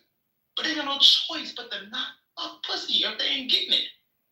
What are we talking about? There's no conspiracy. There's no big bang moment. And there's nothing deep about this. If women, like Ashley said, just go abstinent, men ain't got no choice to wait. And a man that's for you will wait for you. Right? Like you're at a party, like someone's going after man. Go ahead, Inga. Women will always give it up because women are yearning for companionship. Go ahead, Egan. Yeah, so the studies, like, I don't disagree that, like, women control sex. I mean, what am I going to propose? Rape? We said most of men aren't fucking. So the the most charitable study that's like data is going to point to a year where 30% or 33% of men didn't fuck, right? Then you look at the same study. I've gone through this with Seamus, right? The next year, it's actually women who actually have had less sex than men, right? So this points out to like a secular society rather than being this gender war thing, right? Like we can all, like the data would show that, right? The way that we operate day to day is not conducive to a balanced lifestyle. You want women to have more kids? Yeah, well, just try to figure out where all these other countries where women are really submissive to men, like Japan, also have this problem, right? You're gonna say, oh, it's like we're not traditional anymore. They're traditional as fuck. They don't even accept foreigners. They don't even see them as people. That's how traditional they are, right? So when you say like, oh, like women control sex, I mean that's not really kind of the argument that you're making. You're making an argument that like we're just so at the mercy of women, and most of us aren't even fucking, and we're just like a camel just looking for like a drop of water of sex. And just data doesn't show that, man. Like, just pull up the stats, bro. Pull up the stats. Like, I'll pull up stats that like show what I'm saying. But I've already gone through this with Seamus, bro. I wanted to say why I tied it to abortion, because we talk a lot about, like abortion not being a thing, but until, women are not going to stop having sex. Men are not going to stop having sex. We're just, like we are a secular society. It's the reality of it, right or wrong. And if you want abortions to go down, you're going to have to make it easier for the women who do get pregnant. And that's just the nature of everything. And you can't just stop abortions and then not have another solution out there. That's why I tied those two together, because it is the pro-choice argument that about women, abortions, and the careers. It is literally the pro-choice argument all the time.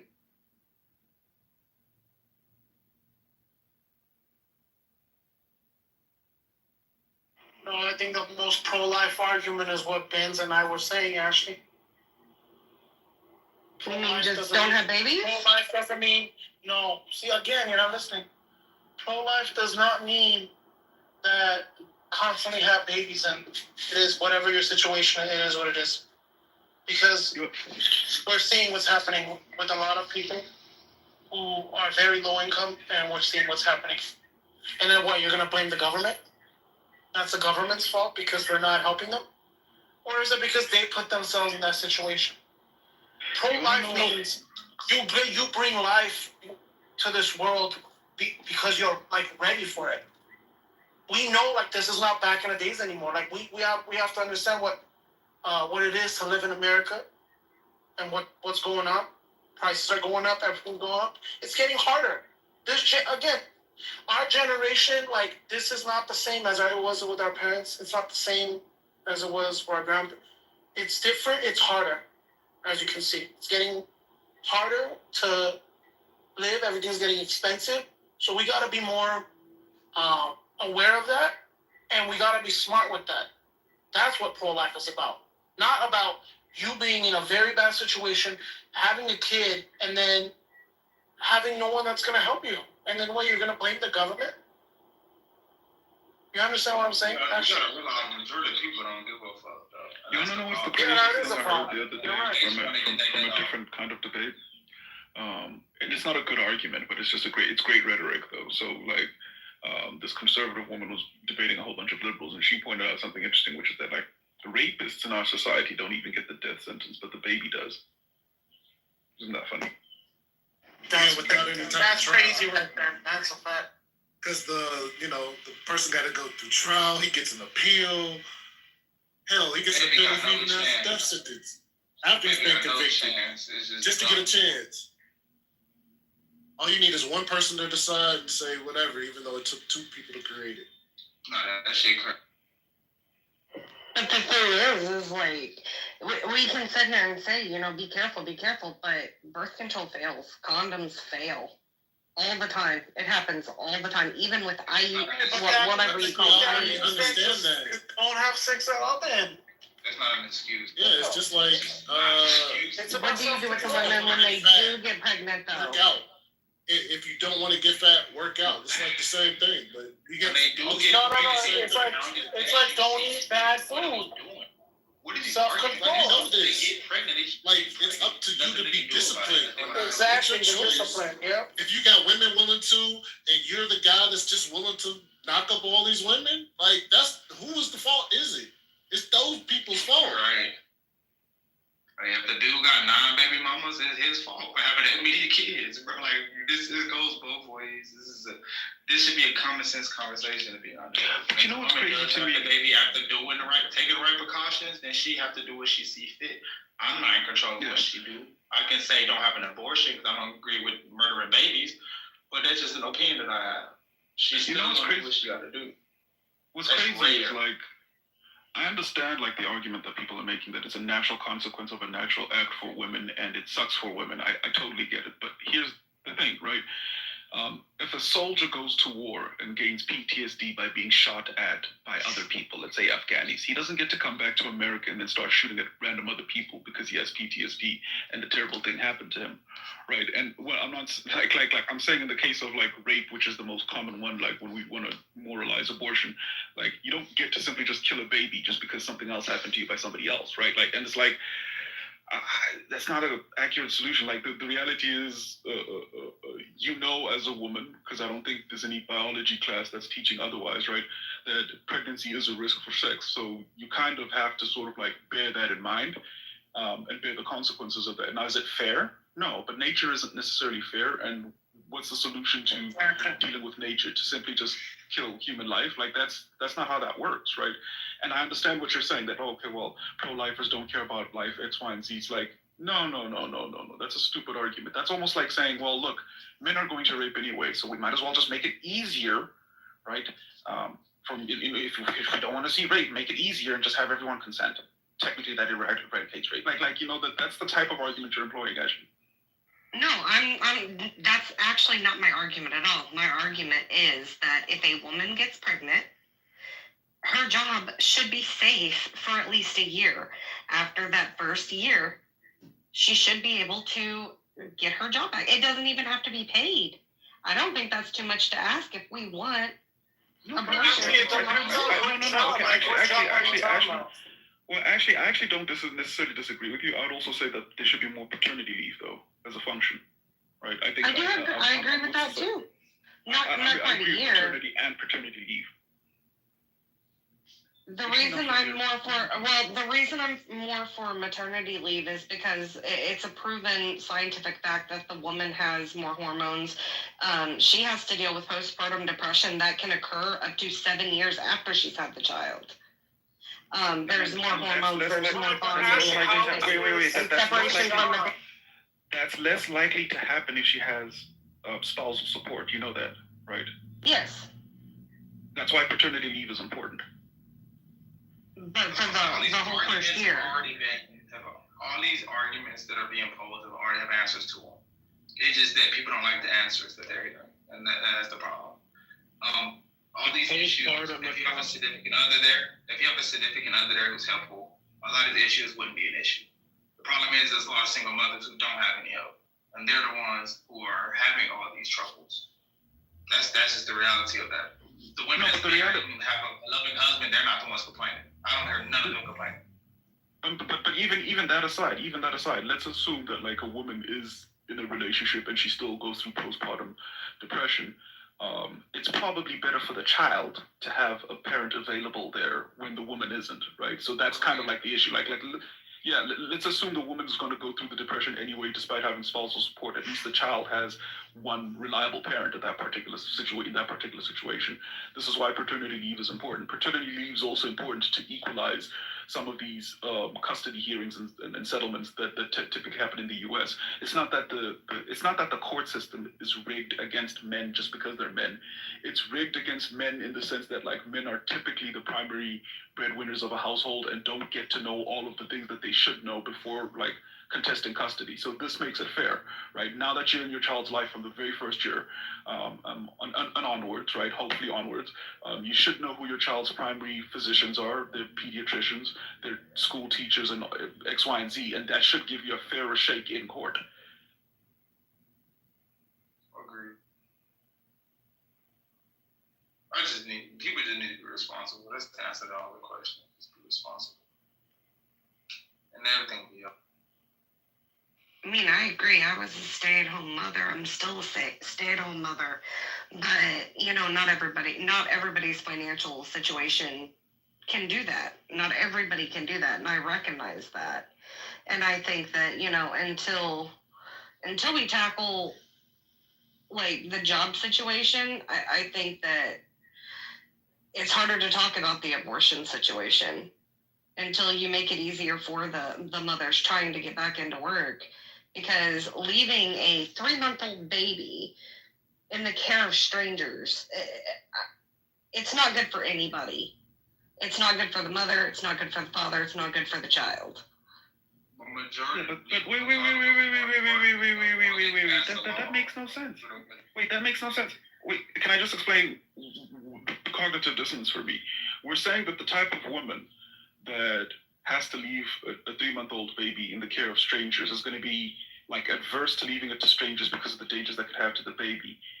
But the solution for her would have been to just simply kill that same baby that she now apparently cares about. Like, that's crazy to me, right? Like, there's other options besides abortion, which is like adoption or and I know that's a shitty solution, but like, I think it's a shittier solution to just end the life altogether. So it's like, I understand what you're saying. Leaving a 3-month-old baby just so that you can go back to work sucks. But I would assume that it's probably worse to just kill the baby. Right? Oh, I'm pro-life all the way, Huey. I'm pro-life all the way. But, I mean, I'm saying that, you know, instead of just saying let's end abortion, you have to have solutions for people. You have to make it easier for people to actually raise the child that you want birthed into the world. You can't just be pro-life up until birth. No, but you see, that's the government has nothing to do with it. It's just protecting somebody's job and their position in their job. It's that simple. More qualified? Okay, so what if someone most qualified comes for said job? Then what? Well, what if you get into a horrendous car accident? Unfortunately, what if a man ends up in a horrendous car accident and he's got to take a year off?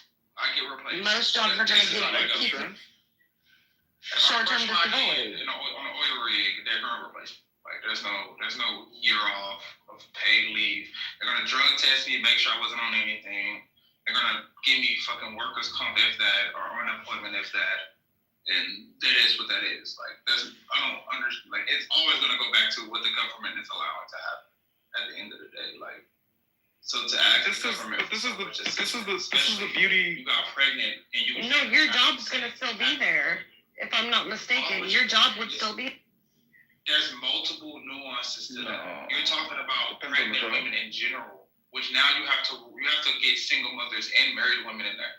And it'd be harder to convince people to want to pay women who are just having sex with anybody to keep their job versus a woman who actually is married and actually needs to keep her job. These are two things that have to be accounted for. And unfortunately, majority of these women aren't married. They're single mothers. It's hard for them to want to invest money into that when they know it's not going to be no return. Most of the women are going to go back to that job after 12 months. Like most women aren't going back to that job. It's just not. That's not the reality of it.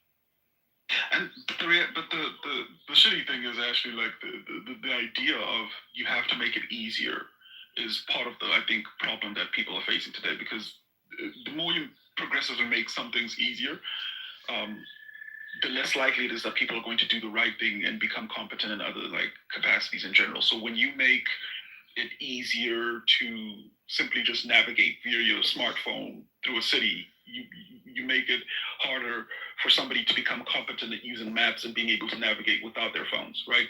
And when you make it easier to simply, keep all your contacts on a call log, you make it harder for people to necessarily have the incentive to learn to memorize phone numbers, right? And I know you're thinking, well, who needs to memorize phone numbers these days? What happens when like your smartphone dies, though?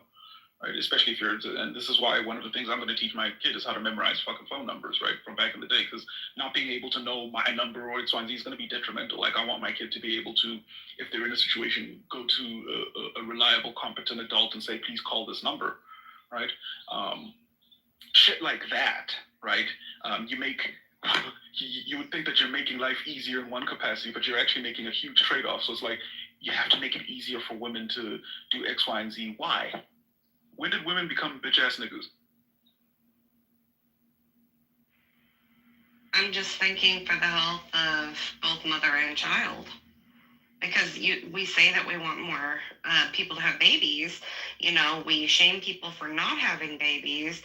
But then again, we don't want to protect their jobs that they want to have in careers that they want to have. You can't have it both ways. Exactly. You can. You can't have a career and have a child. You can't have it both ways. This is what they've been saying all the time. You can't do both. And we're trying to convince you of this. That is the reality of it. You're asking for both. You're saying this to a stay-at-home mother.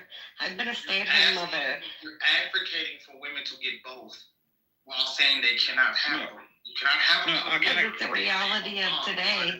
No, actually, there's an American, and I hate to criticize like American culture at all, but like generally speaking, there's an American cultural problem here, in general. Like this, so there's a saying that I come from, which is like if you can't build community, you can't be a parent, right? You shouldn't be a parent, nor should you be a wife or a spouse at that particular point, right? Because community matters, right? It used to be the case that like you could offshore some of the parental duties and responsibilities to pursue a career to some of the family members of the community around you that you establish. But the issue is, obviously, if you're going to do all of these particular things alone and you want to do it your way, you're going to take more responsibility, and then you're going to find yourself having to sacrifice either your career or your child. It's perfectly possible to have a career and to raise a child quite sufficiently if you establish the right community around you, right? You don't have to be a stay-at-home mom. Like if you had a deep network of competent family members that are also having children at different points that can also help with rearing, that are also having like oh my God, a network of their own. Who said that? Anyway, the point is, a sufficient network does a lot of the offloading of responsibility as a parent, in a way that allows you to be maximally efficient as both a parent and a career professional. You don't have to sacrifice your career to have a child. I disagree with that notion. You don't have to. You choose to. Fucking room. Who killed the room? And I agree, Huey, but who killed the fucking room? I think it's just late. I came in a little bit ago. There wasn't that many people here.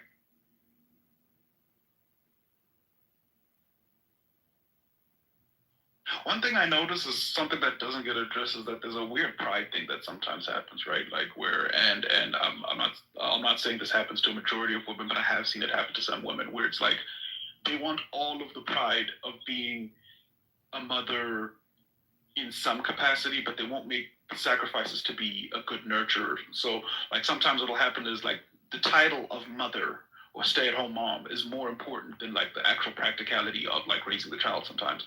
And so it's like, oh, I want to be the one that does all of the feeding. I want to be one that does all of the cooking. I want to be the one that does all of the cleaning. And it's like, if I don't do all of the cleaning, then like I don't get to wear the badge of like I'm a complete competent mother. And it's like, that's not necessarily true, right? You can be a good mother and still offshore some of that responsibility to somebody else so that you can be a better mother by having a strong,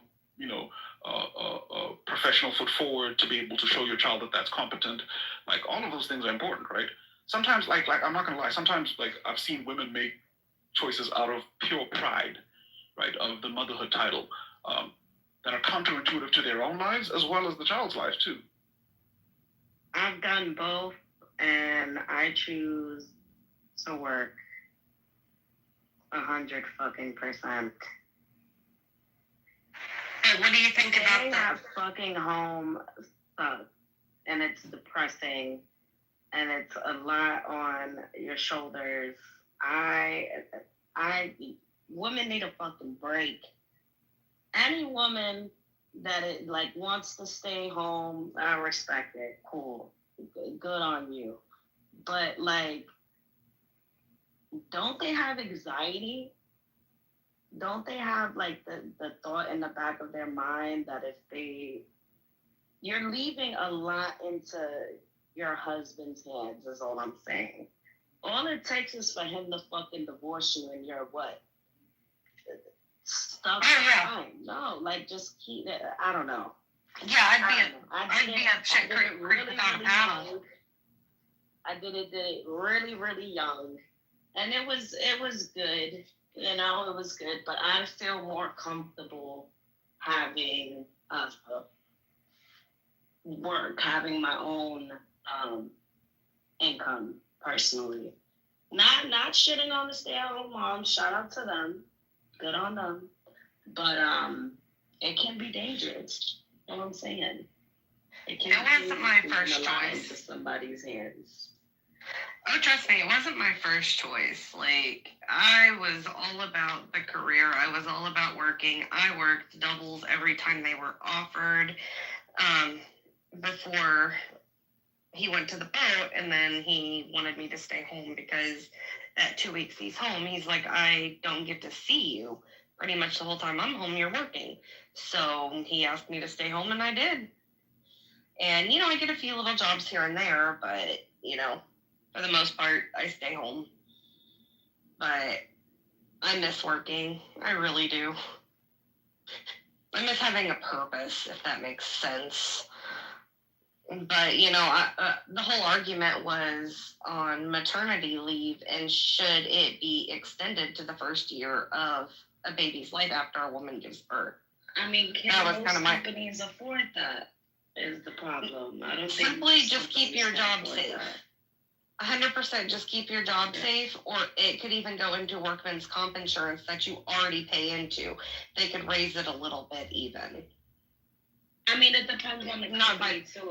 Like my cousin. You're taking money out their pockets. No, you're paying into that. You pay into workman's comp. Had a premature baby, very premature, couple complications. She had 6 months maternity leave, and then her husband, right after her 6 months was up, had 6 months paternity leave. They're in the same. They work the same for the same company. They work for ACS, social work. So depends on your company. I think 6 months is decent. Yes, like I think that's reasonable. Months. A year, I don't know. Like again, it depends on if your company can afford it or not. I don't think most can afford all these women and men to go on a year's leave. Paid leave at that, yeah, no. I think that's pretty unreasonable. And even 6 months would be awesome. Most people only get most people only get maybe 3 months. About 6 weeks to 3 months. Yeah, and if you have a C-section, I know it took me a while to heal before I got 3 months. Maternity leave at this point. So I'm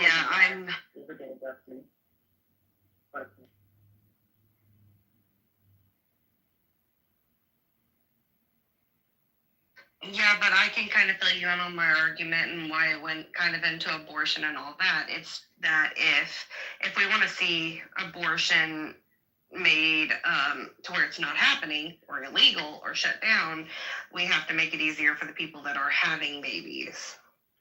That's been my argument.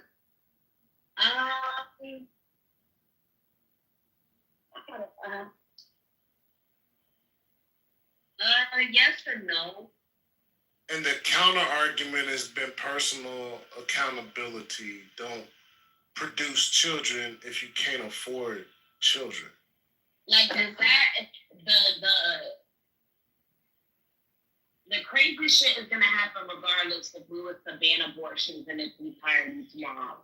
There's going to be an adaptation period where you're gonna find women struggling, you're gonna find babies dead in fucking garbage cans, but eventually, women would adjust. Women will realize, hey, I need to be careful before I fling this pussy at, because if I end up pregnant, it's over. You get what I mean?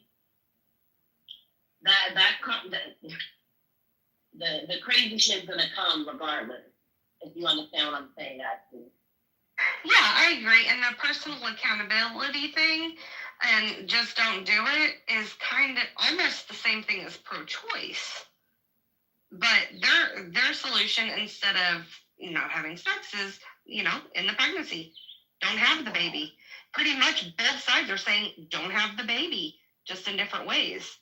Yeah, but one side isn't killing a baby, and then the other side don't kill the baby. Like, what the fuck? Like, I agree, but both sides are saying don't have the baby. In all reality, when you boil it down, that's what both sides are. No. One side is. Let's be clear. One side is saying don't enjoy or exercise a right if you can't handle the responsibility. The other side is saying if you exercise the right and can't handle the responsibility, here's a way out. But neither side's offering solution. Well, honestly, pro-choice is offering a solution. No. Yeah. And but so if you really think about it, that if is a something solution. happens, That's a true solution, because then you're actually saving yourself for the one that actually could marry you and want to provide for you and your kids. Okay, no, but hold on. I've got an interesting solution, a hypothetical solution, and it's going to sound crazy. Let's say if you're allowed one abortion in a lifetime as a woman, but that one abortion is going to come at the cost of being permanently sterilized, like a hysterectomy. Then what? that's fair. I'm pro-life. Remember, I am pro-life, but I'm also saying you can't just, I'm just pointing out kind of like an obvious thing here is that, obviously, one's saying, in the life and one's not, but both sides' solutions is don't have a baby. No. When you boil it down, that's what both are saying, don't have a baby. If you can't afford it, but even if you can't afford it, that doesn't speak to the value of the life of that baby, though, right? Like, and so the other side is saying, no, take responsibility. So if you do have a baby, take care of it, right? Because that's what you have to do, right? But if you can't afford it, don't do the things that create the baby that you're going to have to take care of. One side is saying don't have sex, right? That you can't afford. Do you really think people are going to stop having sex? In all reality, has that ever worked in the history of forever? Message either, though. I don't think the pro-life message necessarily is don't be abstinent. I think it's more so just be careful, or you kind of reap what you sow. It still happens, though, even if you're careful. And it's reap what you sow. Well, then you kind of consent to pregnancy automatically if you're having sex. I agree. Like, I know it's kind of like I don't want to feel bad about something, but I also don't want to have to deal with something, but I do want to have a say in what happens. It's kind of like that. It's like, hey, we should have more kids, so men should work more, right? And this is like what?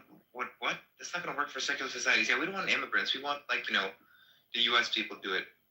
But we don't want the government giving help. So can you just fucking work harder? This is that Reagan, pull yourself by your own bootstraps. Look, at the end of the day, the reason why there needs to be more, kids, we need to have, more reproduction, is so this thing that we call a country can keep going round. It's not for your quality of life. Otherwise, you'd have a kid when you feel like it's right. And the birth replacement will be what it is, which is negative, right? So why should we have more kids for the country? Okay, then you're telling me that the country shouldn't have some help us in some way to do what it needs, right? Seems like its citizens want more kids that are from that country. Cool, for what? For the good of the country, right? It's not like you're like, hey, you know what I want in my life? Other people's kids. I want to see more of them, right? You think it's going to be good for the economic future of America, right? To keep it going around. Cool, me too. So maybe the country should invest in that, right? Invest into having more kids facilitated. You say that, and all of a sudden you're a fucking communist. Oh, no. Like, what? So you're telling me I'm supposed to have a kid to bump up these birth replacement rates so it'll help the country, and the country shouldn't even consider helping me because that's like socialist? Get the fuck out of here. Like, respectfully, get the fuck out of here. I agree, Incan. I agree with you to the extent that there's a problem with that argument altogether. So I don't think like encouraging people to have kids to help the country is a great idea. I actually think that generally think that generally speaking, you should encourage people to be economically sufficient so that they can actually have competent kids that they can afford to look after. I think it's better if people prioritize getting their shit together before having kids, so that when they do have kids, right, and the people who do choose to have kids have the best kids, rather than having like spitting out like 10 million useless kids just so that we can land on the one. But my thing is, I do believe that a country like America, though, has all of the infrastructure and facilities available to make that happen in general. I think the solution to, for example, the abortion problem is for the military to actually take legitimate responsibility for children. The military is a giant industrial machine that produces so much technology, so much research, so much academia in general that people like completely underestimate. It doesn't seem like unlogical for me for the military to have a function that actually, or an arm or a branch or division that looks specifically at taking care of like the foster care system. They've got the budget to do it. It makes the most sense to be patriotic citizens if you wanted to. And so I think people should think about alternative means like that. Yeah, that's actually an awesome idea. Wait a minute, that is actually genius, because it also opens up more jobs for women in the military.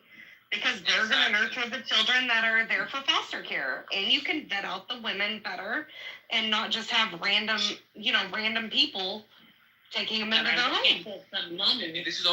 This already is something the military does, right?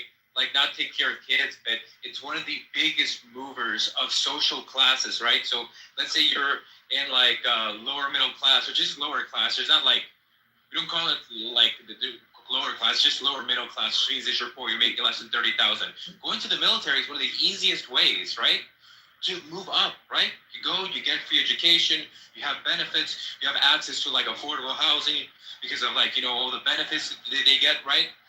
But like, you can't bring this up with this. You can't bring this up with the people, man. It's like, look, the U.S. is going to keep on doing what the U.S. is going to do, which is just get an influx of immigrants. Like, that's why no one's really gonna like slow down immigration, because we're not fucking. That's it.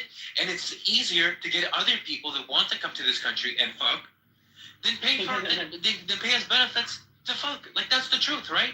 So when you hear people say like, oh no, they should do it by their own bootstrap. I would make a slight correction. I think the U.S. is fucking, but the problem is that the U.S. is also killing the products of what it's fucking. That's true. I think that's more so the problem. Yeah, that's why I said like this whole abortion thing, like it didn't get like stopped, right? Like, there's a reason why after Roe v. Wade, the person who did Roe v. Wade went around universities saying, hey, this can be reversed at any time. We got this on a technicality. That's why it can happen. This can be reversed, right? And Democrats under Obama had so many chances to pass it. The reason they didn't is because of this moment, because we're not fucking. That's it.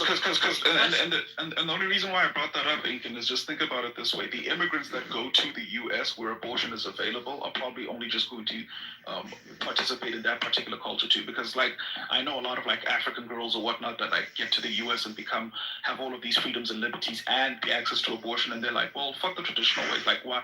Like, I made it out the hood, right? Like, so it's like, that's not going to solve your problem. Like, just importing in more labor, right? No. Also but it makes perfect sense. No, it makes perfect sense, Huey. I'll tell you why. Right? This is why it makes sense. Because if you're less likely to have kids, you're also less likely to pass along wealth, right? Which means it's going to get distributed, right? Either the state's going to own it. So what you need, right, from all these new people, right, is that you need them to be at the bottom of the pyramid, because we have to sustain the middle and the top. So like, what's actually ideal, Huey, is a bunch of poor kids to work all these 9-to-5s for like really low wages. That's the ideal. That's why we're cool with importing people that will work for these wages. That's why we get engineers. I think that the system would collapse if people weren't willing to work for lower wages. And I think that when you get people that will have maybe one kid in their life, right, and they want to set them up to go to school and all these other things, that's not that kid. That's not that kid who's going to be flipping fries. That's not that kid who's going to be working all these construction jobs. That's not that kid who's going to be going landscaping, man. And like statistics show that it's my birthday. Look at the he's a fucking good guy, even though he trolls. Happy birthday to you. Happy birthday to you. Thank you, Ashley. Happy 30th. You're 30, flirty, and thriving. I'm 30 and I feel old. Kidneys are gonna start failing. Wait, all right. It only gets You're better. younger than me. I thought you were younger than me, Sunshine. Wait, how old are you? Wait, how old are you? 27. Oh my God. Inkin, you're a fucking toddler. What the fuck? He's a baby. Look at him. I'm 11 years older than you. You look good. Now that's old. Incan, this is a stupid question, but I've never had a chance to ask you, and I'm sure everybody already knows. What are you? You're not Hispanic, right? He's black. Native American. The original black. Right?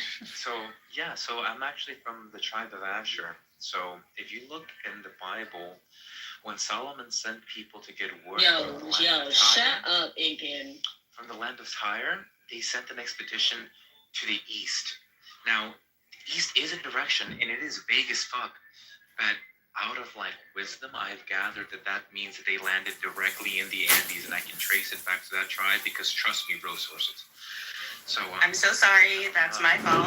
I was just in a room trolling people, and I brought the energy back with me. You can tell him about your indigenous, I think South American. yeah, both of my parents are Andean.